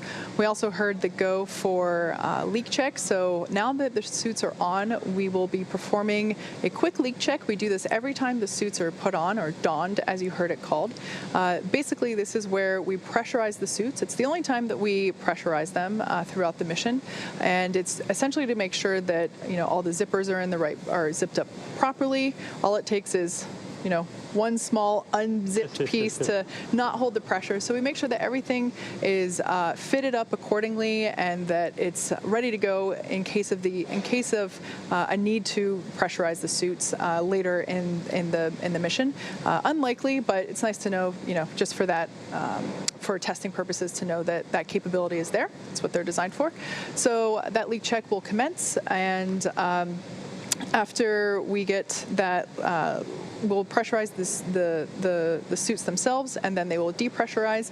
Bob and Doug will be able to lift the visor on their helmet again, and then that's essentially, that's what they will be wearing during this last phase of their mission as they re-enter the Earth's atmosphere. So a lot of good stuff there. Again, nope. No call there. Fake out. Like we said before, we're taking your questions through Twitter this morning using the hashtag AskNASA. Our next question comes to us from Robert. Is the U.S. Navy supporting recovery with ships and aircraft? They are not. I suspect that question comes from the last time we did splashdowns with U.S. spacecraft and astronauts, where we had the Navy assisting throughout the Apollo program for the recoveries. They are not assisting in this. All of the recovery assets for the nominal mission are SpaceX. So SpaceX owns both recovery ships, the Go Navigator and the Go Searcher, and then contract out with the different helicopters and other assets that are used in this recovery. NASA does have a Department of Defense backup, essentially. If Bob and Doug were to have to splash down anywhere other than those 7 sites that we target around Florida, we have the capability to call them up to effect a fast rescue and recovery using parajumpers or whatever assets are available to us. They are also called up on launch days in the event that we were to have an abort on the way to orbit, with them coming down somewhere in the Atlantic. But for now, today, everything is SpaceX and NASA. Another question coming to us from Humzi. Is there a time limit on how long the capsule can be left to float in the Atlantic Ocean before it needs to be recovered? Yeah, so obviously we want to get the crew out as soon as possible, let them get out and stretch their legs and begin their medical evaluations. However, the capsule would be able to float there for a couple of days, like we mentioned before. There is enough onboard water and food. They would be comfortable, although if the waves pick up, I certainly would not be comfortable. That being said, we do strive to recover them as soon as possible. This is part of the reason why we have numerous potential landing zone sites, and we have special criteria for where they actually land to ensure that we're able to get the crew up and out of the water and into the medical bays essentially within an hour after splashdown. All right, our next one comes from Mark, who wants to know, can they take over from the computer and do a manual splashdown if required? They can. Initiating a deorbit or an emergency deorbit is one of the capabilities available to crew members on board. You would have to be in a pretty extreme situation to do that. Something we're obviously not in today, as everything's gone really smoothly with Dragon, but that is something that's available to them. They also have the capability to manually step in for a number of the different steps during the re-entry, mainly for any parachute deployments or even cutting the parachutes after they've splashed down. If that doesn't happen automatically, they have a button right in front of them on their displays where they can make that happen. So they do have quite a bit of capability to jump in if required. Yeah, that is one of the few hardwired buttons on their display panel, but it is certainly not one that can be triggered accidentally. It is a two-step verification lever, essentially. So no need to worry about performing an emergency deorbit accidentally. Next question comes to us from NASA plus space equals heart. I couldn't agree more. Will this Crew Dragon be reused? Yes, it will. This particular capsule is intended to be reused on the Crew 2 mission, which will be launching sometime next year. And yeah, we already have plans for reuse for it. In fact, the team at the Cape is already preparing to begin those refurbishment processes as soon as the capsule lands, essentially, really getting a head start on that. The capsule is waterproof. That was a process that we learned how to do through the Crew Cargo program. Our reuse efforts with that program, with our previous version of the Dragon capsule, also known as Dragon-1, the process of making that waterproof that knowledge that we learned from that has transferred over to Crew Dragon capsules, and it's safe to say that it is with very little refurbishment required to the internal hardware. There's very little refurbishment required because we're able to keep it watertight and eliminate any exposure to salt water, which for metallic surfaces does cause corrosion, which is no good for spaceflight. So short answer is that, yeah, we will be reusing this as soon as next year on the NASA Crew 2 mission. All right, our next one from Lisa. What are Bob and Doug bringing back from ISS, if anything? There's quite a bit, actually.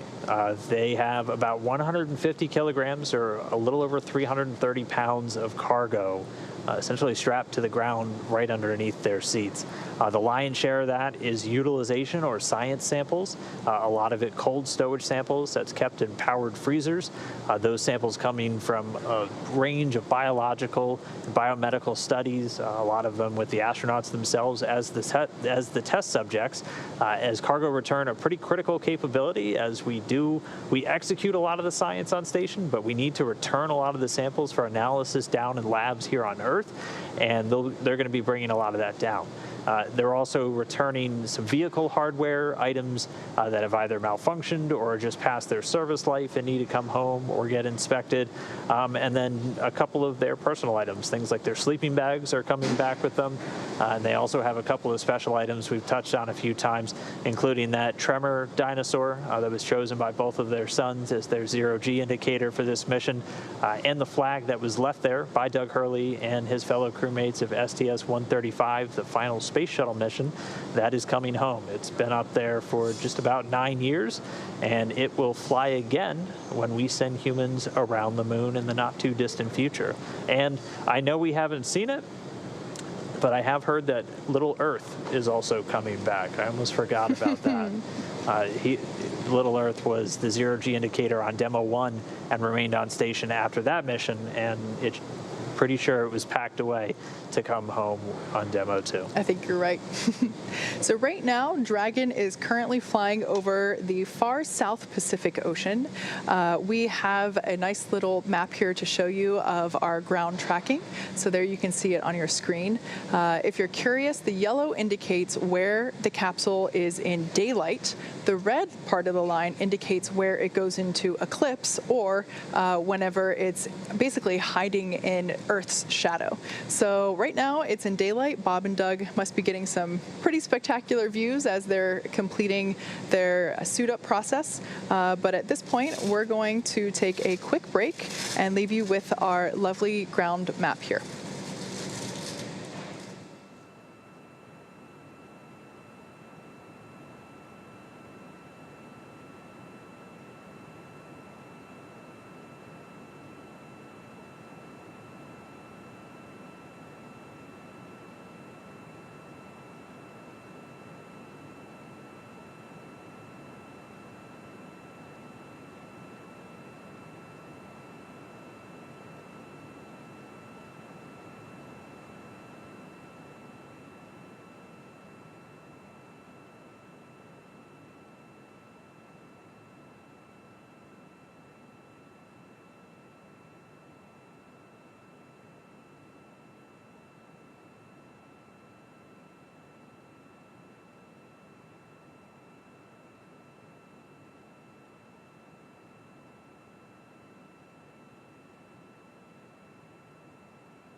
Dragon SpaceX for video.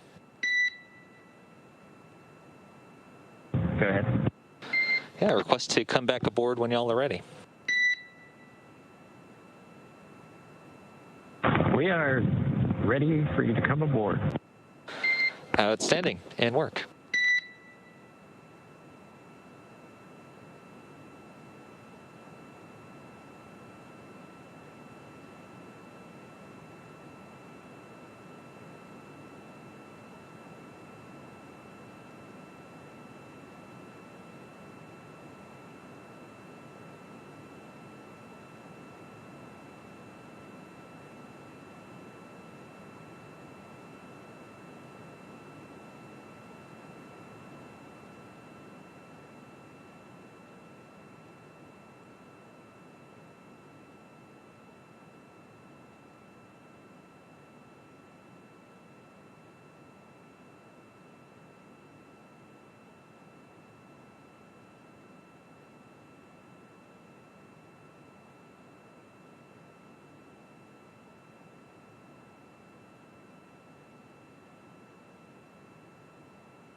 Dragon SpaceX, you are go for procedure 4.011 suit leak check. Suit check can work.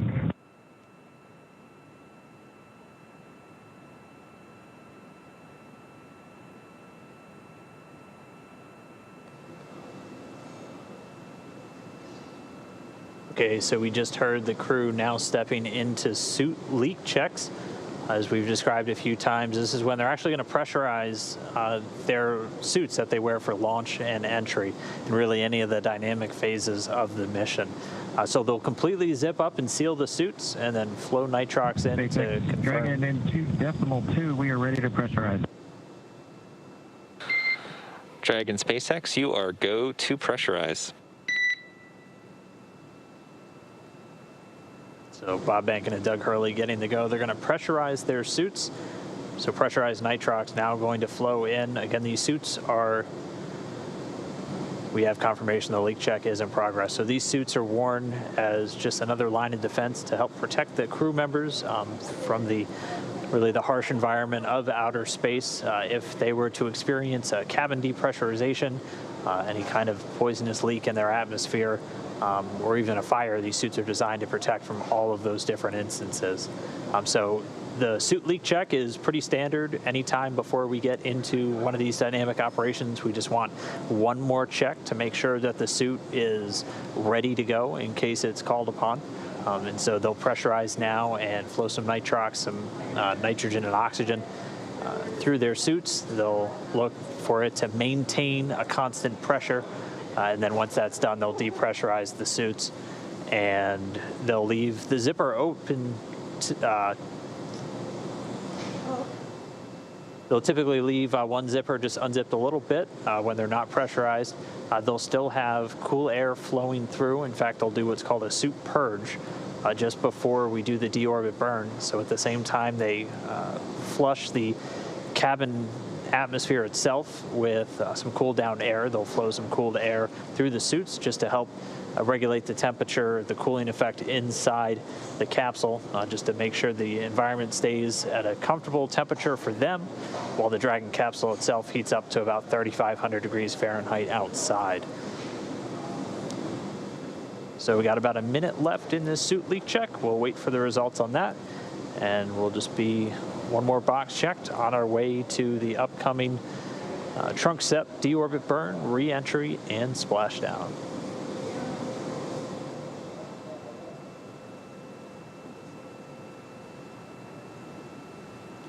And one interesting thing to note, if you're watching this ground track, you're going to start to see that line coming out of the bottom left corner and ending in the Gulf. That means we are on our final orbit.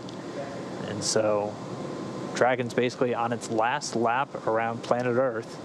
The last 90 minutes it's going to spend until we just about get to that splashdown. So you can keep an eye on that. The line's going to stop moving where you can see it terminate in the Gulf.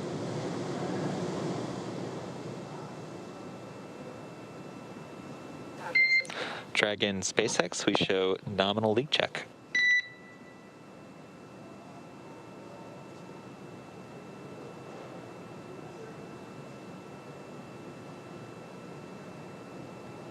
Copy, show the same.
So there a minute ago, we had confirmation of nominal leak check. Again, that's just checking another box off on the to-do list as Bob and Doug continue their return home back to planet Earth.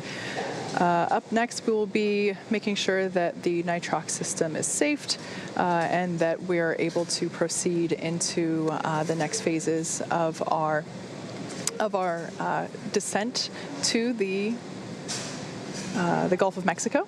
We are aiming for a splashdown site just off the coast of Pensacola, Florida.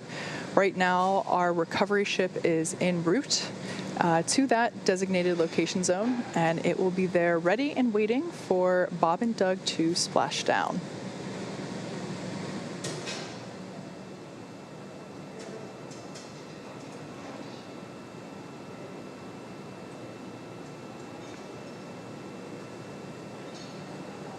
There on your screen, we do have a live shot from Go Navigator. Again, that's our recovery ship located in the Gulf of Mexico. You can get a little bit of a feel for that wave action that we got there. Generally speaking, pretty calm looking based on the waves that we can see there in the shot.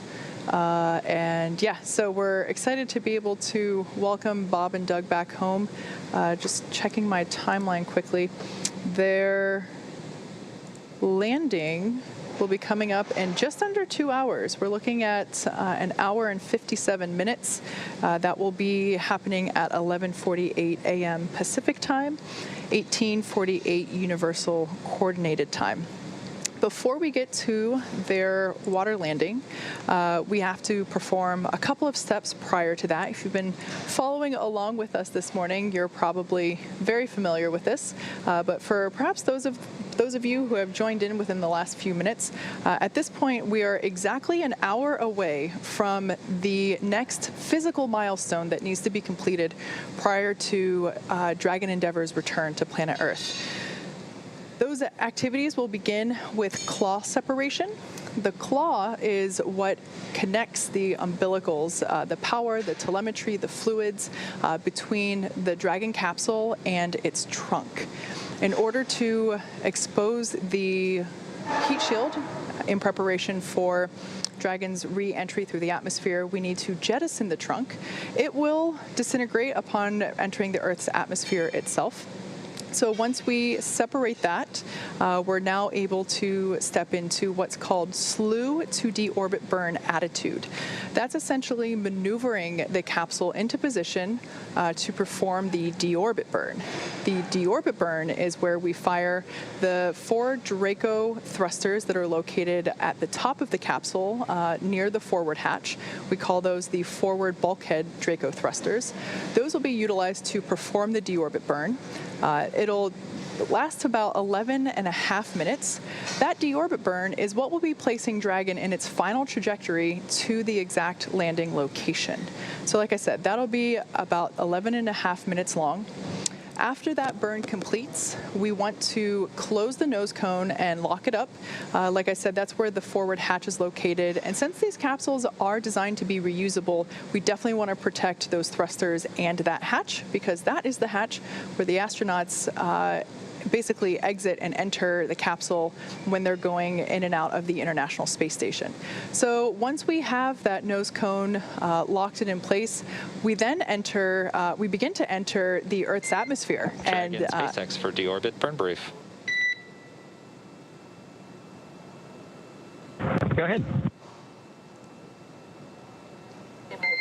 Okay, first off, for timing, I'm showing no changes. Your tablet and onboard times on your timeline are within about 1 minute or less of our ground estimates. How copy? Copy. Timing on board is per the iPads and within a minute. And even better, the onboard countdown in your timeline should be within a few seconds. So looking pretty good. For the vehicle, Endeavor is looking great for entry. The ready comm during Bob's comm check earlier we consider temporary, and we are not tracking any system issues. How copy?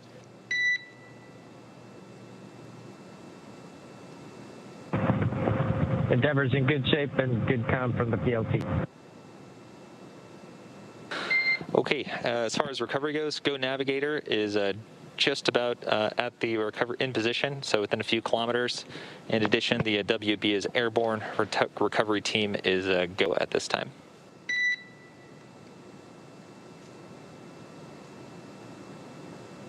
Go for recovery. Copy all. Yep, and one quick go back. Recovery has arrived, so they are on station. In addition, for the weather, I'm looking at the weather right now from the water video from Go Navigator, and it looks like glass. It's awesome.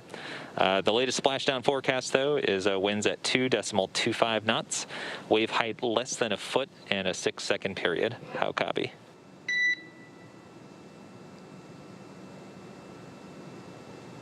Copy. Winds, waves, and weather.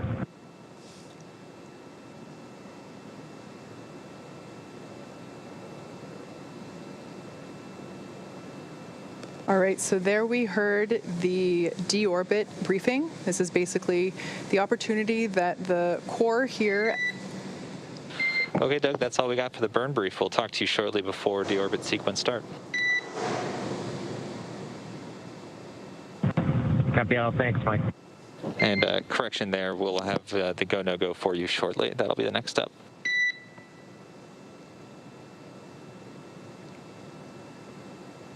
Okay. Yeah, so as I was saying, the burn briefing there, just making sure that everyone's on the same page. Since Bob and Doug's primary role during re-entry is to monitor telemetry, timing, and data, it is important to make sure that their onboard timers are synced with the most recent trajectory simulations that we've generated here in mission control. So that's what that was, just making sure that their sequence of events was lining up with with what we're seeing down here in mission control. So all really good stuff there. We also heard that the recovery vessel Go Navigator is in position. So it is ready and waiting for splashdown, which, like I said before, will be occurring at 11:48 a.m. Pacific, 18:48 Universal, and we're just under 2 hours from that happening. So I don't know about you, Dan, but as we're stepping into these checks and we did the leak check, we did have done a couple of comm checks, and now we're talking about deorbit burn. My heart's starting to go. We're getting there. It's starting to feel real. We're waking back up. Yeah. It's time to bring these guys home. And I mean, here in the core call up, the water looks like glass from those ship views. That's exactly the type of thing we want to hear. The wind has picked up a tiny bit to 2.25 knots. It's about 2.6, a little under 2.6 miles per hour. So still well within our margins for what we were looking for acceptable splashdown weather. Right now in the room behind us and over in Mission Control Houston, teams are just doing a final go, no go. And so that should wrap up over the next couple of minutes. And then we'll hear them call that up to the crew members when they get the final go to do the deorbit burn. But we'll be doing all of the other activities prior to that, including the claw and trunk separation, and then just getting ourselves ready for deorbit burn. So things are definitely going to start picking up in the next couple of minutes. Really, the next hour is really where things start to happen. But we do have a couple of moments now to get joined by a special guest. Dragon, SpaceX is go for the deorbit burn, and the burn has been enabled. That's a great call to hear. Denver copy. Go for the deorbit burn, and we see it on board. All right, so we just heard it. That means both the SpaceX and NASA teams are go for deorbit burn. So we are counting down to that deorbit burn. Still a bit of a ways off. It's just under an hour from now from starting for that 11.5-minute burn. But for now, as we are go for deorbit and return of Bob and Doug, we're going to send it over to the Johnson Space Center real quick, where Courtney Beasley is standing by in Mission Control Houston, along with NASA Administrator Jim Bridenstine, also there in Houston. Courtney?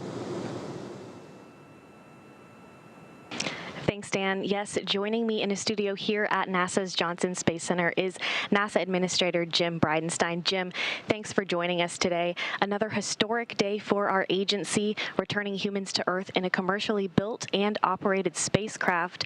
How is this mission paving the way for the future? Well, it's a great question, and I think it's really establishing the business model for the future. So you can see today I'm wearing my Artemis shirt. And when we go to the moon, we're going to go with commercial partners. And you know, NASA's goal here, we don't want to purchase, own, and operate the hardware the way we used to. We want to be one customer of many customers in a very robust commercial marketplace in low Earth orbit, but we also want to have numerous providers that are competing against each other on cost and innovation and safety, and really create this virtuous cycle of economic development and capability. And that's what today's return is going to represent. This is the next era in human spaceflight, where NASA gets to be the customer.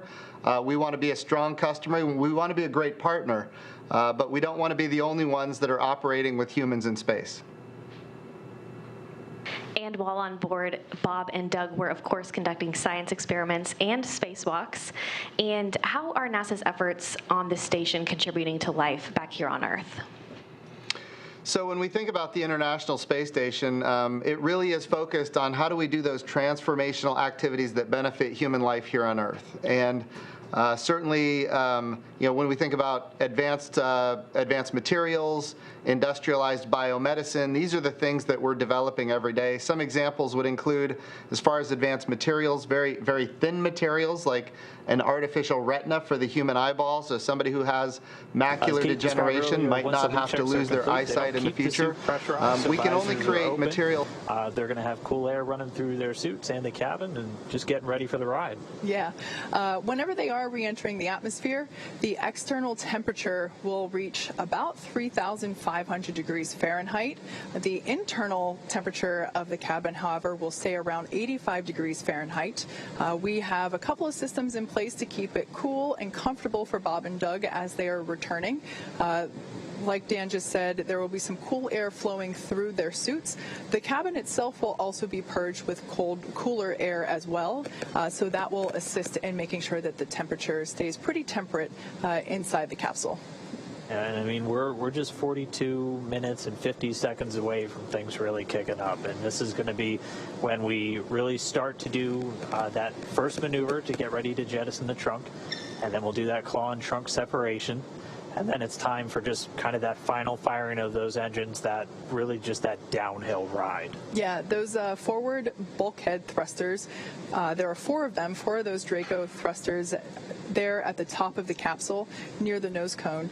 Those will be utilized to perform the deorbit burn. This burn is what will essentially give Dragon its final trajectory back home. This is the last burn that the capsule will perform. If you've been following along since yesterday afternoon, you know that there have been a number of burns completed. This deorbit burn will be the final one. It will last about 11.5 minutes. After that burn completes, we no longer need to utilize those Draco thrusters, and we want to protect the forward hatch up there, so we close the nose cone and lock it up. We're expecting that event to happen at 11:11 a.m. Pacific. About 10 minutes, or excuse me, 20 minutes, 25 minutes, wow, mental math on air is hard. 25 minutes after that, the capsule will be re-entering the Earth's atmosphere, and like I mentioned, approaching about 3,500 degrees, and that's because we're in that heat of re-entry, and so that's where things will really heat up for Bob and Doug on their re-entry, and that's where we'll have that comms blackout. And we actually have a Twitter question that's germane to this right now, where Stephen asked, during the blackout, will you not be able to communicate with Bob and Doug, but you will be able to track them? And it's kind of a mix. We won't be able to talk to Bob and Doug. We won't be able to send or receive any data from the Dragon spacecraft. So we won't have basically telemetry-driven tracking, but we know exactly where they're going to be as their orbit's already been calculated. We've had this orbit calculated since yesterday, essentially. It's gotten fine-tuned as we've done those burns, but we'll know exactly where they're supposed to be, even though we can't communicate during that time. Exactly. And even though we won't won't be able to send or receive signals or commands or telemetry. Dragon is designed to be fully autonomous. At that point, it is driving itself anyway, so there's really nothing to be worried about. Bob and Doug's primary function at that point is to monitor all of the telemetry that they see on their screens and to stay comfy. Yeah, and once they're through that, that initial entry, we'll have that part called entry interface, which we kind of explained as that's when the capsule's really experiencing aerodynamics. They've been flying around in the vacuum of space with no air, so no lift, drag, stuff like that on their capsule. And entry interface is where they're really starting to hit the atmosphere, and it's affecting the capsule. And it'll continue to use its Draco thrusters on the service section to really guide it back home. Yeah, exactly.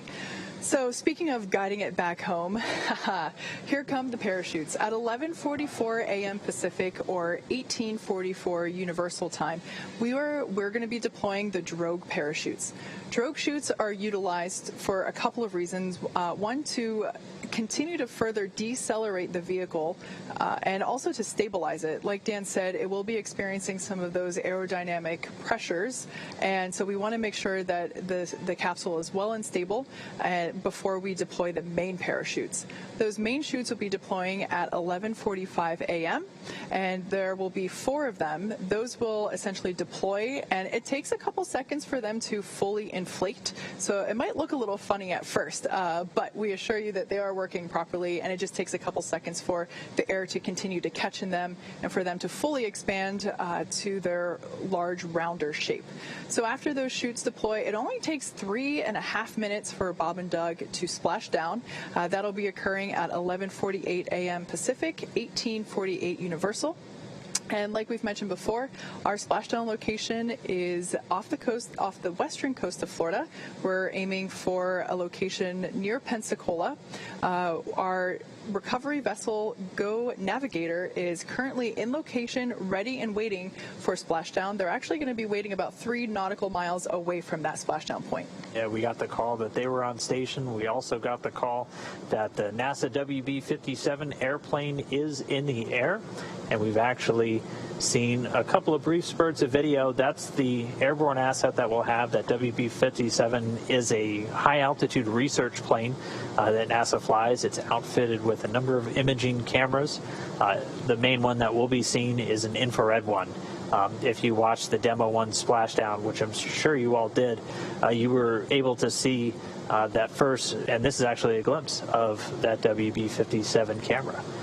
We'll be getting this back, and if we acquire it the same time we did for Demo 1, we were able to see the capsule while it was still in that atmospheric reentry, so it was just this really bright light that all of a sudden lit up the sky, and that was the first view we got of Dragon. And so we'll use that to hopefully see during the entry, and then the initial parachute deploys, and then we'll have a couple more assets on the ground or on the water, on the boat, that will get a couple more views of Dragon as it delivers Bob and Doug safely to the ocean. Yeah, so as you can hear, all of this excitement will be happening in pretty rapid succession. On your screen now, we can see closest to the camera, we have NASA astronaut Doug Hurley. He is the pilot or the commander for this particular mission, and then there now on the camera to the right is NASA astronaut Bob Behnken.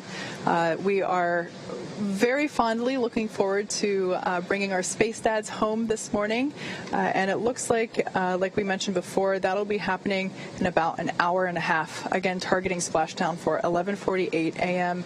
Pacific, 18:48 Universal Time. But like we mentioned before, the action really begins at the claw separation milestone, which is slated for 10:51 a.m. Pacific in about 38 minutes from now. So again, we are continuing to take questions this morning through Twitter using the hashtag AskNASA. Our next question comes to us from F1 Fanatic. Do the astronauts need to have face masks down during reentry? That is a great question. Very astute observation that those visors are in the upward position. So right now, these suits are unpressurized, and Bob and Doug are breathing just the normal cabin air. Those face masks, or visors as we refer to them, do need to be lowered and locked during the reentry period.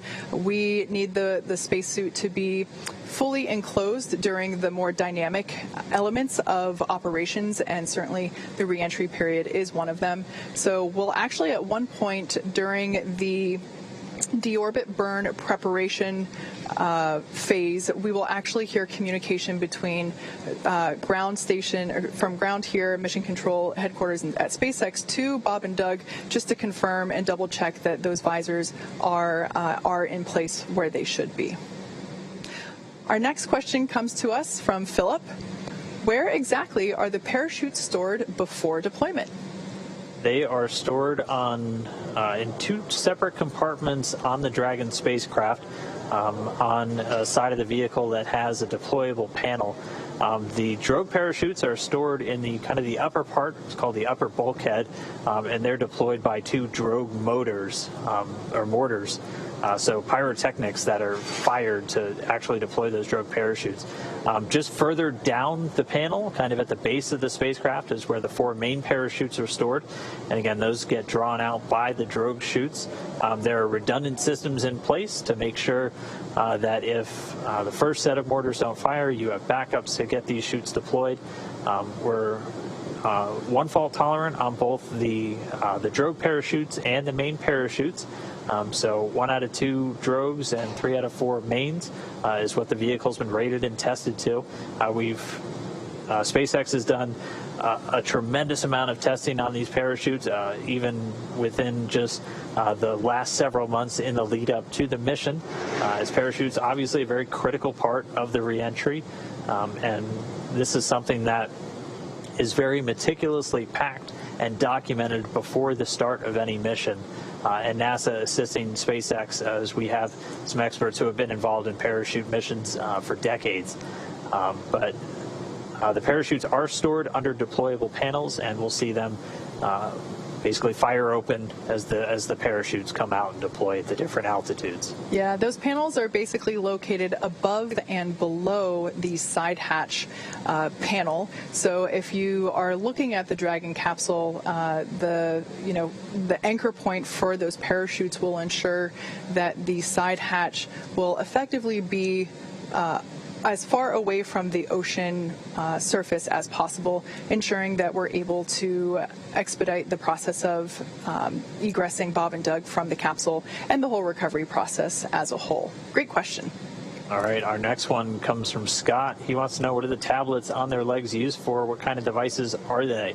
I think you've heard him call out a few times that they're using iPads on board, and they're really just essentially their user manuals. They're able to dial up different procedures, checklists, things that they're looking for throughout their flight. They're able to Velcro them essentially to their suits, and just like the main displays in front of them, they're touchscreen enabled, and they have the touchscreen capable gloves in their suits. It's really just another information source. Dragon doesn't have the big paper manuals that we were used to in the shuttle era and things like that, just kind of streamlining everything as much as possible.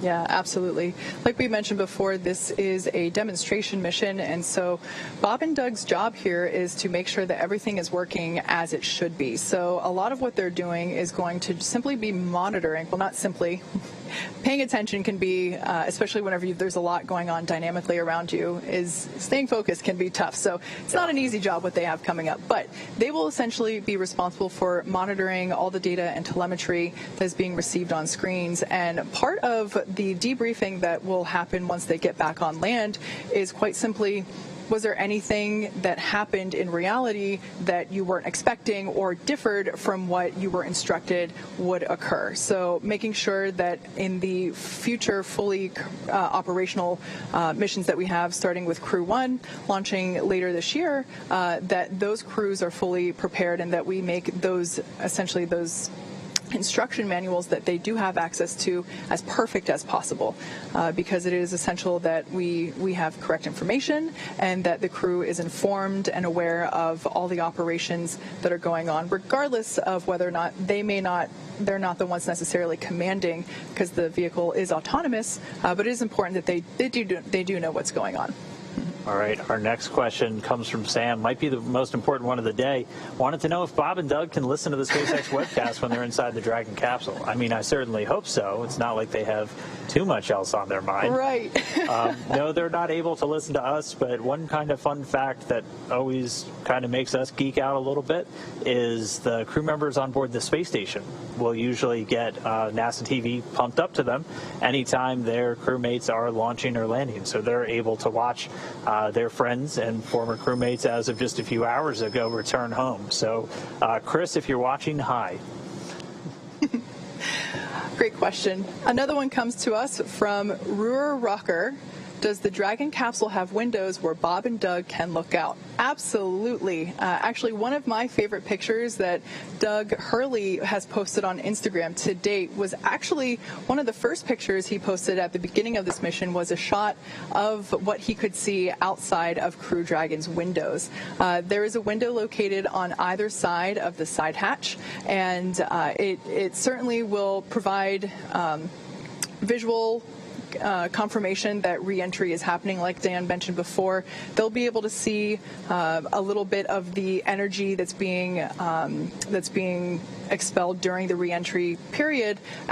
Some of those pieces of the ablative material, as they heat up and are designed to flicker away, they'll actually be able to see that from it'll be quite the fireworks show. All right, next one comes from Joe. Wants to know, does the Dragon capsule have Netflix? Another important question. No, as our views here of the capsule cycle through, we'll be able to see what their screens look like. There we go. So there in the center screen, we actually have the ground tracking map. As you can see there, actually it might be kind of hard to make out, but Dragon is actually crossing over the Atlantic Ocean, now approaching what looks like Ireland. So it will be crossing over into Europe soon.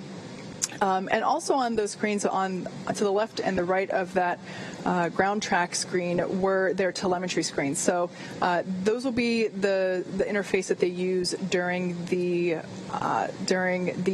deorbit burn, and that's what they'll essentially use to make sure that everything is looking good and performing nominally. Yeah, and I mean, that center screen that you just saw, that's essentially the same map that we've been looking at throughout our coverage here today. So they're looking at a lot of the same data that we're trying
to give you guys down here on the ground just where are they over the Earth, because it can be a little disorienting to look out the window and figure it out quickly. But they're able to see just how far along their orbit they are, where those milestones are coming up, so they can just, again, they're in a monitor mode and they're ready, locked and loaded to jump in if required.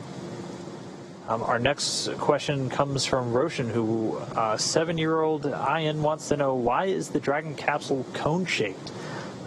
For a very specific reason, and it's why a lot of spacecraft are in a capsule shape.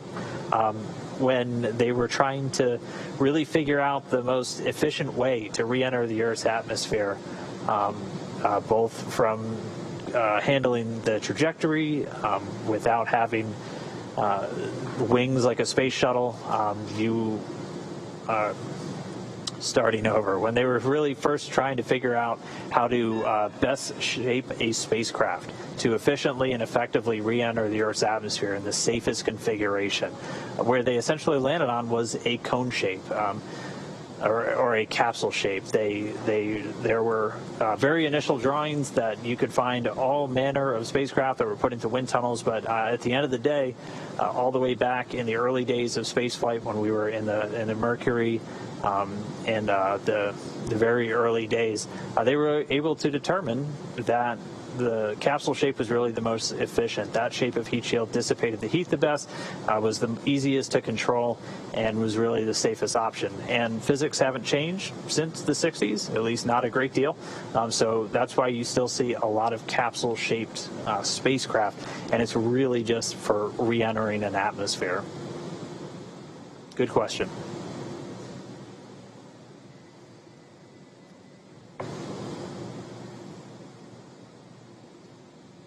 So there on your screen, again, we have live shots coming from Dragon Endeavour as it is making its way back towards Earth. We are approaching the final steps of the day of the mission, in fact, and at 11:48 a.m. Pacific, 18:18 a.m. or p.m. Excuse me, Universal. We will have the splashdown of Dragon Endeavour. So right now, Bob and Doug are essentially cycling through, preparing for what we call deorbit burn initiation. This will be where the deorbit burn is what will be placing Dragon on its final trajectory to a specific landing location. That location there were 7 possible ones. We determined the best one for today's re-entry to be off the coast of Florida near Pensacola. The recovery vessel Go Navigator is in place, ready and waiting. And it seems like Bob and Doug are pretty comfortable there. They are in their spacesuits. The leak check has been performed, and we got the call out that it was nominal, so everything good there. Right now, those visors are in the up position.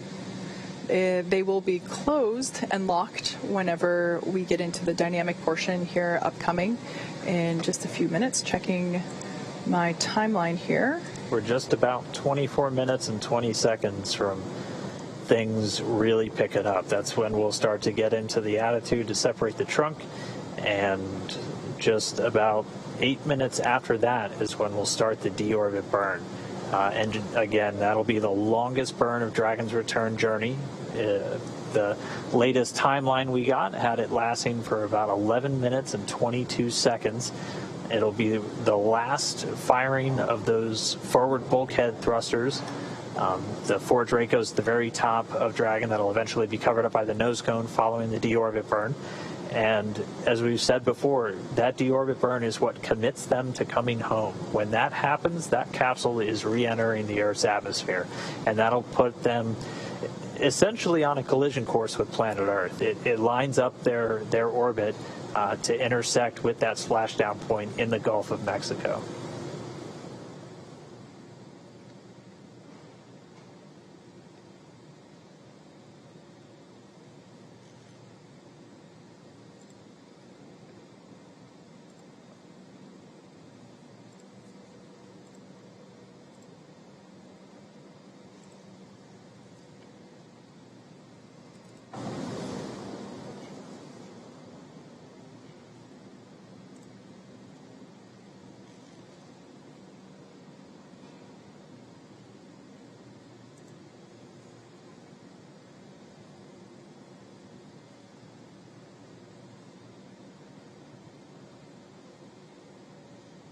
And while we have just a few more minutes until we get to that, we still have some questions coming in. Again, if you have one, jump over on Twitter, use the hashtag AskNASA. This one comes from Scare Survivor, who wants to know, does Dragon lose radio data contact with satellite or ground stations during re-entry? And the answer is really everything. As that plasma builds up around the spacecraft, it essentially prevents signals being sent or transmitted or received by Dragon's antennas around the outside of the spacecraft. So it's both satellites and ground stations that it won't be able to communicate with. But again, Dragon continues flying itself. We know what its orbit is plotted out to be, so we know where it is, and we even know the expected time of that blackout, about 6 minutes. So it does lose contact with everything. We won't be able to hear from Bob and Doug until they're on the other side of that blackout, and then we'll reestablish communication with Dragon.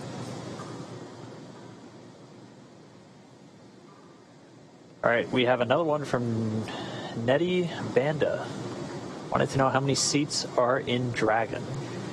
So as you can see on your screen there are actually, I guess one is hidden, there are actually 4 chairs there available. We will be utilizing all 4 seats on the Crew 1 mission launching later this year, currently targeted for September. Right now, Bob and Doug are only occupying 2 of them, as this is a demonstration mission.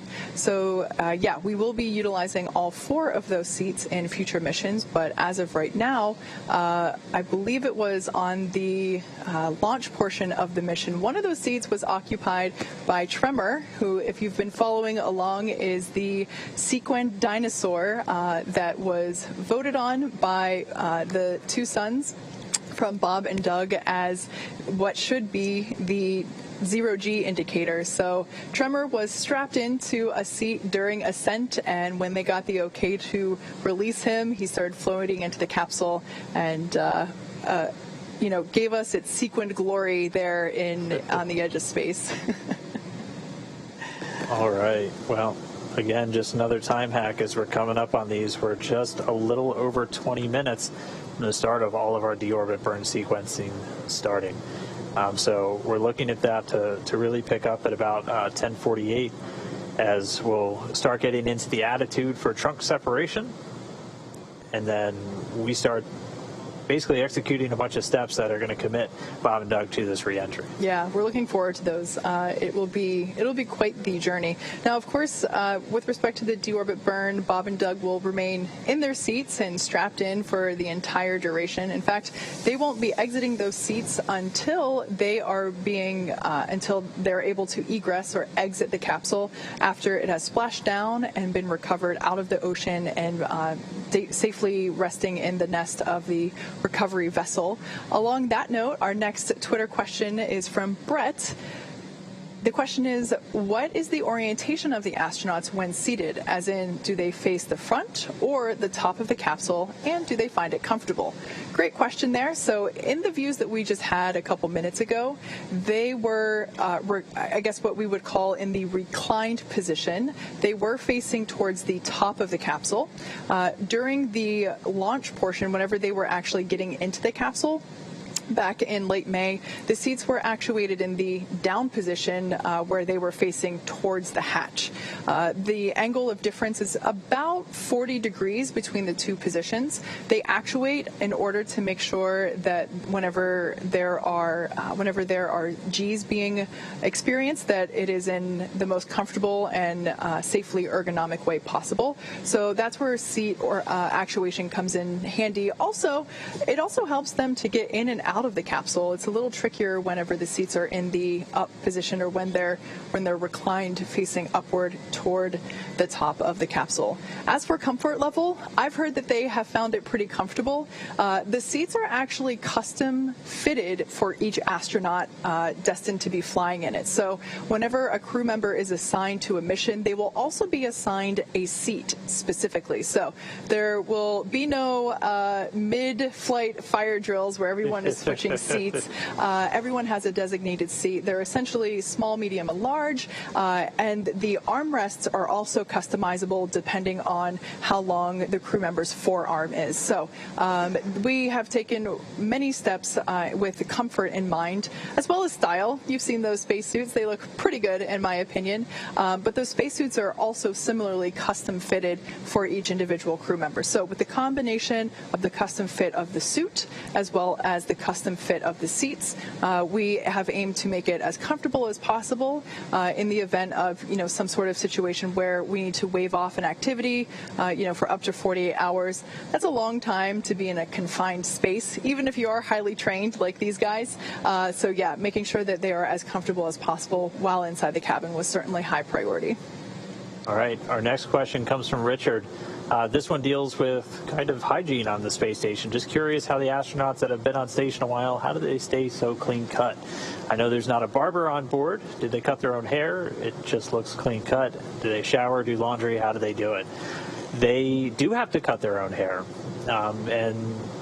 Even the current commander, Chris Cassidy, who's still on board, famously shaved his head once as his fellow crewmate Luca Parmitano was about to arrive on space station, just so he had some bald company.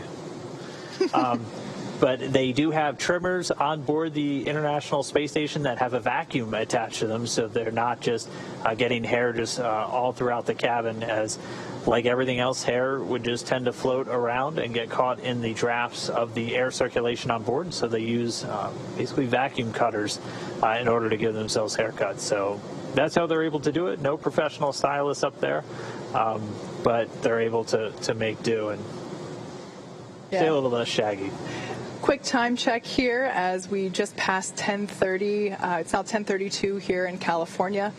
We are less than 20 minutes away from our first event here on our list as Bob and Doug begin to continue to check off the boxes of their return home. That first event is claw separation. That's essentially the initiation of trunk jettison.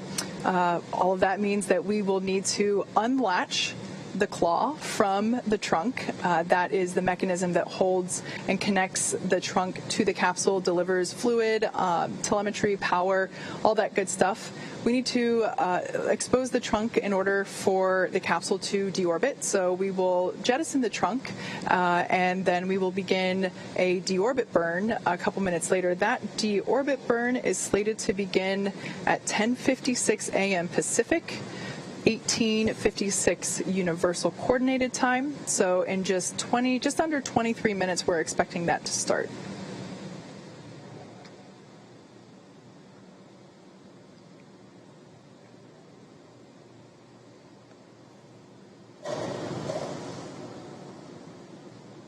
Once again, if you're just joining us, we've got some live views inside the Dragon Endeavour capsule.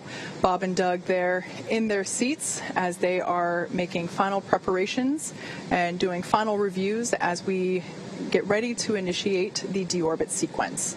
Closest to the camera there is NASA astronaut Doug Hurley, and further away from the camera is NASA astronaut Bob Behnken. These are two incredibly wonderful humans. We affectionately call them our space dads here at SpaceX. It's been such an honor to be able to fly them. Of course, Doug Hurley was actually the pilot of the final space shuttle mission, STS-135, back in 2011. And honestly, when I heard that he was assigned to this mission, I cried because, just to have the opportunity to return the pilot of that final mission to the space station in this capacity is so cool. And I've loved following this mission since the moment that we started training for it here in Hawthorne.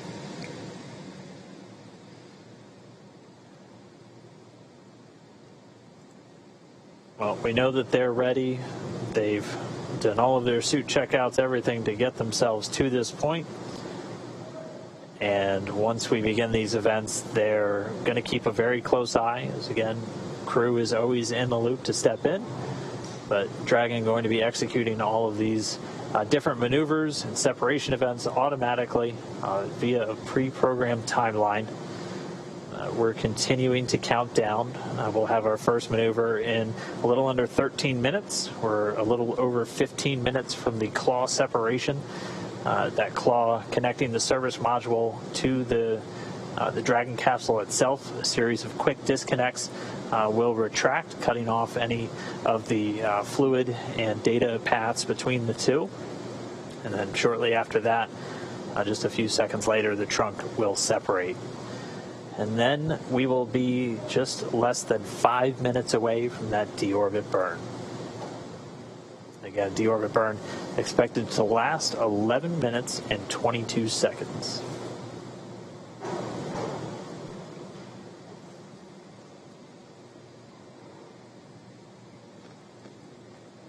Now, of course, during re-entry, Bob and Doug will be experiencing a couple of Gs. We're anticipating them to feel about 4 Gs during re-entry. This will make it a little difficult for them to move their arms around. Not impossible, but essentially what they're doing right now is reviewing all of the event details for splashdown, making sure that they, and I've said this before, they have rehearsed this both they've rehearsed the sequence of events in person with the recovery team, as well as through simulations here at Mission Control or at SpaceX headquarters in Hawthorne, California. So at this point, because it will be difficult for them to maybe flip through to the exact part of the procedure they might want to review during the actual re-entry event itself, they are reviewing those now in preparation for that splashdown or for the re-entry sequence.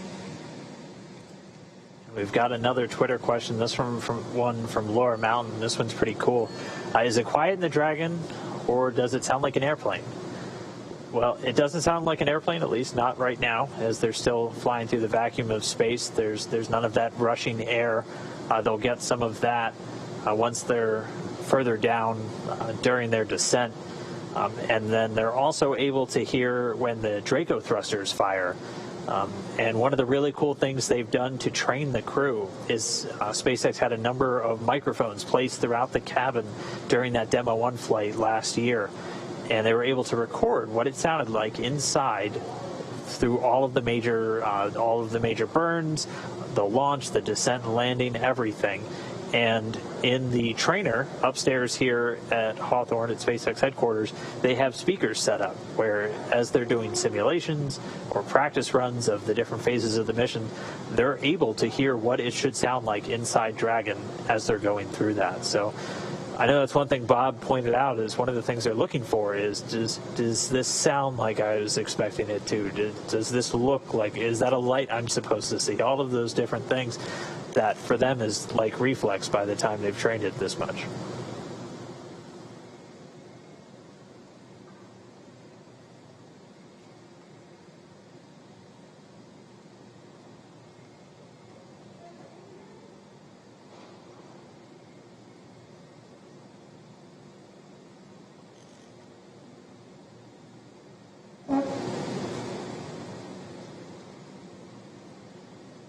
All right, well, at this moment, we are less than 10 minutes away from this sequence starting. We are just about 9 minutes away, in fact.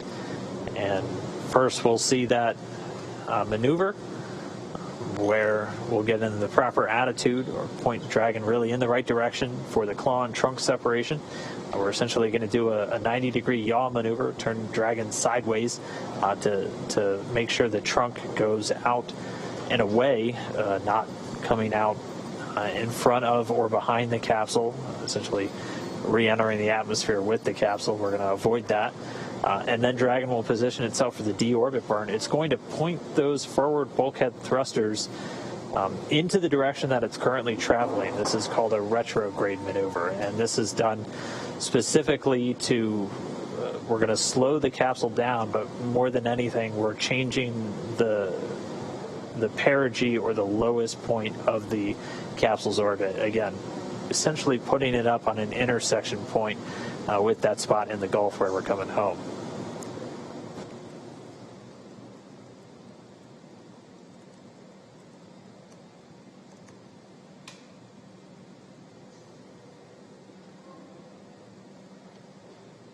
Eight minutes, Kate. We are getting close.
Dragon SpaceX for deorbit sequence.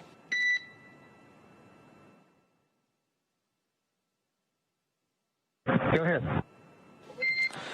All right, Doug, we are 5 minutes out from deorbit sequence start. In addition, just wanted to inform you we are expecting some Radicom during claw and trunk set due to vehicle orientation.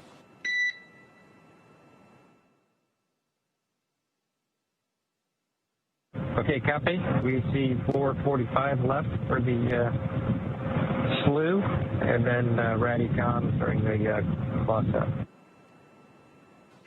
Good read back, Doug.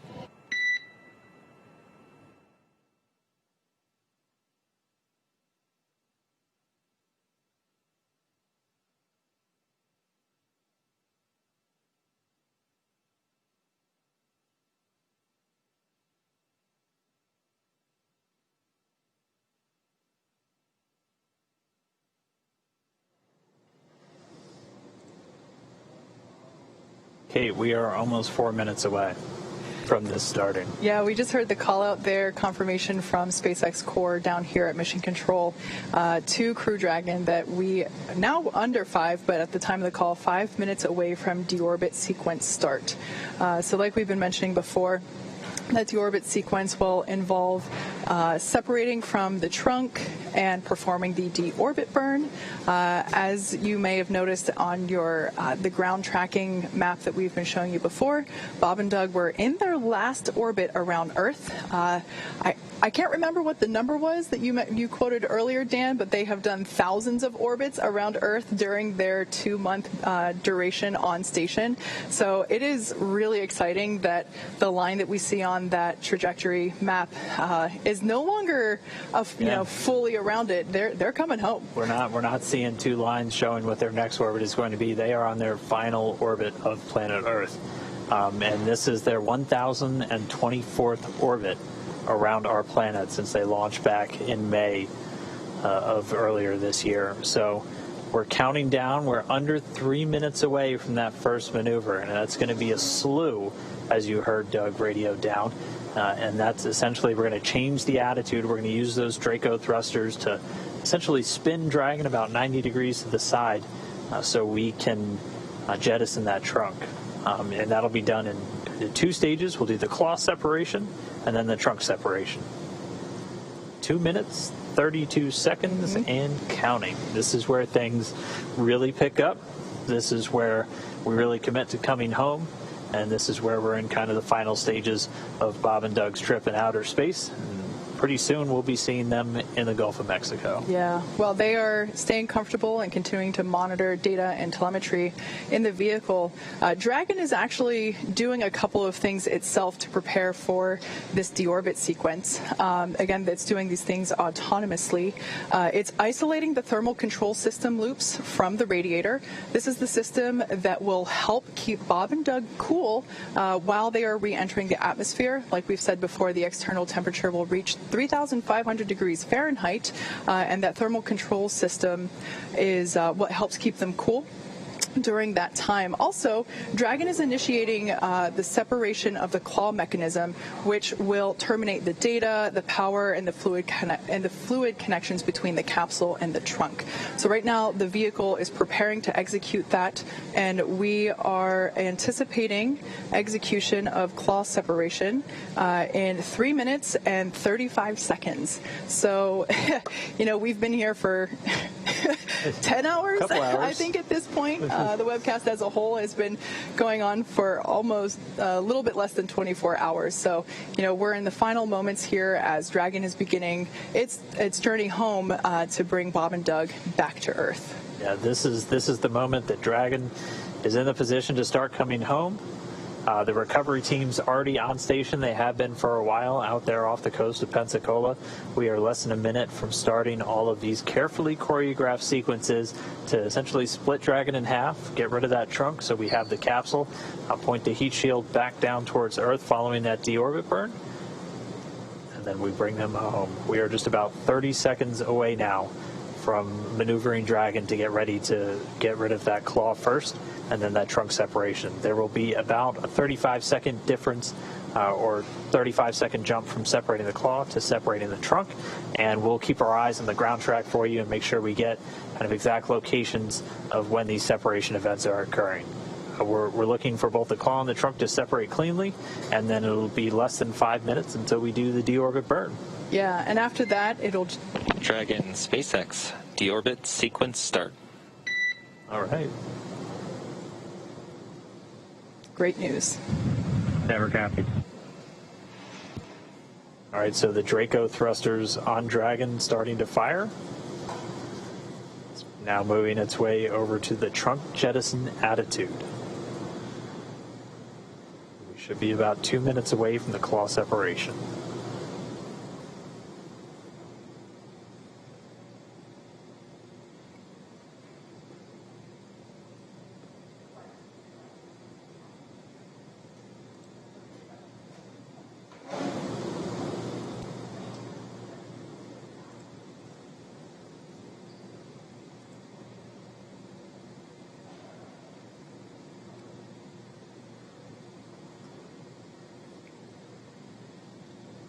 For those of you that are just tuning in, you are just in time. At this point in the mission, we are now beginning to execute the final steps of Dragon Endeavor's return to Earth. Right now, we are performing the claw separation slew, which basically means Dragon is maneuvering itself into position, into the proper attitude in order to separate the Dragon trunk. And that will be initiated first by separation of the claw. The claw is the mechanism that attaches the trunk and the and the capsule together. The claw is what delivers power and telemetry and fluids, and we need to expose the heat shield. Right now the trunk is blocking that. So we will jettison the trunk, and we will then have allow us to maneuver into the proper attitude to perform the deorbit burn, which Dragon has performed a number of burns so far overnight and early this morning. and this will be the final burn that the vehicle has to perform for this mission. And we just heard confirmation Dragon's in the trunk separation attitude. We are now standing by for claw separation.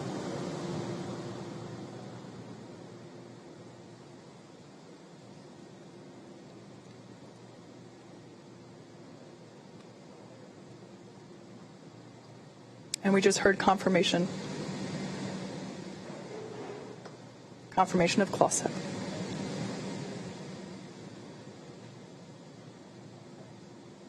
And with the claws separated, we're now standing by for the trunk separation in less than 30 seconds.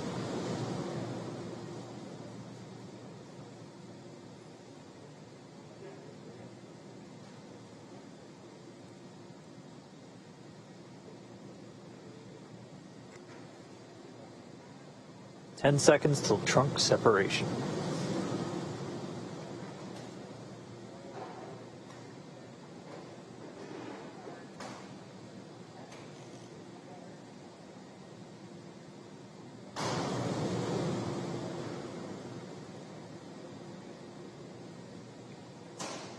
And we just heard confirmation of trunk separation. The trunk separation coming at 10:52 a.m. Pacific, with Dragon flying over the Indian Ocean just off to the west of Australia. Dragon SpaceX, we showed nominal trunk jettison. Oh yeah, we felt it. All right. So the crew just got the call, nominal trunk separation. That's exactly what we were looking for. Next up is going to be that deorbit burn. Again, this is the longest burn of their trip home. This is the longest firing of those thrusters and the last time we're using those forward bulkhead thrusters. Exactly. Those forward bulkhead thrusters, like Dan just said, that's what we're using to perform the deorbit burn. Once we do that, we will then be able, that deorbit burn will last for 11.5 minutes. Once that is completed, we don't need to use those thrusters anymore, so we will close and lock the nose cone in preparation for re-entry.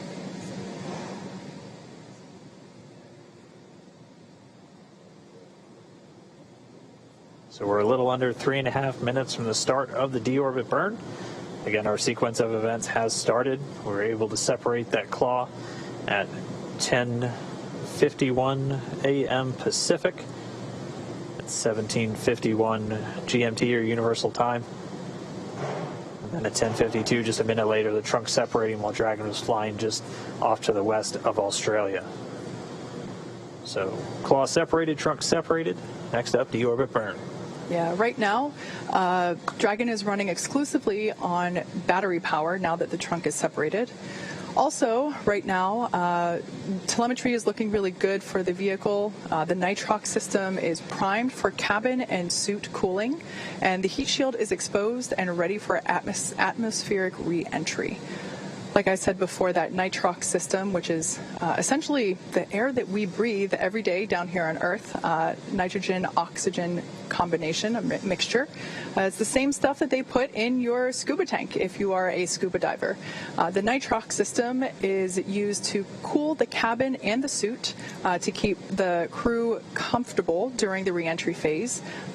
They will actually have cold air flowing through their suits themselves, as well as through the cabin itself. So a two-pronged approach to maintaining a comfortable temperature there inside the capsule. Like we said, the next event that we have coming up will be the deorbit burn, which we're expecting that to commence in 1 minute and 40 seconds.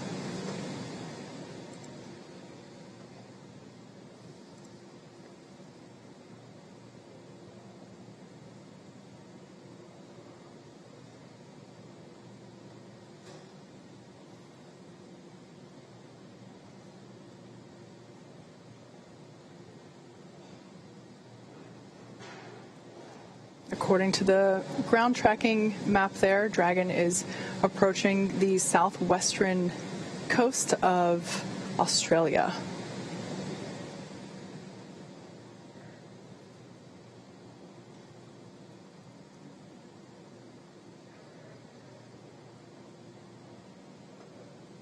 We are less than We're excited. Jinx. We are inside a minute to deorbit burn.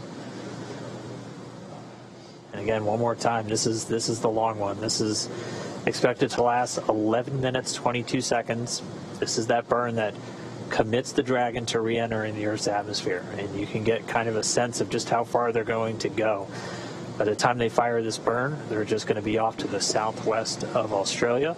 And this is going to realign their orbit to intersect with that point off the coast of Pensacola where they're going to be splashing down.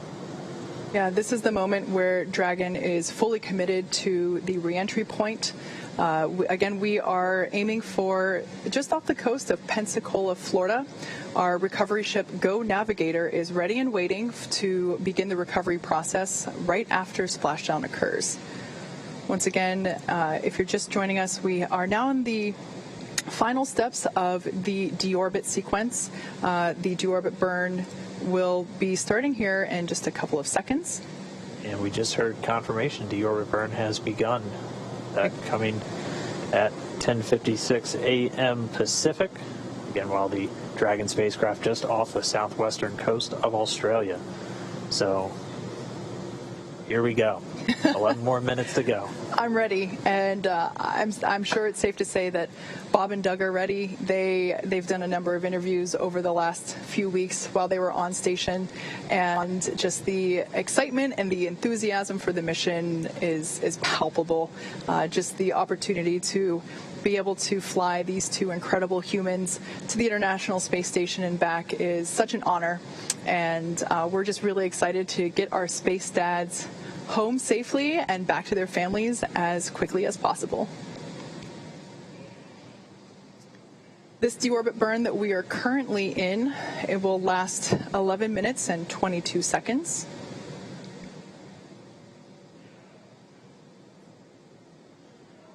Already a little more than a minute 10 in counting, so we have about 10 minutes to go.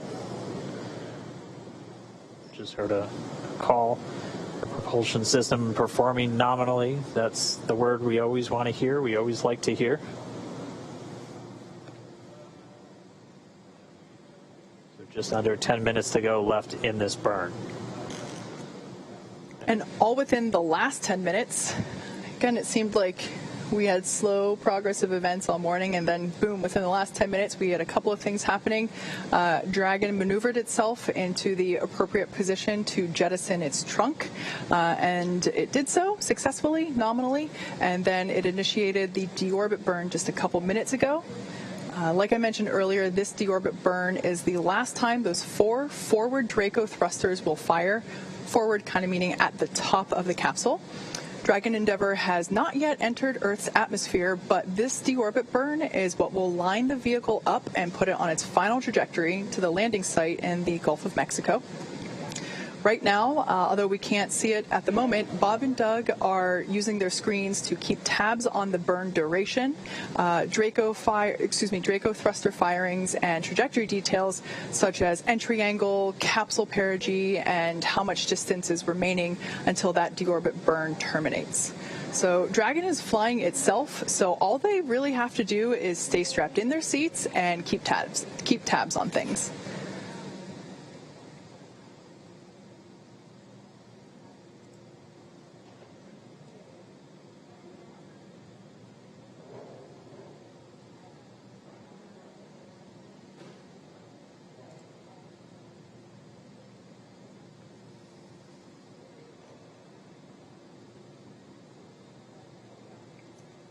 So while this burn is completing, again, we're just a few minutes into it. It'll last 11 minutes and 22 seconds.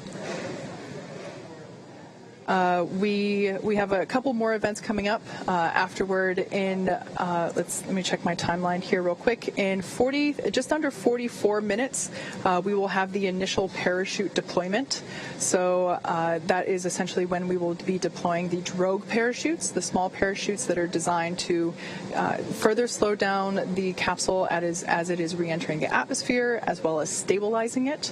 And then a minute after that, we will deploy the drogue parachutes, and that is targeted for 11:44 a.m. Pacific, 18:44 Universal.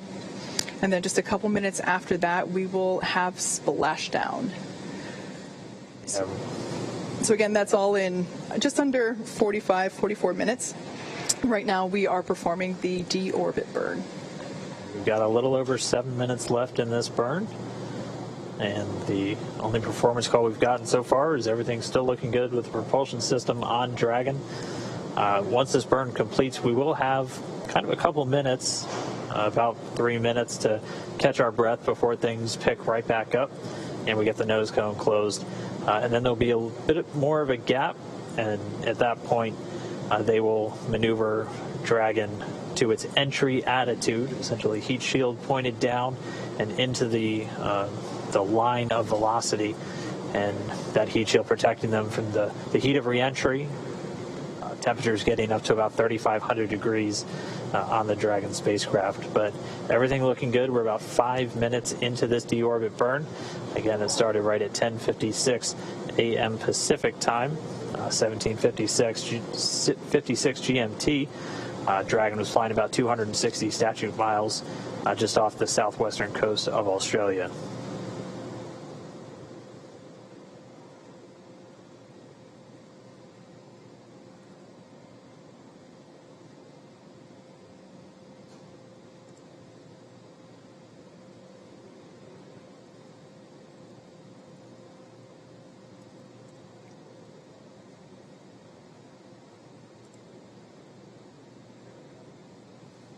So right now, during this burn, we just heard a call that we're halfway through the burn and everything is looking great, everything performing nominally. During this burn right now, Bob and Doug are currently monitoring the deorbit tool, which, like I said earlier, captures things like the perigee, the reentry interface, how much distance remains before the burn itself is terminated. They're also monitoring the burn duration and the firing of those Draco thrusters located there at on the forward bulkhead of the capsule. There on your screen, you actually can see what Bob and Doug are seeing right now. That is that tool on their screen. So on the left and the right of the center screen, that is the deorbit. That is the deorbit monitoring tool.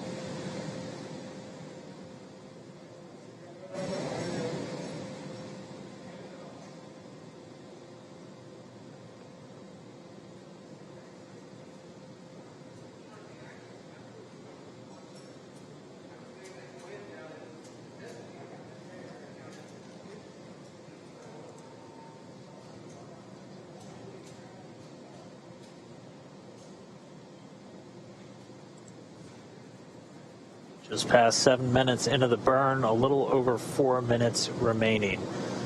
Everything's still looking good with Dragon Ship Endeavour's deorbit burn to commit it to coming home. Everything continuing to be on track for our splashdown. Again, our splashdown time right at 11:48 and 24 seconds Pacific was the calculated time. It would be typical for a couple seconds on either side. But that time is 18:48 GMT or universal. But we're already through several of the really major steps to initiate this re-entry. The claw is separated, the trunk is gone, the deorbit burn has begun, and we're more than halfway through, just a little under 3.5 minutes remaining.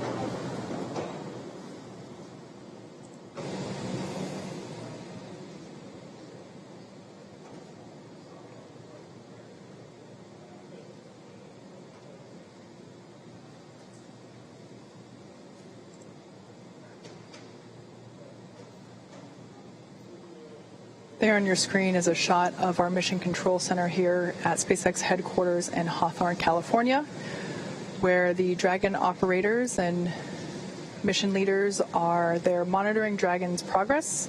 They continue to watch the propulsion data and all the GNC data, making sure that everything is looking healthy and nominal.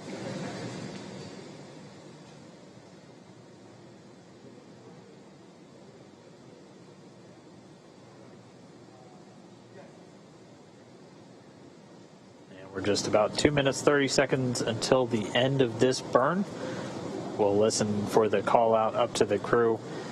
on the performance of the burn, and then they'll start moving into the next steps. Again, we'll get about a 3-minute breather before the next major milestone comes up when we get ready to close the nose cone. That protecting the docking ring, guidance, navigation, and control sensors, and also these 4 forward bulkhead thrusters that are currently performing the deorbit burn during the actual reentry process. So we are at just under 2 minutes from the conclusion of the deorbit burn.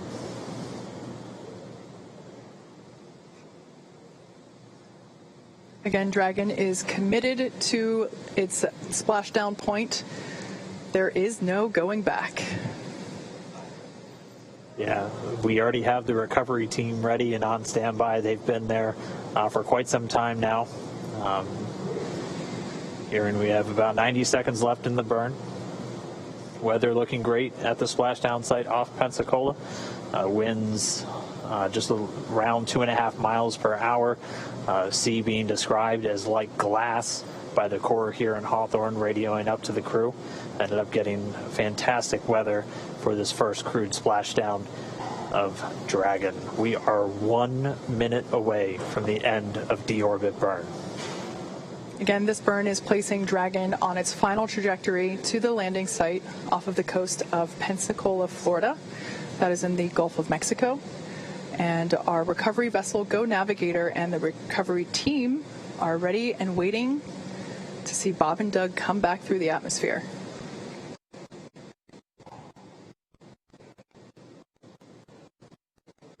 Like we said, this deorbit burn, during this deorbit burn, not entering the atmosphere just yet. That won't happen for about an hour.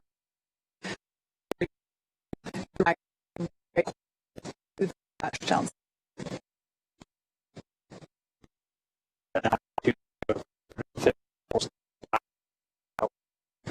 We are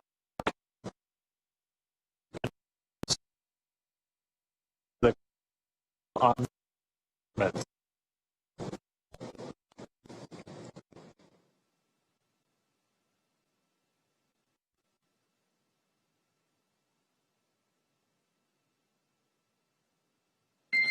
Dragon, SpaceX, deorbit burn complete, performance nominal, nose cone closure initiated. Nominal burn, nose cone in work.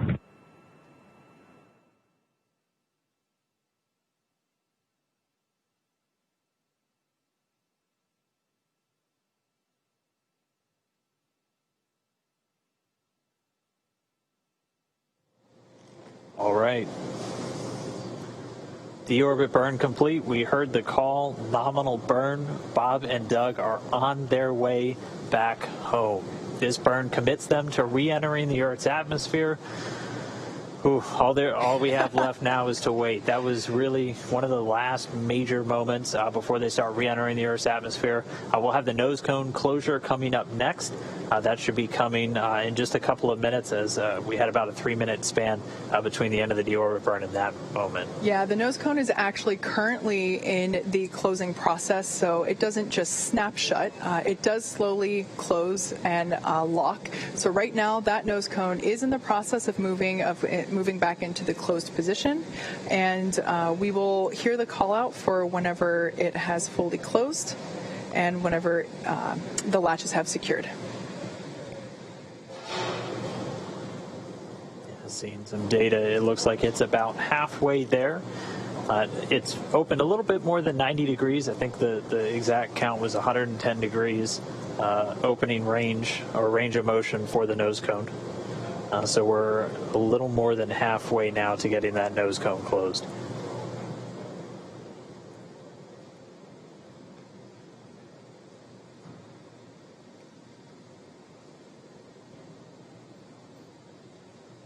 So I have just heard that we have a visual on nose cone closure.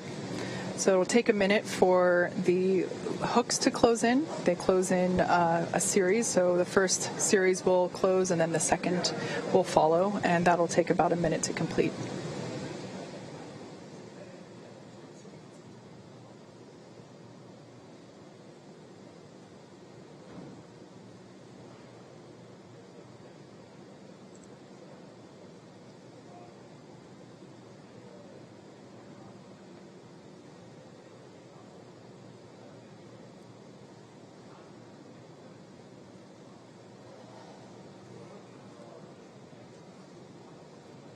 All right, well, as we just wait for the finish to that nose cone closure, we'll have a bit of time again. We'll have about 20 minutes, or a little over 21 from right now, until we really start re-entering the Earth's atmosphere. We're expecting that entry interface in about 21 minutes. And then right around that time, we'll also be looking for that blackout we've been talking about.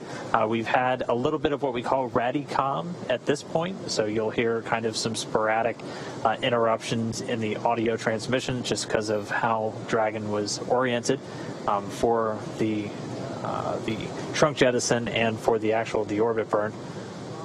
But that blackout period will be due to the plasma that builds up around the capsule, interfering with those antennas either sending or receiving data.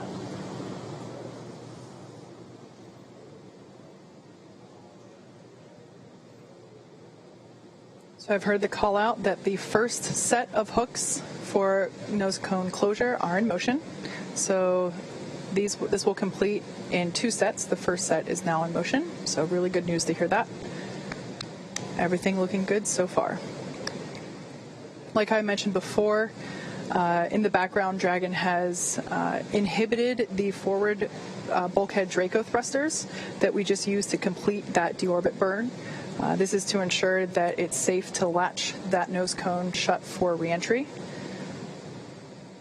Also, the vehicle has initiated the nitrox purge. Nitrox is simply a mixture of nitrogen and oxygen. It's what we breathe, and the nitrox that is being purged into the system is cooled, so allowing that cool air to circulate around the cabin, but also inside of Bob and Doug's suits will help to keep them cool and comfortable during re-entry, which will be coming up in about 20 minutes. We're currently tracking 23 minutes and 20 seconds until entry begins.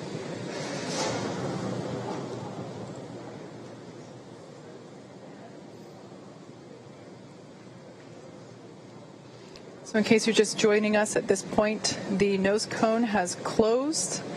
The forward thrusters have been disabled, and we are latching the nose cone. Currently underway with the first set of hooks, the first of 2 sets.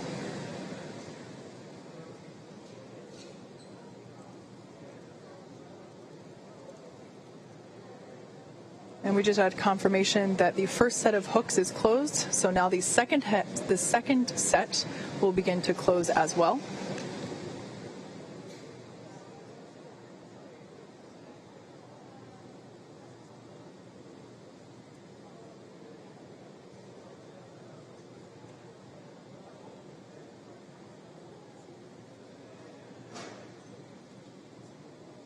As we mentioned, after this nose cone's fully closed, we'll have a couple of minutes to catch our breath again, about 20 minutes or just under 20 minutes until Dragon will start to maneuver itself to the entry attitude, essentially pointing the heat shield in the direction of travel as it's going to be leading the way through their re-entry through the Earth's atmosphere. We'll look to run into that communications blackout at about 36 minutes after the hour, expecting that to last for about 6 minutes, and then we'll get that back shortly before we deploy the drogue parachutes, followed just less than a minute later by the main parachutes, and by that point hopefully we should have some views of Dragon re-entering the Earth's atmosphere and parachuting to a splashdown in the Gulf.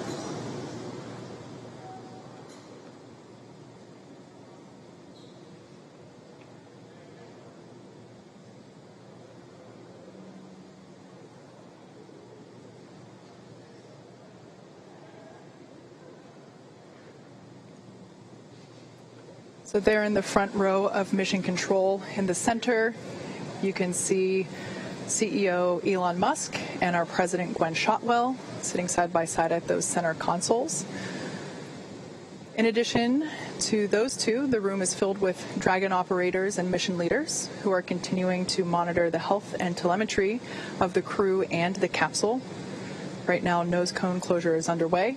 The first of 2 sets of hook latching has completed. And we just heard a call out that the SpaceX nose cone is secure for entry. Copy. We see it on board. All right, great confirmation there. Back and forth from Mission Control here to Bob and Doug up in Dragon Endeavor. That Bob and Doug have also confirmed on their displays that the nose cone has closed nominally and it is secure for entry.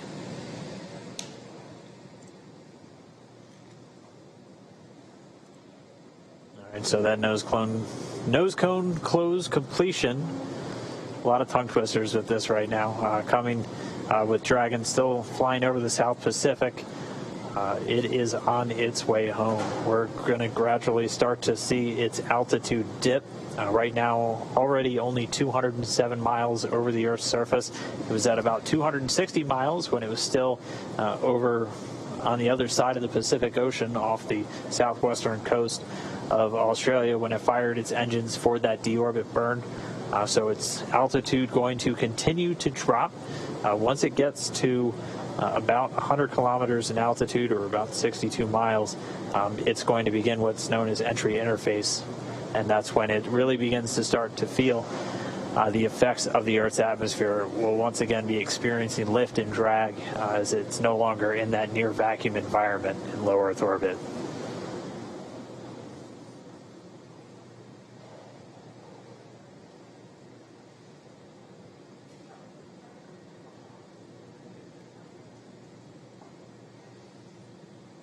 So we're essentially stepping into the second half of entry. Dragon is now beginning to flush nitrox into the cabin and continuing to top it off in Bob and Doug's suits as well. Again, this is cool air essentially flowing through the cabin and the suits. This is what will allow them and the cabin itself to remain comfortable during reentry while those external temperatures reach 3,500 degrees Fahrenheit.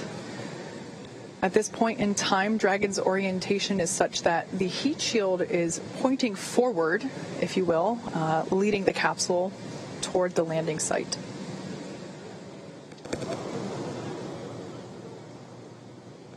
If you've been following along over the last couple of days, you know that weather has been a big ticket item for us. The recovery team has been busy over the last week working to determine the selection of a landing site. In order to increase the options for space station departures, the team identified a total of 7 possible splashdown locations.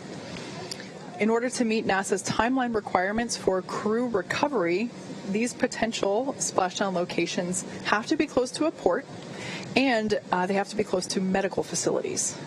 So with all of that in mind, you add the ever-evolving weather conditions of Florida, but also that tropical storm Isaiah that was moving through. And it's easy to see how determining that landing site is quite a complex process. Since Dragon is capable of splashdown on either side of the Florida Panhandle, we in fact have 2 identical and fully equipped recovery vessels ready to support. One in the Gulf of Mexico, which is what we're utilizing today, Go Navigator, and the other located off the east coast of Florida, able to service landing sites in the Atlantic Ocean. That one is Go Searcher.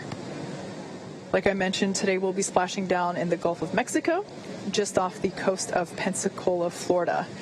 Go Navigator, that recovery ship I just mentioned, is in place and ready and waiting for Bob and Doug. The WB-57 plane, if it hasn't taken off already, I'm sure it will be very soon. It's in the air. Okay, great. That's what will provide our first views of Dragon during reentry. We'll get a thermal cam off of that airplane, allowing us to see the capsule as it is reentering the atmosphere. If you were tuned in for our Demo 1 broadcast, it was basically a big ball of light coming at us. We'll also have cameras on board the recovery vessel, so as Dragon gets closer and is deploying those parachutes, we will also be able to have hopefully some really clear footage of that all occurring as well.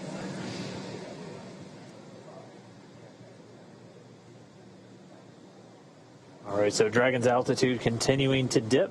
Right now about 174 miles over planet Earth. We're under 11 and a half minutes from where we expect to hit entry interface. So that's where Dragon will really start feeling the effects of being in a denser atmosphere. And then we are still tracking that blackout to come right around that same time. We are under 27 minutes away from splashdown. So we are under 27 minutes away from Bob and Doug being on planet Earth for the first time since May 30th. To kind of put everything in perspective, the Dragon capsule departed from the International Space Station several hours ago, but according to what Dan just said, it's essentially halfway home just based on altitude alone. So the International Space Station is about 250 miles above Earth's surface. I think right now it's between 250 and 300. I think right now it's about 263 miles above Earth's surface. So based on that telemetry that Dan just read off, is from an altitude standpoint, Dragon is halfway home, and yet that second half is going to be covered in the next 27-ish minutes while we wait for splashdown and recovery, versus the several hours that we've been covering since yesterday. Yeah. Yeah, and we will continue to see its speed drop as it's dropping out of orbit. It's starting to hit the atmosphere. It's starting to slow from the effects of that friction, generating the heat on the heat shield and building up the plasma eventually around the spacecraft.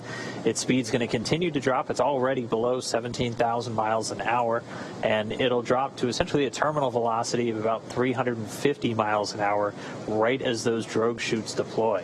And those are going to pop out when sensors on the Dragon spacecraft, both GPS and pressure sensors, tell the spacecraft it's at the right altitude, and then those will automatically deploy. Those drogues coming out of the top section of the spacecraft using two mortars, or pyrotechnics essentially, to deploy those to do the initial slowing and stabilizing of the Dragon capsule.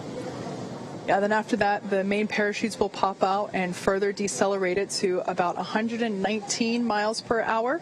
And then that will continue to decelerate. And by the time that the capsule is splashing down in the Gulf of Mexico, it's only going 15, 16 miles per hour. So significant reduction in speed there over just the course of a couple minutes. That, of course, is a pretty comfortable speed. The way that the astronauts have described it previously with other types of missions also landing down, doing land landings at about the same rate. They said it feels like you're in a minor fender bender. Yeah, you're definitely running into something. You'll feel it, but they do a lot of work with the seats and the restraints with these crew members just to make sure, while it may be a fender bender, you got more than a seatbelt essentially holding you in. So they're very secure in their suits and in their seats, and they're going to stay in there even after Dragon touches down. We'll still have communication with Dragon. Once they're in the water, it'll stay powered on. Probably most importantly, the air conditioner will continue to work while they're in the capsule in the now Gulf of Mexico, and much warmer temperatures than they've seen for the last couple of months. And we'll still be able to talk to them from here in Hawthorne, and the recovery teams will be able to as well. Yeah. One of the things we might see them do, depending on sea states and everything after they touch down and the crew themselves, they'll still have a couple of demonstration tasks potentially to carry out. They have a satellite phone inside of the capsule that has its own satellite antenna integrated into Dragon, and they're able to use that independent of Dragon's communication system. So one thing we might hear them do is do a test call on that to the teams here in Hawthorne. We wouldn't be able to hear the call, but you would hear the go to do it over the Dragon to ground audio that we've been listening to this entire time. So still have a couple of demonstration steps, essentially, as, again, this is a test flight. This is the flight to really prove out Dragon systems, to bring crew members from Kennedy Space Center to the space station and return them safely to Earth. And so far, we have had a flawless ride downhill. We've completed the deorbit burn. Dragon is continuing to drop down. It's right now at about 132 miles over the Pacific Ocean. Pretty soon we're going to see its ground track cross over Central America, out over the Gulf, culminating in that splashdown in the Gulf just off the coast of Pensacola.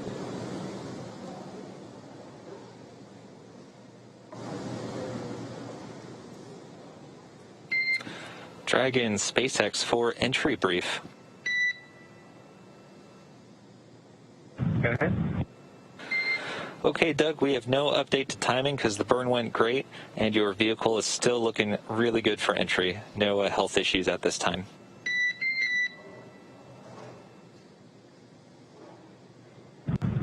Okay, Dragon copies. Thank you. In addition, the recovery team is go, and the weather is still great. Winds are about 2 knots and waves about 1 foot. From the ship, they're reporting very calm. How copy? Copy. Good weather at the landing area. Thank you. Okay, and last piece is that we do expect some additional Radicom during entry prep 2 due to vehicle attitude. So if you can get us your entry check report a little bit prior to entry prep 2, we'd appreciate it. Copy. We'll go. Okay, thanks, Doug. So there we just had a bit of a briefing between Mission Control and Bob and Doug up in Crew Endeavor, just confirming with them that the deorbit burn was great and that the timing on their pads doesn't need to be updated.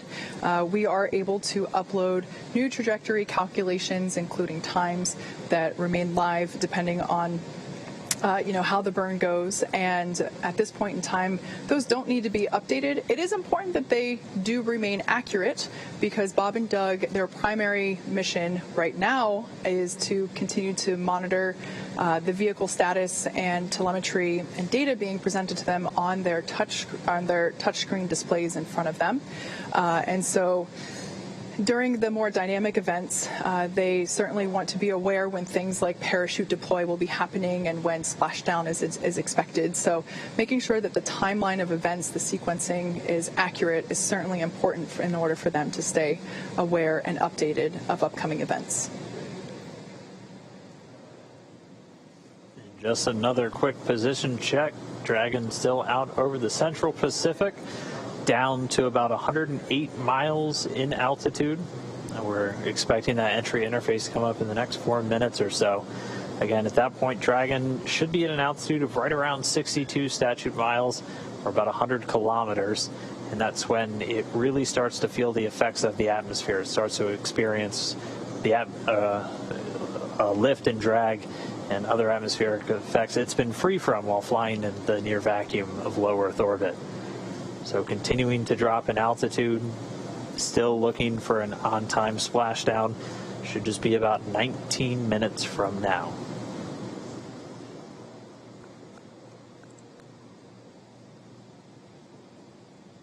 And just a reminder, we do have that blackout period coming. So as they continue to dip in the Earth's atmosphere and get lower and lower, the atmosphere gets thicker and thicker and is going to generate more and more heat, eventually heating up the outside of Dragon to 3,500 degrees Fahrenheit. And as it hits that peak heating, it'll also be forming a plasma around the spacecraft. So we do expect to lose comm for about 6 minutes. SpaceX Dragon crew entry preps are complete. SpaceX copies. Entry prep complete. Thank you. The call from Spacecraft Commander Doug Hurley. Entry preps are complete. So they are on board, they are monitoring, they are ready to come home. Yeah, and as of right now, entry prep should have also included final configuration of their flight suits. So we had a question from our social media earlier if the visors will be up or down. Those visors should be down at this point as part of that entry prep check.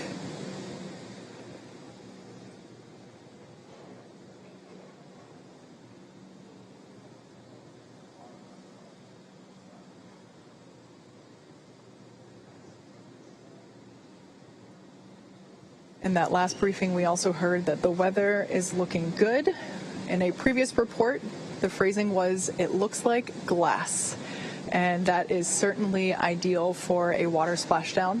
That being said, the recovery timeline, Bob and Doug should be out of the capsule within an hour after splashing down. So good to hear that the weather is good. We saw blue skies and a couple of white fluffy clouds out there in the Gulf of Mexico as we got views from our recovery vessel Go Navigator. But glad to hear that conditions are sustaining and that winds also are looking really good, around 2.5 miles per hour. So hardly anything at all. Really couldn't ask for better conditions for a splashdown day. We kind of threaded the needle once again, almost like we did on launch with the weather today. Your upper limits for wind were about 10 miles an hour, so we're well below that threshold for a splashdown today. The Dragon coming up on 82 miles in altitude, continuing to dip down. We're expecting that entry interface to start pretty soon, where the vehicle itself is really going to start heating up. It's going to continue to use its Draco thrusters to maintain its attitude as it continues through the Earth's atmosphere, and we'll have that calm blackout coming up in just a couple of minutes as well.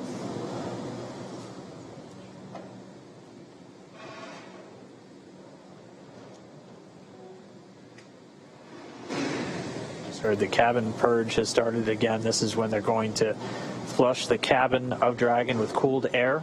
They're also going to do a suit purge, running cooled nitrox through the suits for Bob and Doug just to keep things at a comfortable temperature for them as the capsule goes through the re-entry and starts to heat up.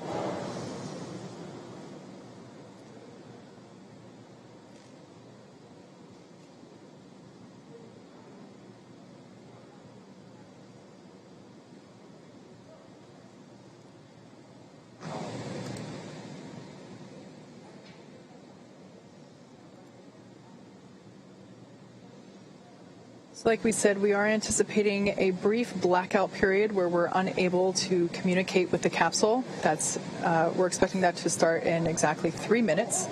That will last for 6 minutes total, and during that time we will be unable to command the vehicle or receive telemetry. That being said, Dragon is designed to be fully autonomous, so it's driving itself anyway. So Bob and Doug will stay fastened in their seats. Like I said, that anticipated loss of signal, or as you'll hear it called LOS, is anticipated to last for just 6 minutes.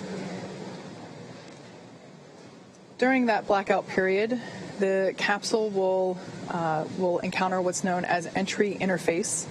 This is when the capsule is now really in the Earth's atmosphere and beginning to be subject to aerodynamic forces. This is also when a lot of that friction will begin to build up and raise the external temperatures. Dragon SpaceX, we show 2 minutes until predicted calm blackout. We will see you on the other side at 1842.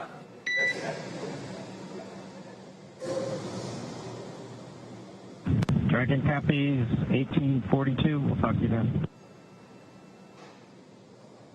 So there's that heads up communication from Mission Control to Dragon Endeavour, confirming that comms blackout.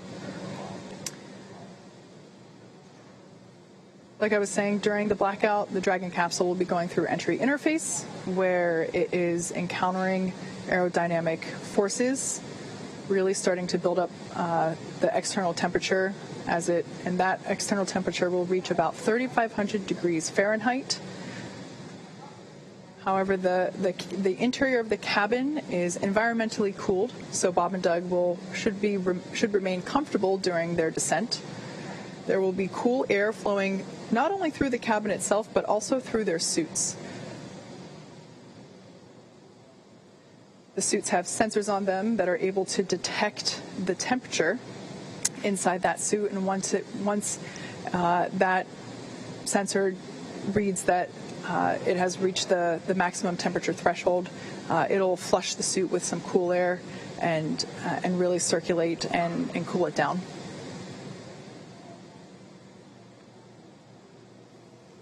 All right, well, we are right around that estimated blackout time.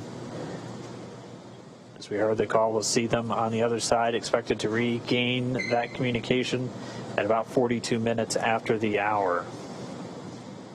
So for these next 6 minutes, they're already less than 60 miles in altitude.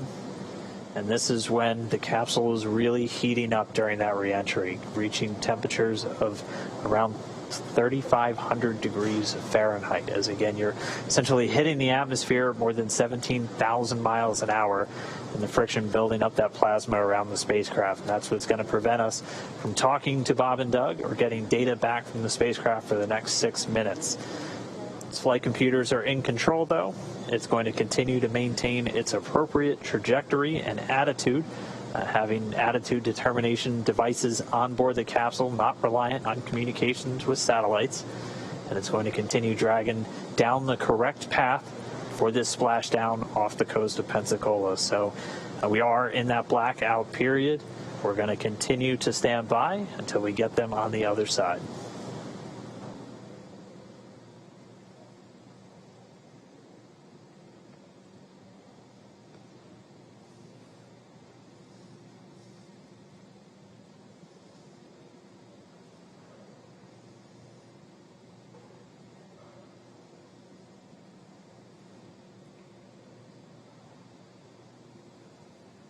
All right, and just about 2 minutes after we get acquisition of signal, AOS, back with Dragon, we're going to be looking for those parachutes, and we should hopefully be getting some views from a couple of our assets out at the landing zone, including our WB-57 high-altitude research plane, which is going to be relying on Dragon's telemetry to actually lock onto it in the sky and give us an infrared view of the capsule during the final stages of reentry. We're going to be looking for the drogue deploys at about 44 minutes after the hour. Those will be 2 drogue shoots. They're going to come out when the vehicle is still moving at about 350 miles an hour. It'll be at an altitude of about 18,000 feet.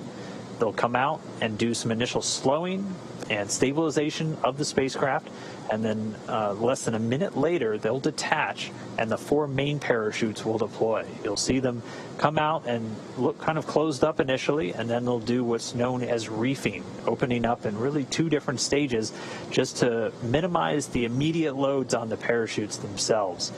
Those main parachutes will come out at an altitude of about 6,500 feet, with Dragon already slowed down to 119 miles an hour, and they'll do the rest of the slowing the whole way down until we splash down in the Gulf of Mexico. We should be 10 minutes away from splashdown.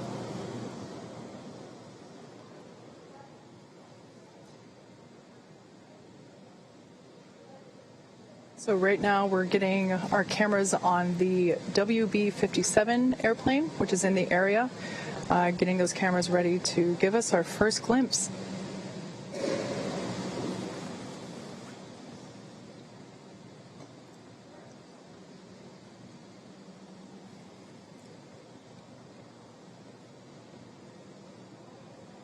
We should still have about 3 minutes left, a little less than 3 minutes, until we anticipate reacquiring our signal and our connection with Bob and Doug in the Dragon spacecraft. If you're just tuning in, we are in a blackout period that we were expecting.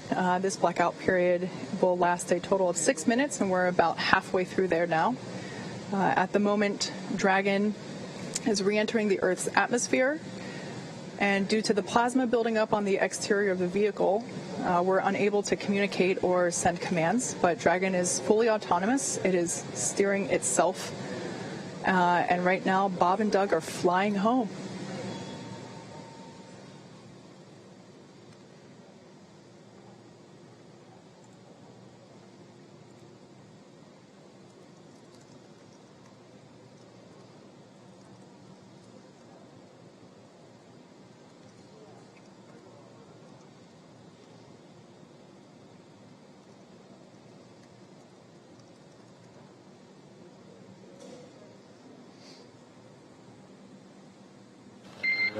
Dragon SpaceX comm check.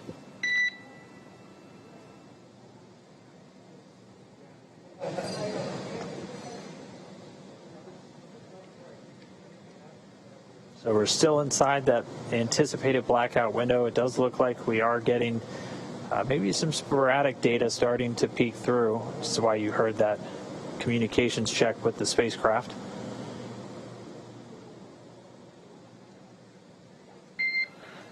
Dragon, SpaceX, comm check.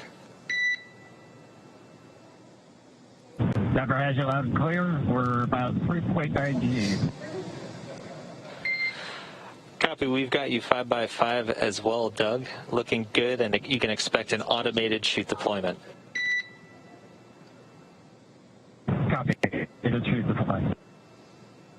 All right, really good news there. We have come out of the blackout period and we have reestablished connection with Dragon Endeavour with NASA astronauts Bob Behnken and Doug Hurley on board.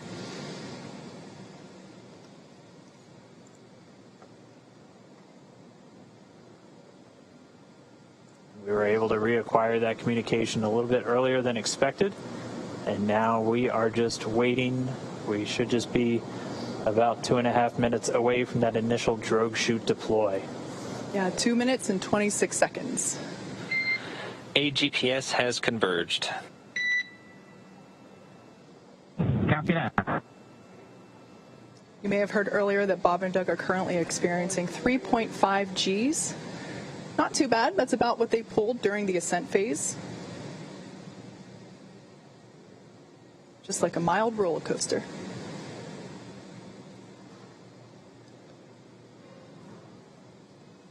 So the vehicle is now over the Gulf of Mexico. It is approaching the landing zone off the coast of Florida near Pensacola. And there we have our first shot. There it is. The first view from the WB-57 airplane. It is dipping in and out a little bit. This is going to be an infrared camera showing us Dragon re-entering. We have that comm back with Bob and Doug. You heard AGPS is converging. Dragon has 3 GPS units that it uses actually in the parachute deployment process as it helps, along with the pressure sensors, really give a solid altitude to the flight computers on when these are supposed to deploy. We're standing by for the drogue chute deployments. We should be just under 5 minutes away from splashdown. Passing 15 kilometers, brace for drogue window. Copy, we're braced. Just about 14 kilometers in altitude, 8.4 miles, continuing to descend. There on your screen, we have a shot of the capsule as it is preparing to deploy those initial parachutes, the drogue parachutes. Again, these parachutes help slow the vehicle down even further and help stabilize in preparation for main chute deployment.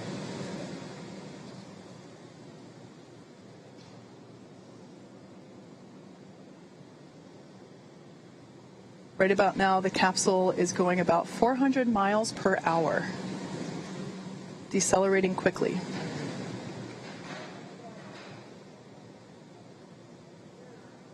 And standing by for drogue deploys.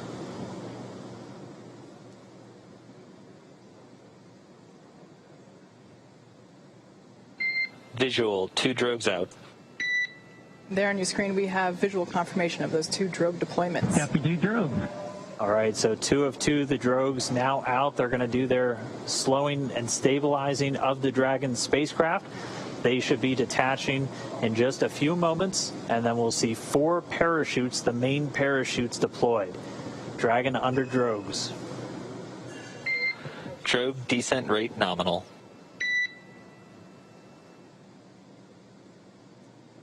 So the expected descent rate, the expected velocity out of the drogues nominal. We're right at around 150 miles an hour and already dropping. You can see the drogues now detach. And there we have confirmation of deployment of the 4 main parachutes. We are visual on 4 chutes out. We are visual. 4 main parachutes deployed. Copy, 4 main.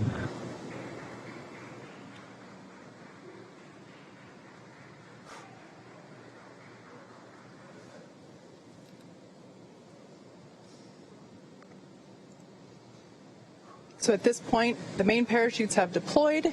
They are inflating, as you can see there on your screen, continuing to slow Dragon down significantly.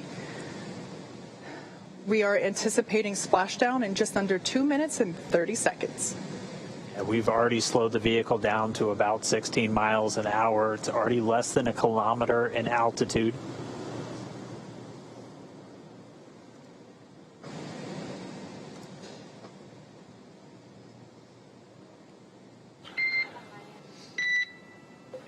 Main chute descent rate nominal, passing through 700 meters.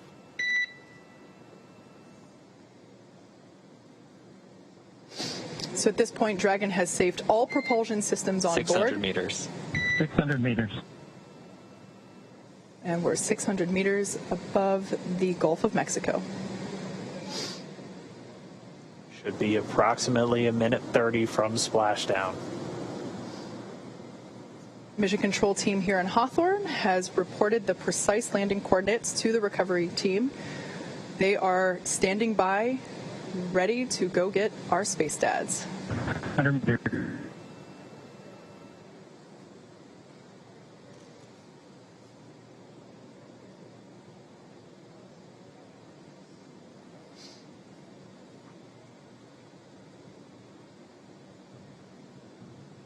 Just passed about 300 meters. 1 minute till splashdown.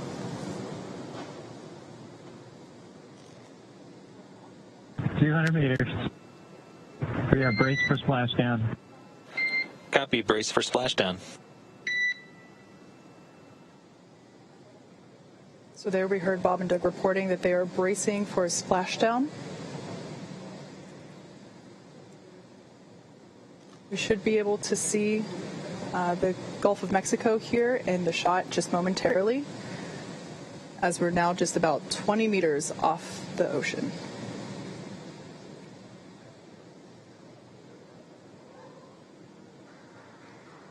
Splashdown. As you can see on your screen, we have visual confirmation for splashdown. SpaceX copies and concurs. We see splashdown and mains cut. Dragon Endeavour has returned home. NASA astronauts Bob and Doug. On behalf of the SpaceX and NASA teams, welcome back to planet Earth, and thanks for flying SpaceX.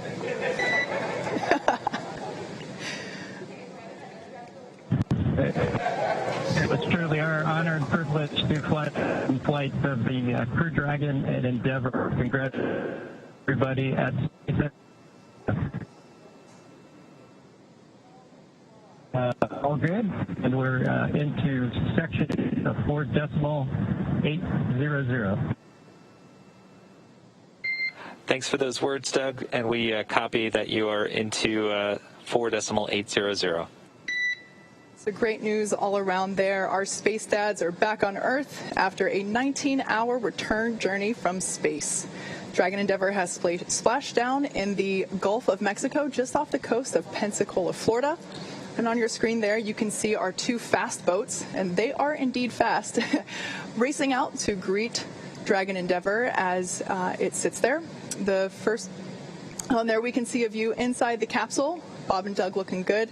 Although the communication was a little choppy, we did hear... Endeavour in 3.1, we show ourselves in stable 1. And SpaceX copies for vehicle assessment, step 3.1, stable 1. Good news. Stable 1, essentially, they're upright in the water. Stable 2, also another potential where it could be on its side or even upside down, but Dragon does have a water ballast system to keep it upright, where it's able to essentially pump seawater into bladders in the service section of the capsule. But they're upright. We already see the fast boats approaching. They touched down, came right on time at 11:48 a.m. Pacific, 18:48 UTC. Bob and Doug now in the water, and the recovery ops, they've already begun. We already see the fast boats starting to move in. We're still maintaining that good communication back with Bob and Doug and the team here in Hawthorne. Pretty soon we should be getting the go for them to move in, begin their hypergol sniffs. and begin wrangling up those parachutes. But we can see Bob and Doug inside the capsule back on planet Earth. Yeah, those fast boats will be moving in to do a couple of things. They'll be performing what's known as a sniffer test. That's essentially to ensure that the air around the vehicle doesn't have any toxic fumes from the hypergolic propellants on board. So once we get the all clear from there, the water recovery lead will give the go for approach, and that's when the first fast boat will actually approach the capsule. Hopefully give a little wave to Bob and Doug through the window. And one of the team members will actually climb on top of Crew Dragon and begin to place the rigging equipment necessary to hoist Dragon out of the water. Oh, still getting a view from the WB. The airplane flying overhead, it gave us those great views of really our first views of Bob and Doug re-entering the Earth's atmosphere. From up above. You can see the 4 parachutes in the water. We heard those were cut automatically as expected by Dragon. So for now, the crew just standing by. Again, they're going to stay in their suits, in their seats. We're waiting for all these initial checks. Dragon, SpaceX, comm check. Loud and clear, how else? Loud and clear as well. Just wanted to verify a quick comm reconfiguration. Thank you.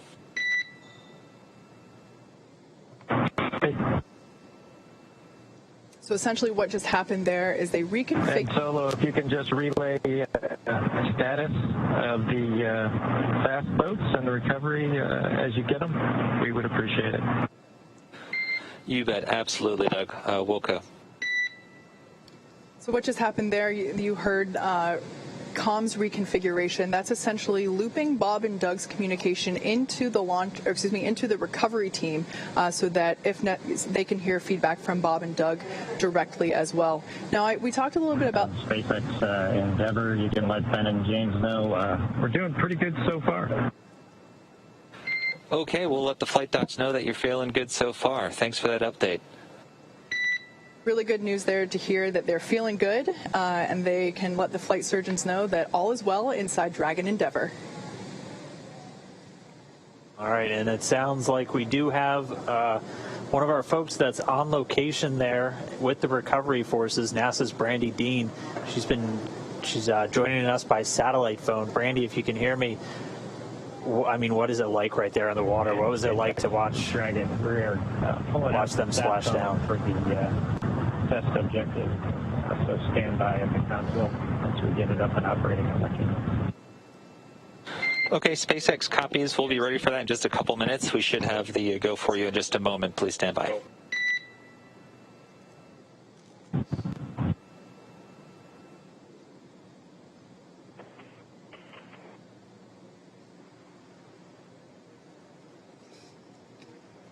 I can hear you, but they're good.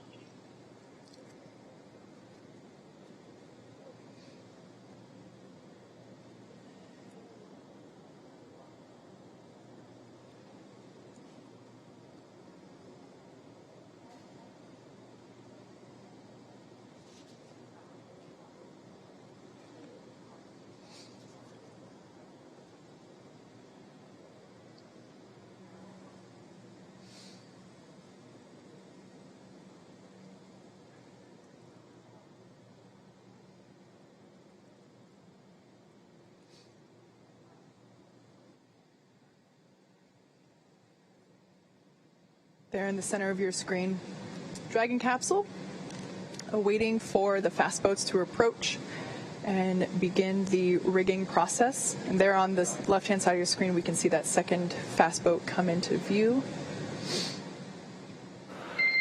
Dragon, SpaceX, we are go for recovery personnel to approach. Expect personnel alongside in just under a minute. Dragon copies. Thank you. All right, so they're starting to move in. As Kate just said, that first boat's going to go in, sniff around the capsule for any traces of hypergalls. The second one's going to start rounding up the parachutes, which we're getting some really cool views from the WB-57 still flying overhead. Looking down, you can see the parachutes in the water, and the second boat start to gather them up. We'll try one more time real quick. We have NASA's Brandy Dean out with the recovery forces. Brandy, if you can hear me, what was it like to watch this Dragon come down under parachutes? Oh, it was amazing. I wish everybody could have had my view. It was such a beautiful sight. It was a gorgeous day. The water is calm, really the best weather we could have asked for. And we heard the sonic booms as it made its way back there, and we were able to find it early on as the parachutes were deploying. So it was very exciting for everybody who was gathered here. That's incredible. We actually had some questions from people if you'd be able to hear the sonic boom, and we weren't sure. So I'm really glad you just answered that for us. I mean, we talked so much about the weather. You said it looks great. What was it like on the ride out there? Has it just been kind of clear skies and clear seas the whole way?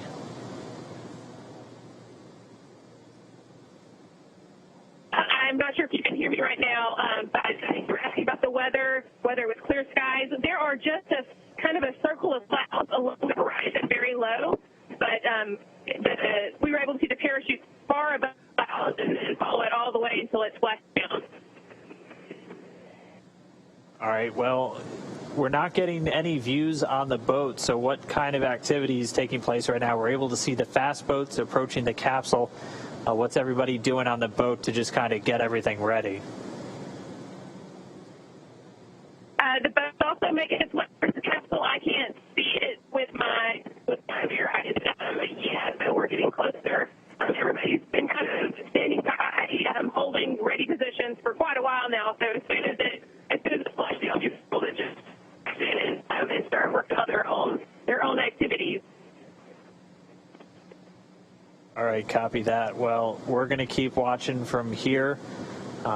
Thanks for calling in, and thanks for being out there with everybody and getting us these great views. It's really incredible.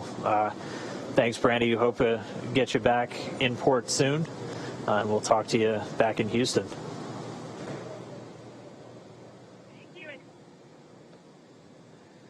So there on your screen, camera view change. That is a view coming to us from Go Navigator, the recovery vessel. The two fast boats are out there getting ready to install the rigging equipment required to hoist Dragon out of the water. The other fast boat is actually collecting the parachutes from the water. We definitely want to bring those back on board with us. But shortly here, we should actually see one of the team members crawl up onto the side of the capsule in order to install the rigging, like I mentioned. That particular team member is highly experienced and highly trained.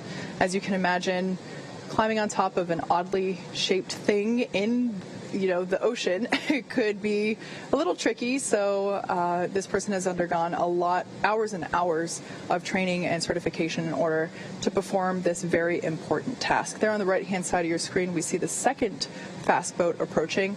Of course, both of these boats needed to wait for their cue from the water recovery lead in order to approach Dragon after splashdown.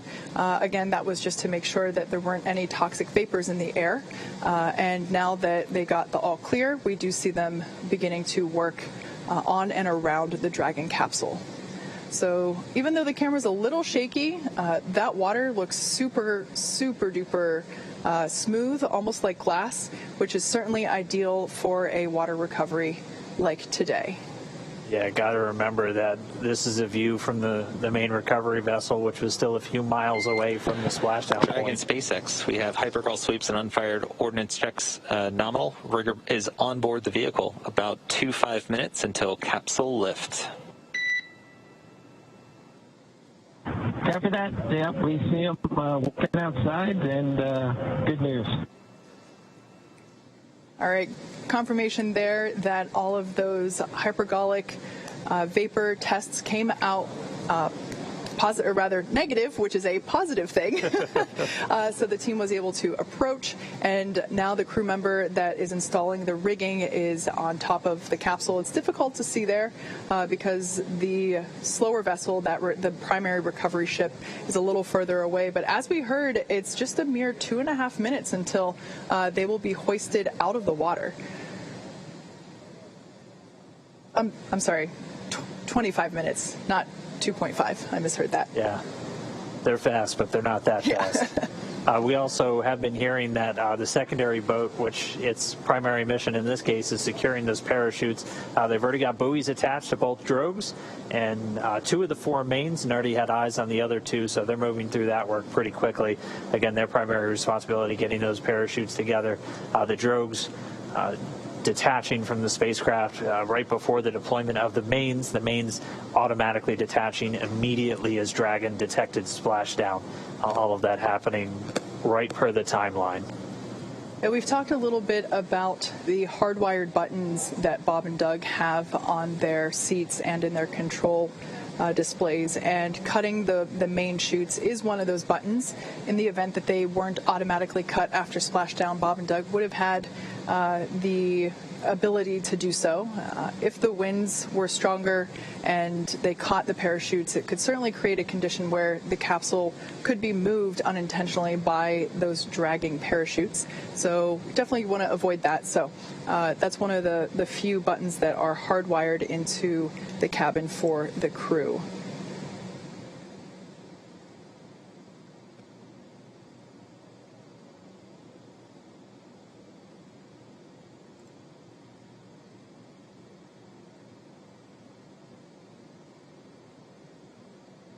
And again, right now we're expecting about 20 minutes for the main recovery vessel, the Go Navigator, to reach Dragon. By that point, all the rigging will be affixed, and then they'll be able to use the A-frame hydraulic lift on the back of the vessel to begin to pull Dragon up out of the water. Bob and Doug did report they're seeing the guys climbing around outside their window on the capsule, getting that rigging affixed. Still doing good from all of their reports.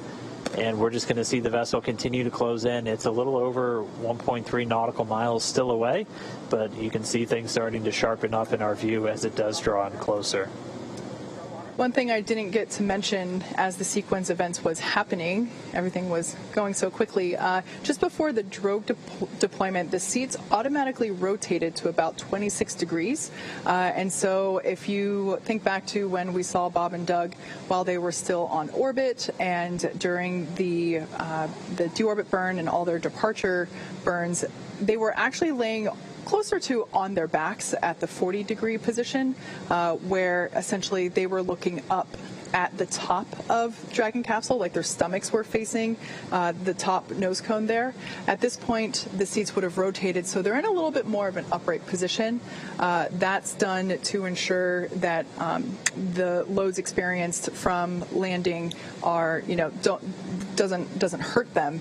So at this point, they are not really laying on their backs in the ocean. They are seated upright a little bit, which would allow them to have a better view of the team working to install the rigging equipment.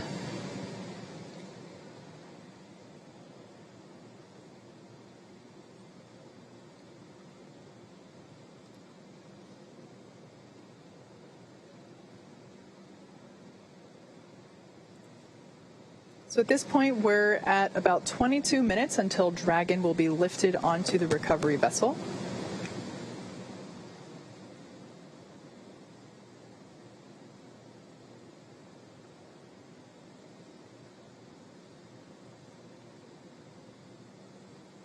Bob and Doug are still strapped into their seats, kind of like an airplane.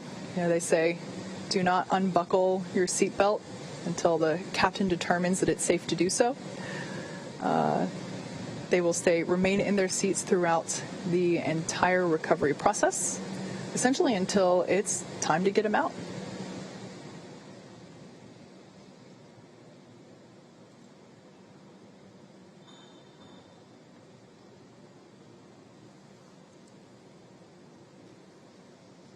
Like I said, we are expecting to lift Dragon onto the Go Navigator recovery ship in about 21 minutes.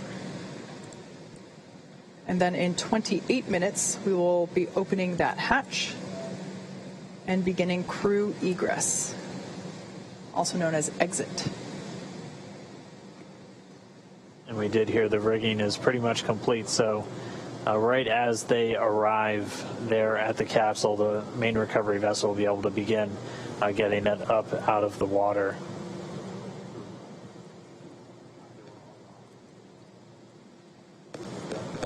So now as the recovery vessel Go Navigator is getting closer to Dragon's position there off the coast of Pensacola, Florida, we're able to see the capsule in a little bit more detail.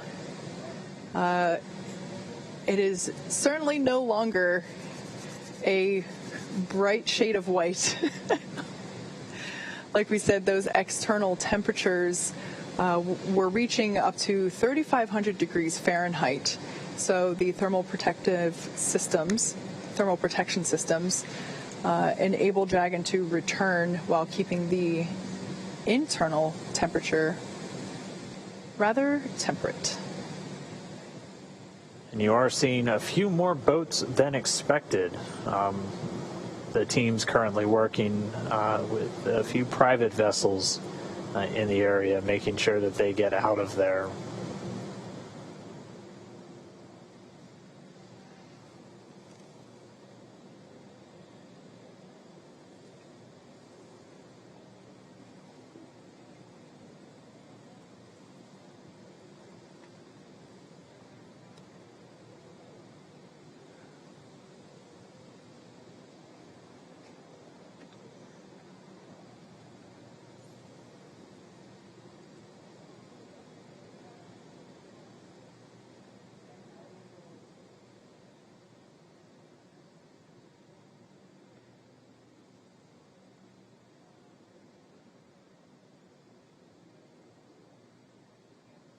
And now we see one of the SpaceX fast boats moving in.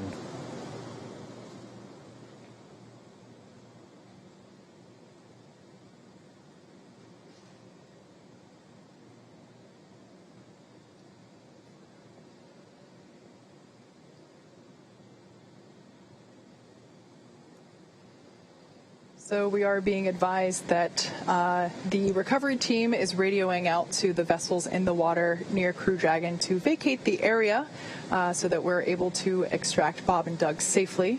Those folks in the area as well, not just Bob and Doug. Yeah, this is obviously a dynamic operation. One of the first things we do is make sure there aren't essentially poisonous fumes around the capsule, so something like this just really can endanger the whole thing, endanger the crew members and endanger themselves. So the SpaceX team's moving in to try and get them away so they can safely recover the Dragon capsule and get Bob and Doug on deck and safely inside their medical quarters. So we can see them, they're getting a lot closer. We expect about 10 minutes or so until they should be in position. All the rigging has been affixed on the Dragon capsule. And once they arrive, they'll be able to use that hydraulic lift to get Dragon up and out of the water.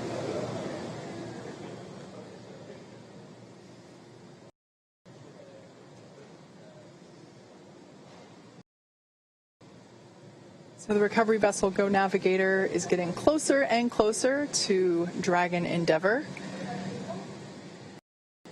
as it awaits its recovery, as it awaits to be hoisted out of the Gulf of Mexico.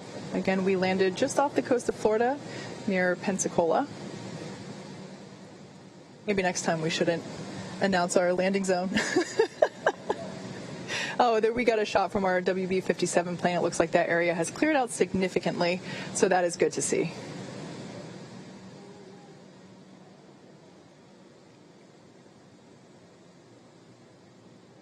And we're also hearing that all of the parachutes have buoys on them, so also good news as the recovery process continues for SpaceX Demo 2.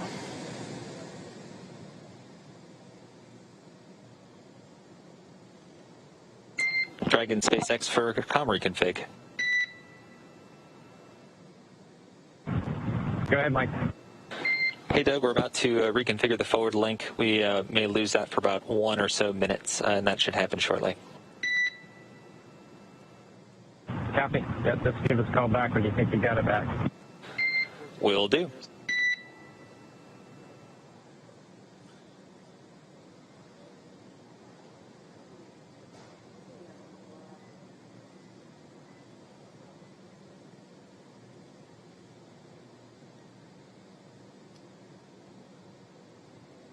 So as the main vessel gets closer, it's going to back up and get its hydraulic lift set up right next to the Dragon capsule, still in the water. Bob and Doug still inside, just waiting for that recovery. We should start the hoisting operations in the next 10 to 15 minutes.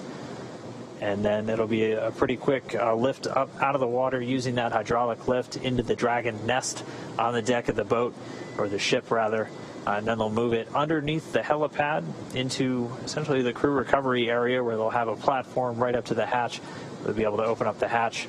SpaceX medical doctor will be the first one through the door, able to do a quick check-in with Bob and Doug on their status, and then he and the other medical doctors, flight surgeons, and trained technicians will begin to help them out of the capsule. Yeah, earlier, just after splashdown, we did hear Bob and Doug report that they were feeling good after reentry, so that was relayed to the flight surgeon, and good news to hear.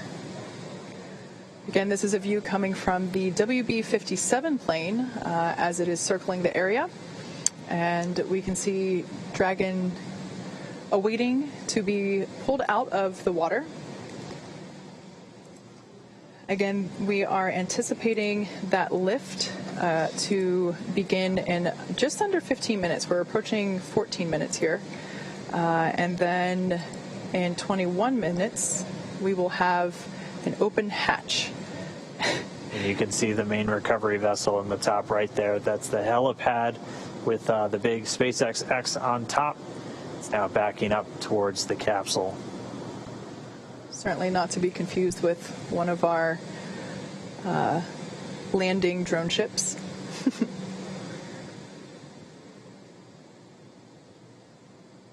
There's a live view of Dragon floating in the water there in the background, along with many onlookers. Certainly from a safer distance at this point. This is a live shot coming from Go Navigator, our primary recovery vessel here. So it's Crew Dragon is also accompanied by the fast boats that are helping to bring it in closer. And there you can see a couple of the recovery team members on the deck. And also just behind them, we get our first good view of the nest. Yes, so this is essentially the nest in the background there. Dragon will be hoisted using the hydraulic lift out of the water and into that nest. That nest will then be pulled towards the camera from this view, towards those individuals on that upper deck there. And that's where the Dragon SpaceX comm check. Loud and clear, Solo. How us? Loud and clear as well. And from the video, it looks like the boat is about one length away, about 5 to 10 meters, backing up to you. Copy that. Thanks for the update. All right, so good news there. We're getting ready to see Dragon to be lifted out of the water and into the recovery nest. As I was saying, that nest will be pulled towards the camera, towards that upper deck that we saw there, and that's where the medical stretchers will be waiting to assist them into the medical bays for evaluation after capsule egress. It's already been 25 minutes since they splashed down. It doesn't feel like it. That was definitely the fastest 25 minutes of the day. The timeline we were anticipating was for the lifting operations to start within about 30 minutes, so we're pretty much right on the timeline still. That's been a pretty common thing so far today.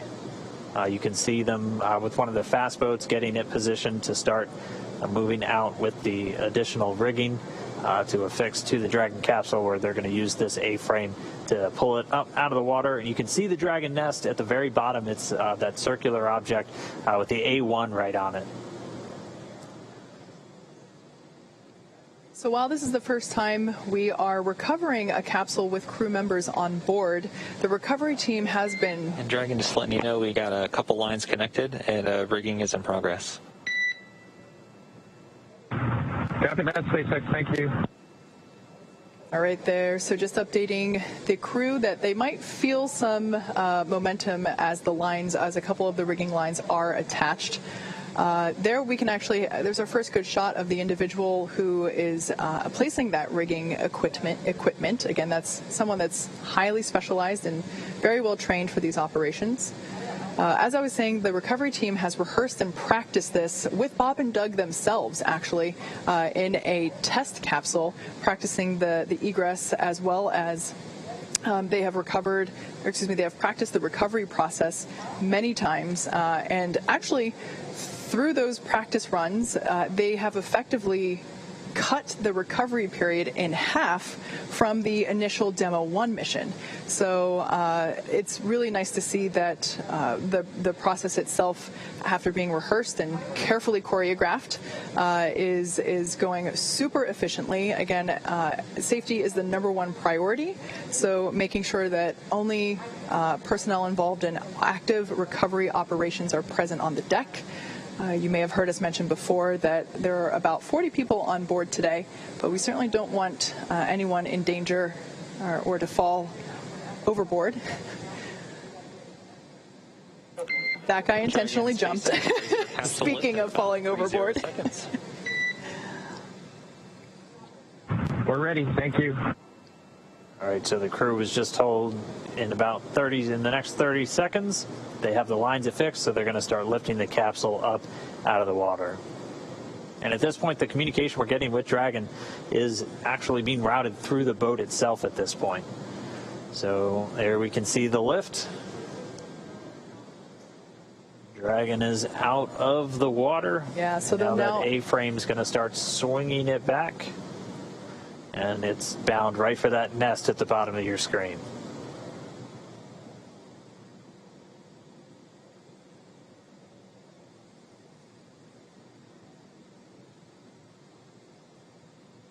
So there we're getting a better shot of all the points in which Dragon is tethered to the hydraulic lift, ensuring that it isn't swinging freely.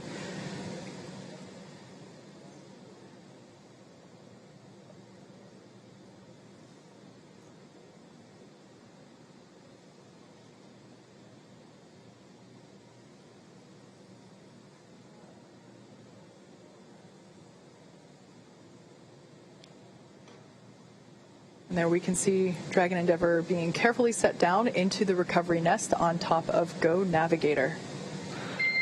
Dragon SpaceX, welcome aboard the recovery vessel. Recovery personnel are completing final checks and preparing to translate you to the egress platform. Be happy. Thank you. So for the first time in 2 months, NASA astronauts Bob Behnken and Doug Hurley are on some sort of ground. I guess we can't call it solid ground because it is a ship. However, it is the first time that they are not in space, on a rocket, or bobbing in the ocean. So now that they're in the nest, they're going to start translating it forward. And Dragon's going to move into essentially the hangar section underneath that helipad and then up to that recovery platform that we saw a little bit earlier. At that point, the spacecraft technicians will work to open up the hatch. As we said previously, it's a manual process with a couple of different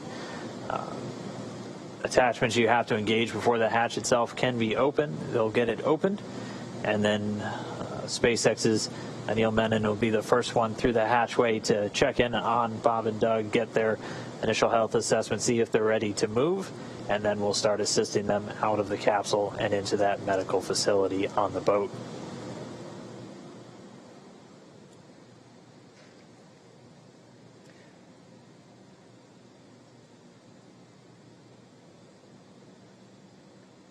So at this point, the recovery team is doing final securing of the capsule in preparation to actually move the recovery nest into closer to the interior of the ship. It'll actually be in a little bit of a covered deck there. We saw that camera view earlier, looking straight out from the center of the boat.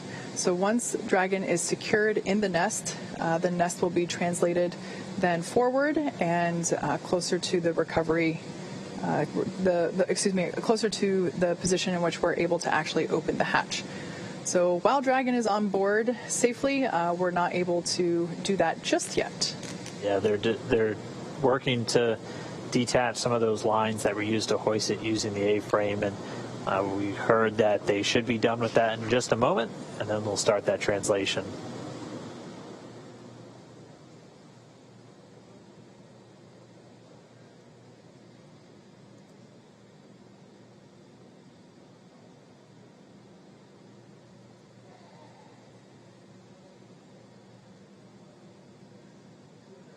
So right now we can see the recovery team releasing those securing lines that were used during the lift of the capsule from the water into the nest. So they are releasing those securing lines from the sides, making sure it is secure from the bottom.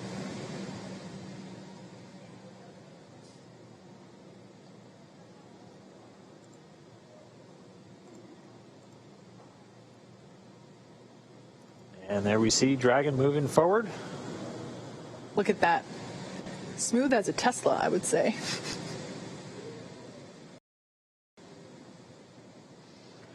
It's really interesting to see those scorching marks now that we get a really nice up-close detail shot of Dragon. Standing by for the go for side hatch open. That rounded square there in the center of the capsule is that side hatch, and on either side are those oval windows. Dragon SpaceX, stand by for side hatch opening and egress. Copy, we're ready. All right, crew got the call. We are go for hatch open.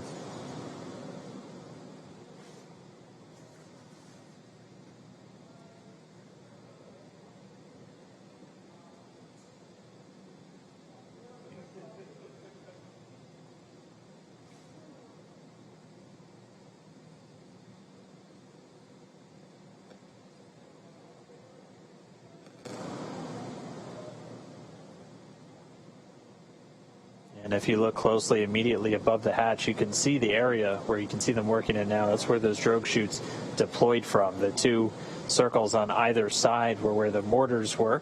The main parachutes now hidden by the platform underneath the side hatch.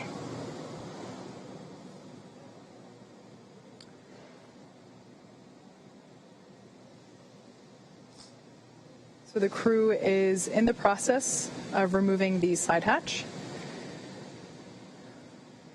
We can see that Go Navigator is in transit. It is making its way back to the Pensacola Naval Air Station.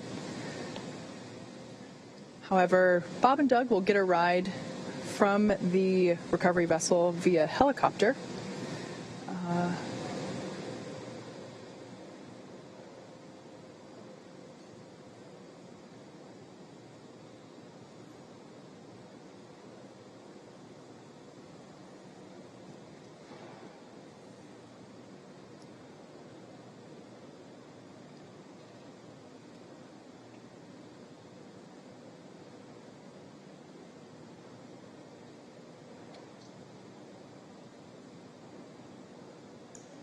So again, we're preparing to open the side hatch, and once that is done, the flight surgeon will pop his head in, do an initial check, see how Bob and Doug are doing.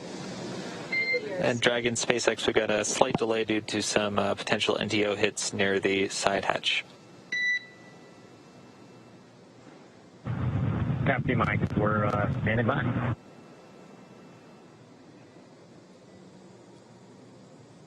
And so they're still continuing to do kind of those sniffs, so checking for any vapors or anything. So those NDO, it's NO2, nitrogen dioxide, primarily can get detected in the air from the burning of fuel. So they're going to continue to just inspect around the capsule, make sure that it's, again, safe for the crew, safe for the recovery experts before they get this hatch open.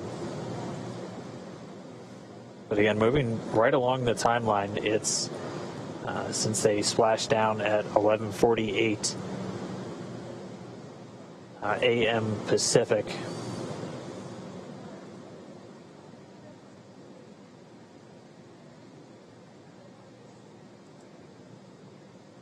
And so again, they're just pausing the operations for a moment, doing some additional air sampling around the prop system. We still have telemetry being fed from the vehicle, so flight controllers here in Hawthorne able to monitor prop tanks, propulsion tank pressures, and not seeing any issues with those at the moment.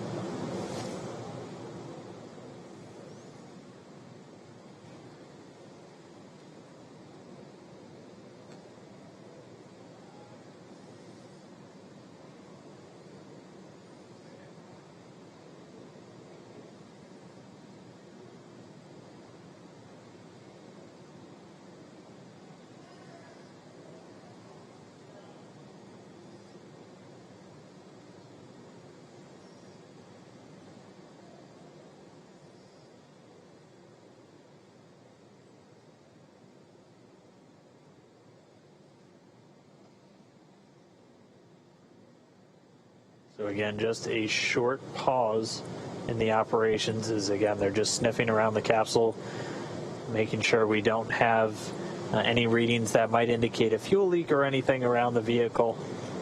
They did detect some NDO, some nitrogen dioxide, which is typically a residue that arises from the burning of fuel. So they're continuing to do just a couple of different air readings, grab samples essentially, before they proceed with the hatch opening.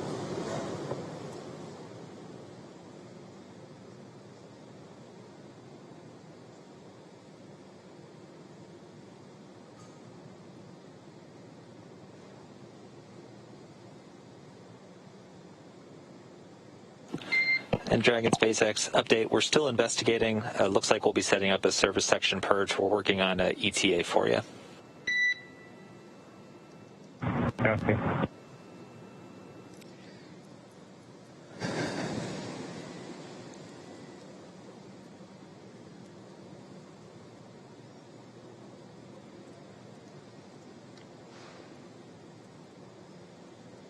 In case if you're just joining us, NASA astronauts Bob Behnken and Doug Hurley have safely returned from the International Space Station. They made an on-time splashdown in the Gulf of Mexico just off the coast of Pensacola, Florida at 11:48 a.m. Pacific, 18:48 a.m. Universal Time. And they have been pulled out of the water and hoisted onto the recovery vessel Go Navigator. And right now, the team is just completing, they did an initial check and found that there might be some remnant vapors, which we certainly don't want to be around when we have Bob and Doug coming out of the capsule. So the team is working to purge the service section in preparation for crew egress. Just a little commentary on the hatches that we've been talking about. So while Dragon's top hatch is used to connect to the International Space Station, that's the one that's located under the nose cone, which is currently hidden there at the top of the capsule. This is the side hatch is what is utilized for ingress and egress, both on the launch pad as well as coming up here on the recovery vessel. When the when the capsule is docked to the International Space Station, they will use the forward hatch to exit and enter the capsule. Something to note that once that side hatch is opened, it'll be the first time that Bob and Doug have gotten a breath of fresh air. The first time that they've been able to do so in 2 months since they boarded the Falcon 9 at the start of their mission back on May 30th. Yeah, with an on-time splashdown, they return with almost exactly 64 days in space on this mission, just a few minutes shy of that. So I know they're looking forward to it. At a minimum, in a little bit more of a stable condition now that they're on the boat, not in the water. But again, our team's just continuing to step through. They're reporting that they're seeing all of the vapor levels that they initially detected have been dropping, and that service section purge. Dragon SpaceX, we showed that levels are declining, but are continuing with purge. Copy.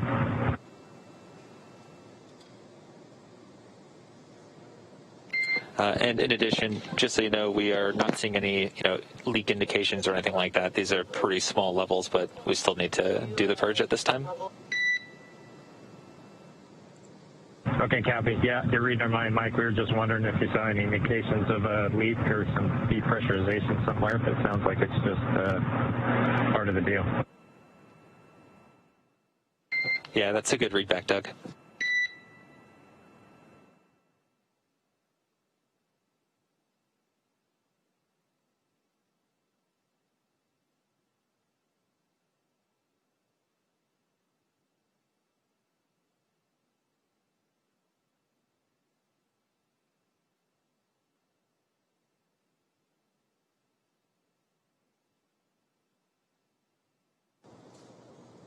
So we're just continuing to get a view down right at the hatch of the capsule. They are detecting those very small traces of a couple of the hypergalls. The one we've heard specifically mentioned was NDO or NO3 nitrogen or NO2 nitrogen dioxide. They are at very low levels, obviously not at a very harmful level, as we still have people in close proximity to the capsule. They are going through with the purge. They're not seeing any indications of a leak in the service section of Dragon. That's where pretty much all of those different fuel tanks with the hypergalls are located inside the capsule.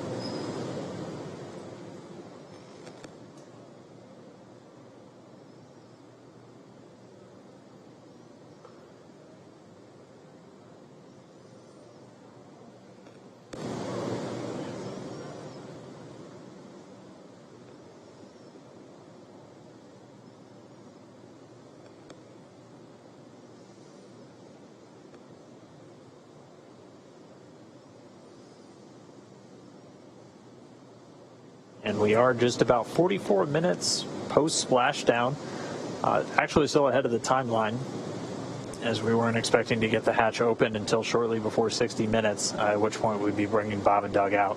So this service section... SpaceX, another update. The service section purge should begin in a bit under 5 minutes. Right now we're showing NTO about 2x of our personnel exposure limits, and we're hoping once we start the purge it'll drop down for us. Okay, thanks, Mike.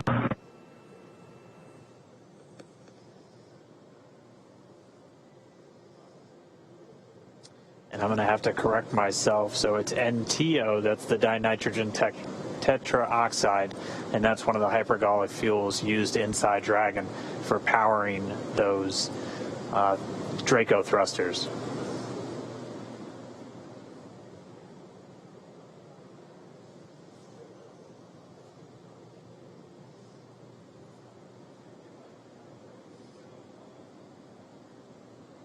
So again, the SpaceX engineers detecting levels of NTO. It's dinitrogen tetraoxide. It's one of the hypergallic fuels used inside the Dragon spacecraft. Levels higher than they would like, so they're essentially doing a purge to help dissipate any vapors in and around the service section where those fuel tanks reside in the Dragon capsule. We're expecting that to take within the next 5 minutes or so. We were still expecting the crew out inside of an hour, so still on the timeline or a few minutes ahead, and we should be seeing Bob and Doug. Once we see those levels continue to drop around the capsule, we'll begin to step through the hatch opening process once again.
So right now we're getting ready to purge the surface section. This is to make sure that the lingering NTO fumes that the team is detecting get flushed out, essentially. The service section is not the interior cabin where Bob and Doug are. It's actually the part of the capsule that is outside of the place where Bob and Doug are. It's external to the cabin, but it's inside the capsule itself. So you can think of it as the space between the exterior of the Dragon capsule and the interior space where Bob and Doug are. There's I think the interior pressure vessel, essentially. Yes, exactly. So Bob and Doug are fine. The air that they are breathing is, that nitrox mix that they've been getting throughout the entire duration of today's operations. But it'll be essentially the area below their cabin, completely sealed off from the service section. Yeah, that service section is where there's a lot of telemetry. It's where there are the prop tanks, and we're just making sure that those get aerated so that lingering fumes are swept away. Yeah, again, they had detected higher levels than they want to see of nitrogen tetroxide. That's one of the two hypergolic fuels used in Dragon, the other one being monomethyl hydrazine. Those two fuels, essentially when thrown together, even without an ignition source, will react. That's what makes them hypergolic fuels. Much simpler, more elegant solution used in a lot of on-orbit maneuvering systems in spacecraft.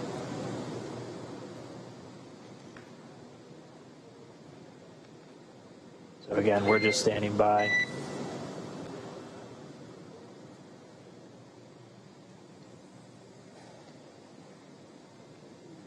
So as you can see on your screen, there is one crew member that has kind of what looks like a Dragon SpaceX. Don't have a huge update for you. Just letting you know the service section purge is still in work.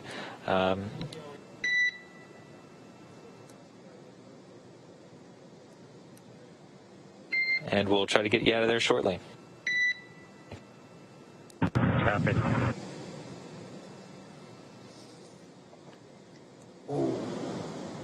So as I was saying, two individuals on your screen there, one with a face mask and what looks like a scuba tank there with some clean breathing air. There might be another crew member with the same personal protective equipment or PPE that will come on deck here. That type of equipment, there we go. That's the kind of equipment that is required in order to perform this purge. Again, the NTO is, the fumes from that are toxic. And of course, we want to keep all crew members safe as we prepare the side hatch for opening in order to let Dragon Bob and Doug SpaceX, egress. looks like limits are dropping and getting pretty good. We're still continuing with the purge just to be extra sure. Okay, that sounds good, Mike. Thank you.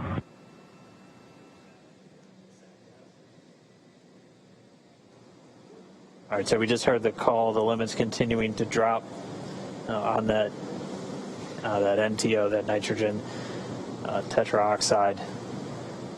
So they're just going to continue to monitor those. They're doing a purge, essentially flushing the air around the service section where the tanks for those hypergolic fuels are in Dragon.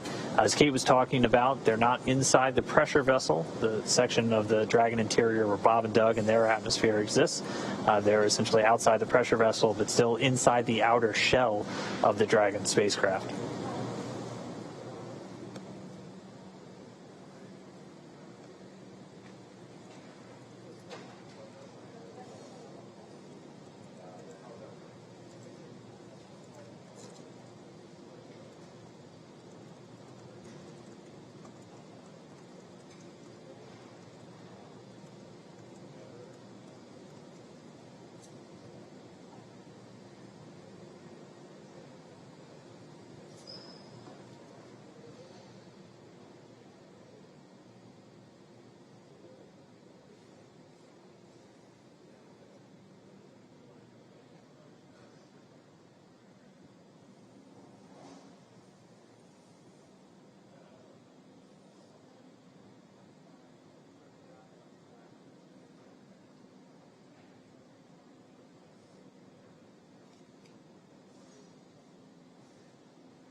We are just about 52 minutes post splashdown. Again, we're just waiting for them to get good readings on the levels of any hypergol vapors still in existence around the capsule. and then they'll be able to step back in to this hatch opening. We did hear confirmation that they haven't seen any indication of leaks through the telemetry they're still receiving from the Dragon capsule. And so, Dragon SpaceX, we're going to purge for 1 more minute. Copy. There we go, should be 1 more minute.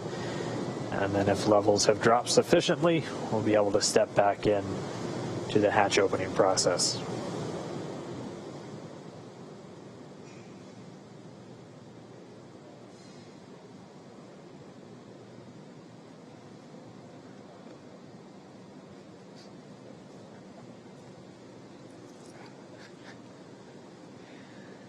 Bob and Doug will be getting assistance from the recovery teams while exiting Dragon Endeavour. This is the same process for any returning long-duration crew members, as returning to a gravity-rich environment can, be a little jarring, wreak havoc with our vestibular system. So, which is responsible for maintaining balance and motion. Of course, as you've heard us say multiple times earlier, safety is our #1 priority with this operation. So you will see both Bob and Doug helped out of the capsule and assisted to just the few feet over to the medical quarters aboard the boat. Yeah, if you've ever watched long-duration crews return on a Soyuz, it's pretty similar process where they're literally carried out of the capsule and immediately placed down into a waiting chair where they usually get some initial medical checks out there in the field before they're then carried to an inflated medical tent. We don't have a tent, we have quarters, and they're a whole lot closer, so they'll just have a couple of feet to go from the capsule itself into those medical quarters. And then once they're in there, they'll get some initial checkouts from their flight surgeons who are on location on the boat with them. These are the people that have essentially been responsible for their health and well-being throughout their mission, both beforehand, all of their pre-flight data takes, offering them support in the lead up to launch, and then the entire time while on board the International Space Station. And then they're right here with the front line, with the recovery teams, ready to welcome them home.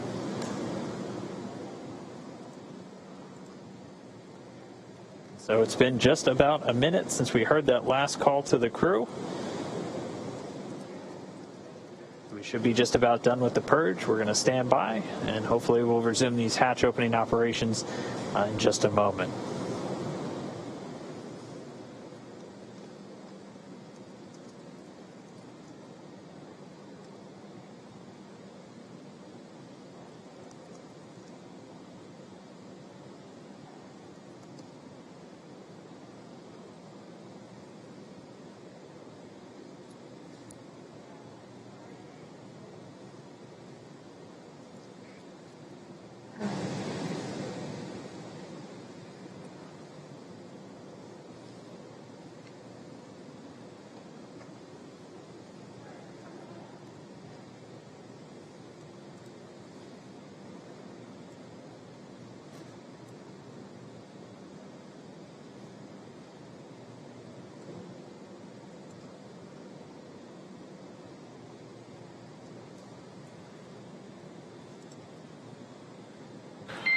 Dragon SpaceX 4 update.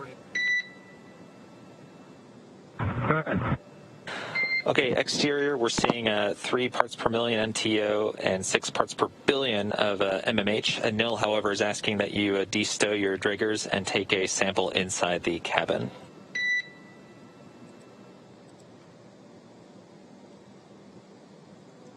Yeah, which detector? What number, Mike? Yeah, it'll be detectors 2 and 3 in location 14. Copy. Okay, thanks, Doug. All right, so we just got the call out of the current readings of both the NTO, the nitrogen tetroxide, and the monomethyl hydrazine, either in the parts per million or the parts per billion. But just as an extra safety precaution, we heard Anil, so Anil Menon, the medical authority from SpaceX on the boat, asking the crew to take out some air detectors that they have inside with them just to do some quick sampling inside the cabin itself. So again, we've said it before, we'll continue to say it throughout, safety the top priority with this operation. So the teams are going to be very methodical and make sure that everything is in a good setup, a safe environment, not only for the crew themselves, but also for our recovery forces. But for now, Bob and Doug still inside of the Crew Dragon. We are just 58 minutes post-landing.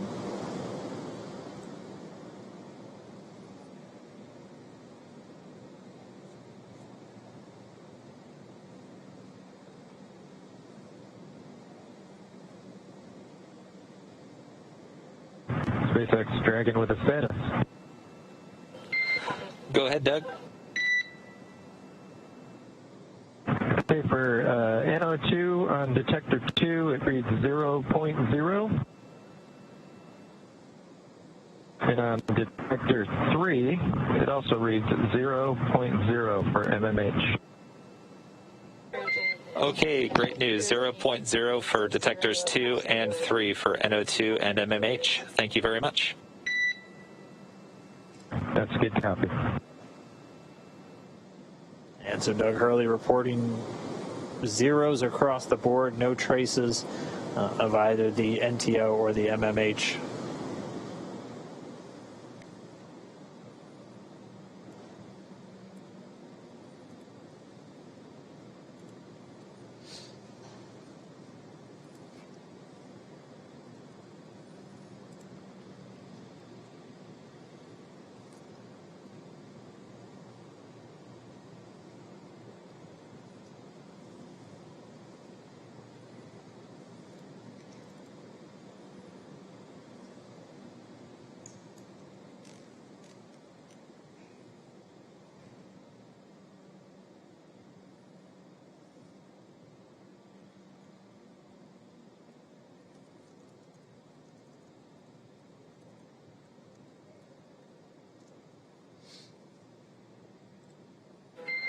Dragon SpaceX for a status update.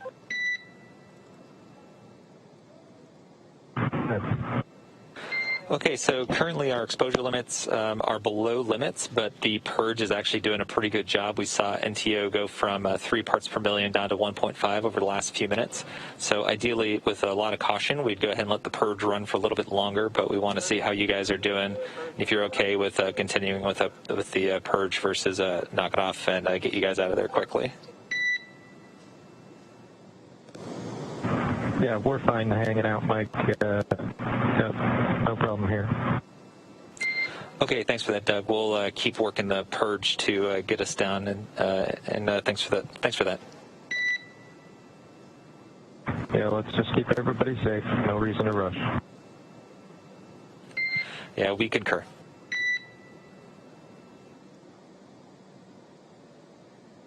Spacecraft Commander Doug Hurley reporting the crew still doing well in Dragon, so they are good to continue to hang out.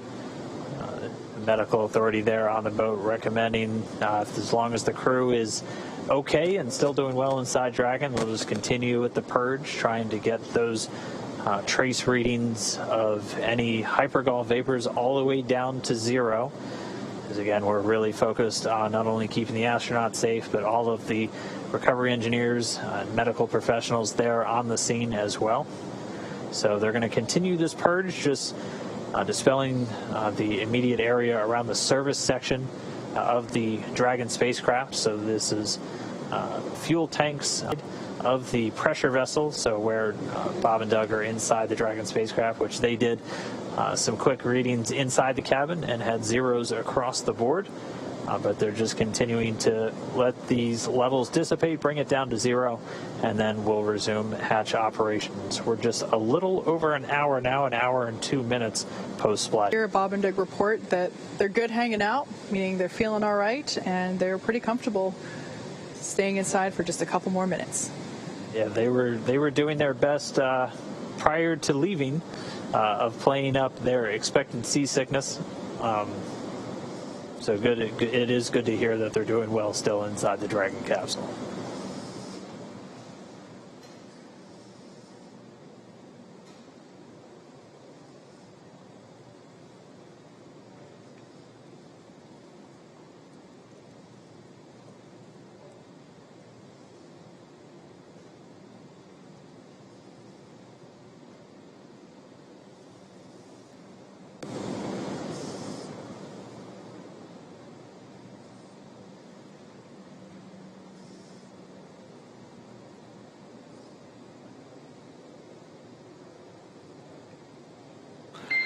And Dragon SpaceX, we're still seeing good indications from the purge. We're looking to go about another 5 minutes and looking for 0 indications. If at any time you'd like us to speed things up, please let us know.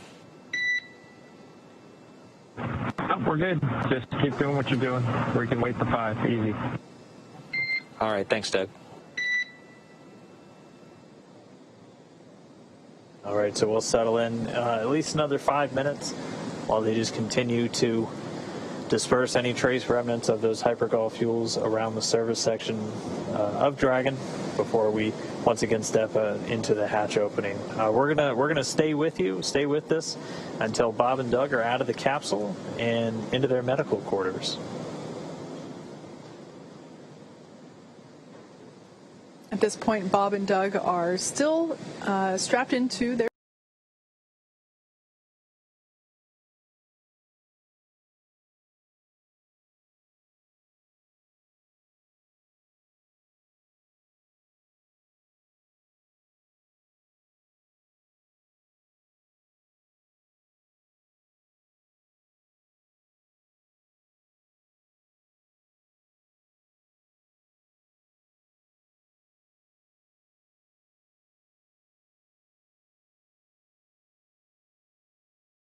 seats. The seats have actuated away from the position where, I guess, in the orientation in which you see the capsule now. During their during the departure phasing earlier this morning and yesterday, the orientation of the seats were such that essentially Bob and Doug would have been laying on their backs in the orientation where we see Dragon now. Currently, the seats have actuated upward slightly, so they are not completely upright, but they are reclined a little bit, nice and comfy there. But they are able to see in and out of those windows there that we see on either side of the side hatch. And then once they're able to finish the egress process, getting Bob and Doug out of the capsule, once they're in the medical area, they'll look to start bringing in the helicopter, as both Bob and Doug are going to be flown back to Pensacola via helicopter, getting them to the shore in just a matter of minutes, where a NASA plane is going to be standing by to then load them up and bring them home to Ellington Airfield at the Johnson Space Center in Houston.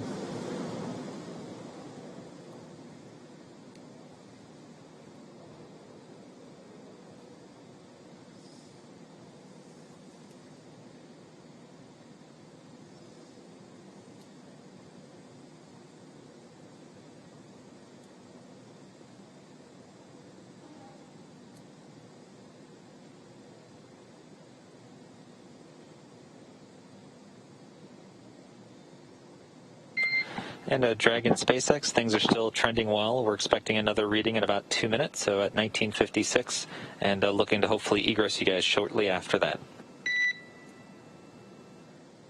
Okay, sounds good, bud. Thank you.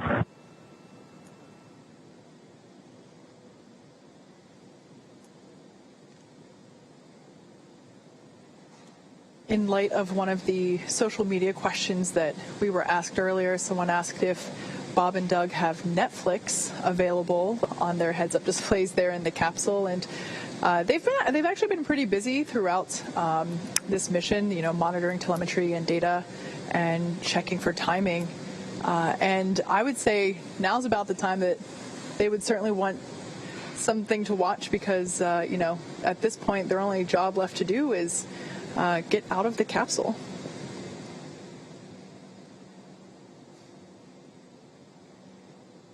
Has to be a feeling of just success, though, for those two. I mean, taking the first flight in a brand new spacecraft, we knew as test pilots this is something that was kind of their bread and butter when they were in the military, and definitely something they leapt at the chance for once they became astronauts. And really a pretty flawless flight for Dragon. Obviously, we'll have all of the post-flight review coming up in the next several weeks as we continue to assess all the data that we received throughout the mission and any data still recorded locally on Dragon itself. And we'll be spending the next several weeks going through and assessing the mission and working through the certification process. And we're already targeting the first operational flight, currently pegged for no earlier than late September.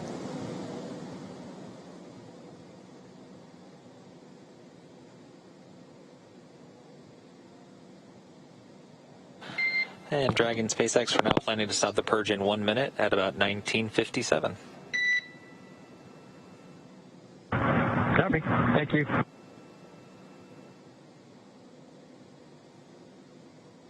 All right, well, with them stopping the purge in about a minute, that means that the levels have gone down to what they were looking for, and then we'll begin to step back into the hatch opening process and then be able to get Bob and Doug egressing or moving out of the Dragon capsule. They've been in there for a little more than 19 hours at this point since they departed the space station on Saturday. They had a sleep period, 8 hours of rest on the capsule on their way home. They've been up since a little bit earlier this morning, that wake coming about 4:40 a.m. Pacific, so a little more than 8 hours ago.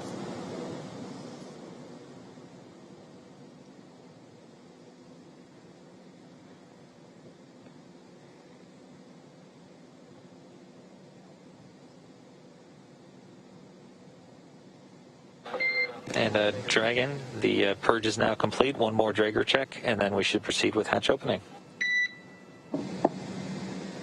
Okay, good news. Thanks.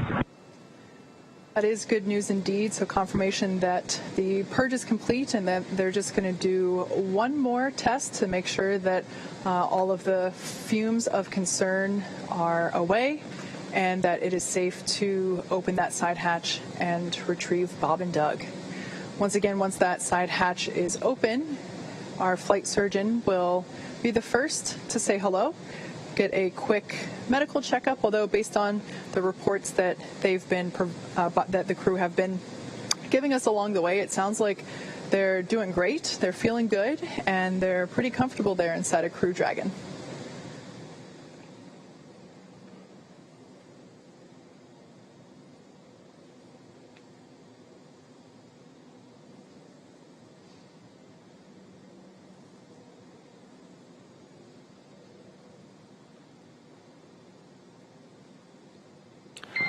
And Dragon SpaceX, we show 0.4 parts per million on NTO, 18 parts per billion of MMH. That's below limits. We are proceeding with hatch opening.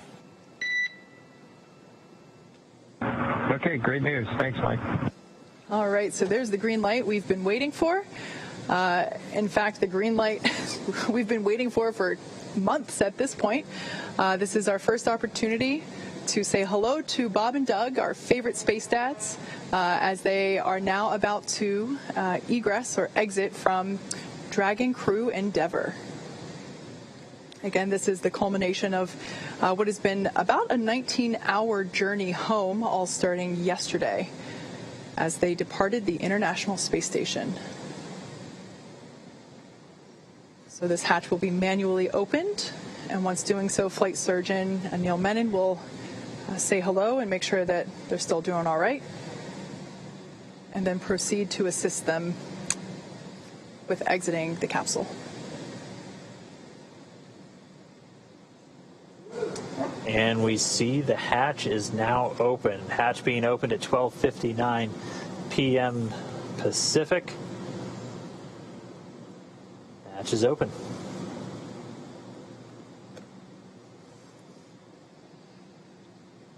So right now they're going to put a piece of equipment in there that basically smooths out the edges and makes sure that it is a comfortable exit from the Dragon capsule. Just a little piece of structure there to ensure that the hatch will remain open and that any sharp edges around that side hatch are protected.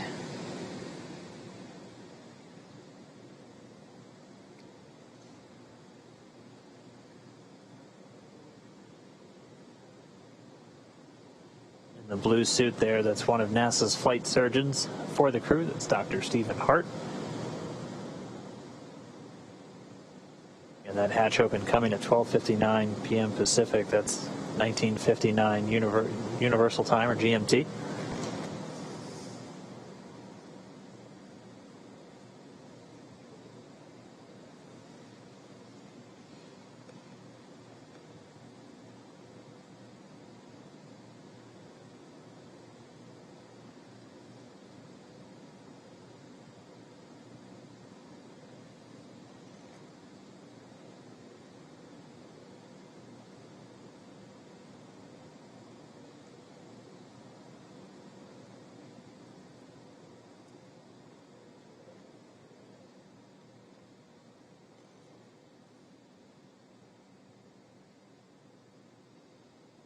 So once again, the SpaceX recovery team is now assisting NASA astronauts Bob Behnken and Doug Hurley to exit the spacecraft.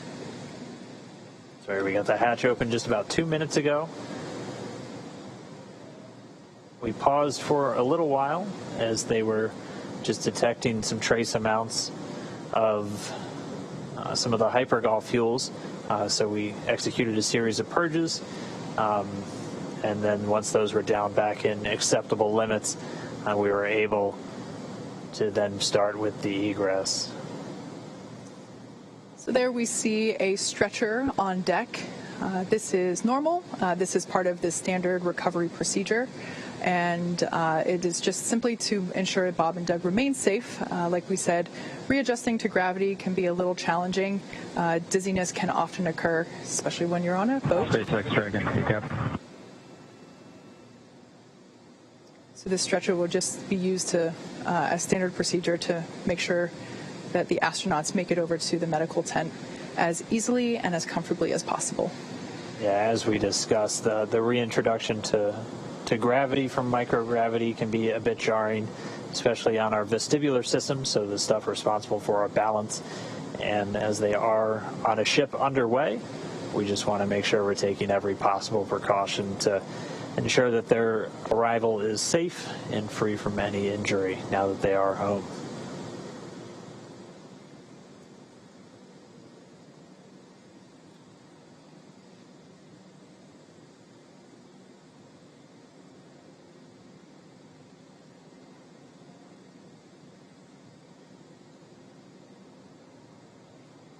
They're working to get a few of the items from the seats out of the way first before they begin extracting our crew members. They'll be coming out one at a time.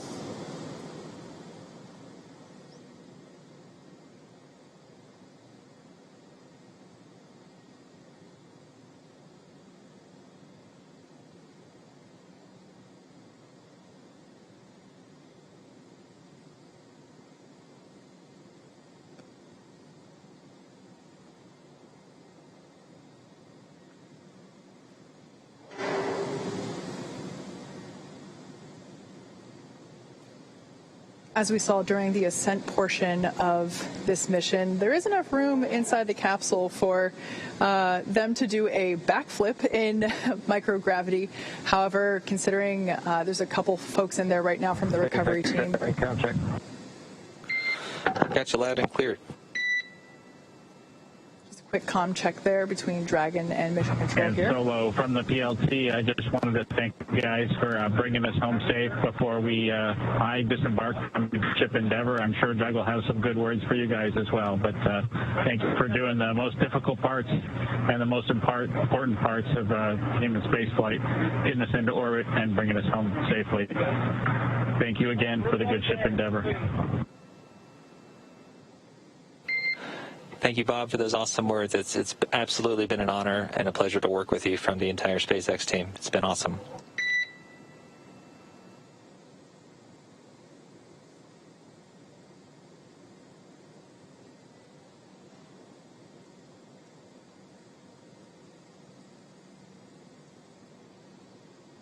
Some initial words from NASA astronaut Bob Behnken. He's in the pilot seat, so you've heard him refer to himself as PLT. We're still standing by for our crew members to begin making their way out of the Crew Dragon spacecraft.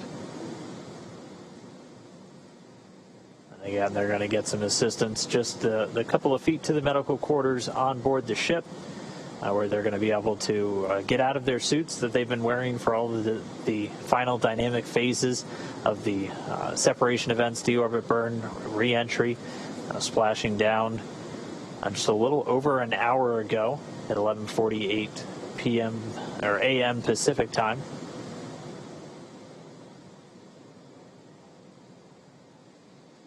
Again, the recovery team. SpaceX Dragon from the commander. Go for SpaceX. Here we have our first view of Doug Mike, Hurley. I just would like to sort of reiterate what Bob said and add my thanks to everybody over the last several years that's either worked in Hawthorne, McGregor, or down at Kennedy Space Center. Anybody who's touched Endeavour, you should take a moment to just cherish this day, especially given all the things that have happened this year. We certainly can't thank you enough. Our families can't thank you enough. And just proud to be a small part of this whole effort to get a company of people to and from the space station. They can celebrate with each other. See some, and we'll talk to you soon, hopefully in person. Thanks so much, Doug, and you're welcome, and thank you so much for those kind words. And we all wish you a safe journey home and a happy reunion with your family soon, and we look forward to seeing you in person as well. Some really nice words there from Bob Behnken. Mikey.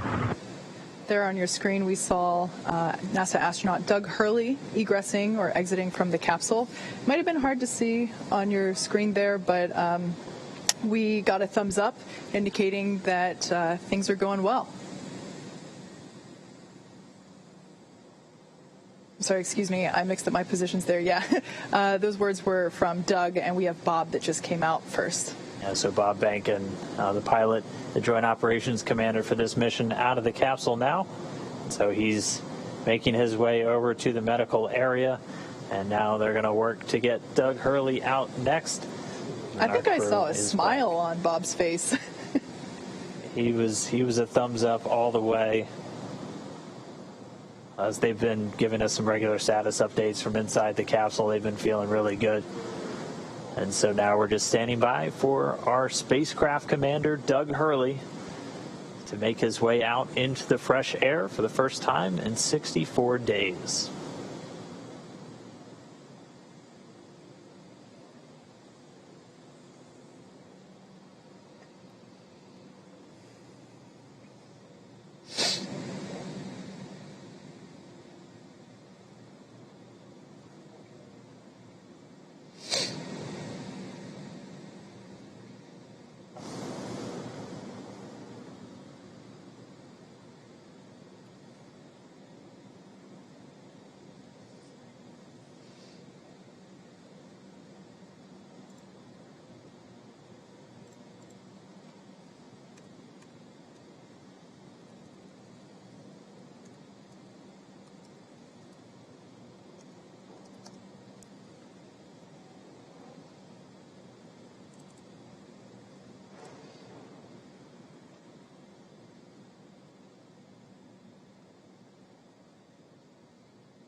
All right, so they're getting set up, and we should see spacecraft commander Doug Hurley making his way out of the capsule. And it looks like we've got him out. We've got him seated.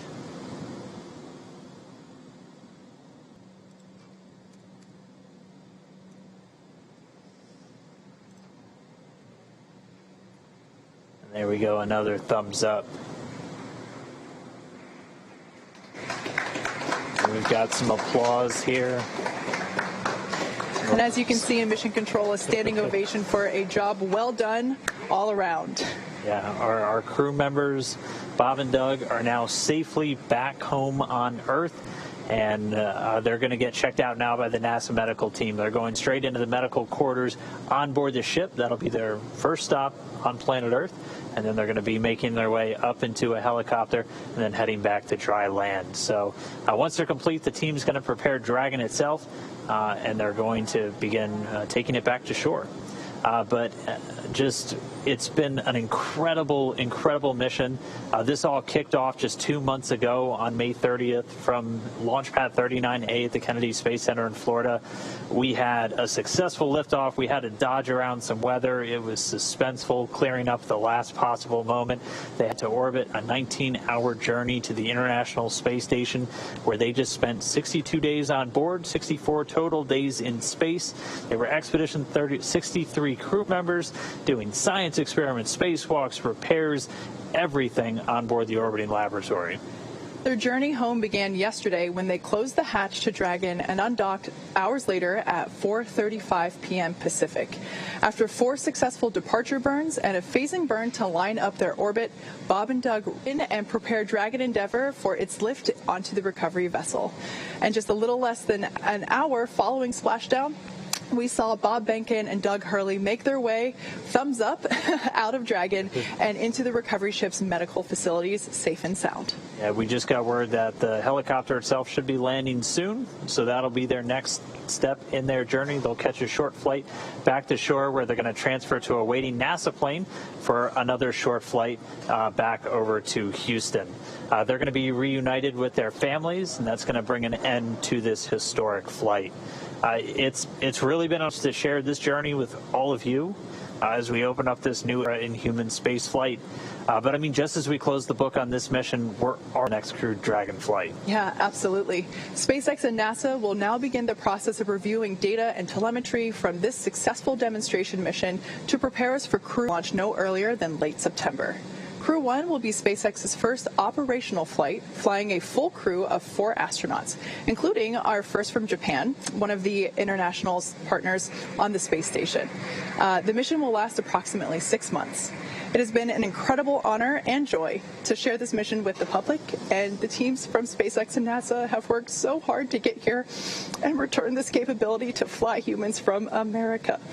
Continue to follow SpaceX and NASA online and on our social media updates for the next steps on the commercial crew program and the countdown to Crew 1. And we're going to continue to share the progress of Bob and Doug's trip back to Houston on social media. We also have a briefing coming up real soon. Jim Bridenstine and officials from NASA and SpaceX. That's coming up right at the bottom of the hour, 1:30 p.m. Pacific, 4:30 p.m. Eastern, 20:30 GMT. So we're going to say thanks one more time for tuning in, cheering on Bob and Doug as they return home.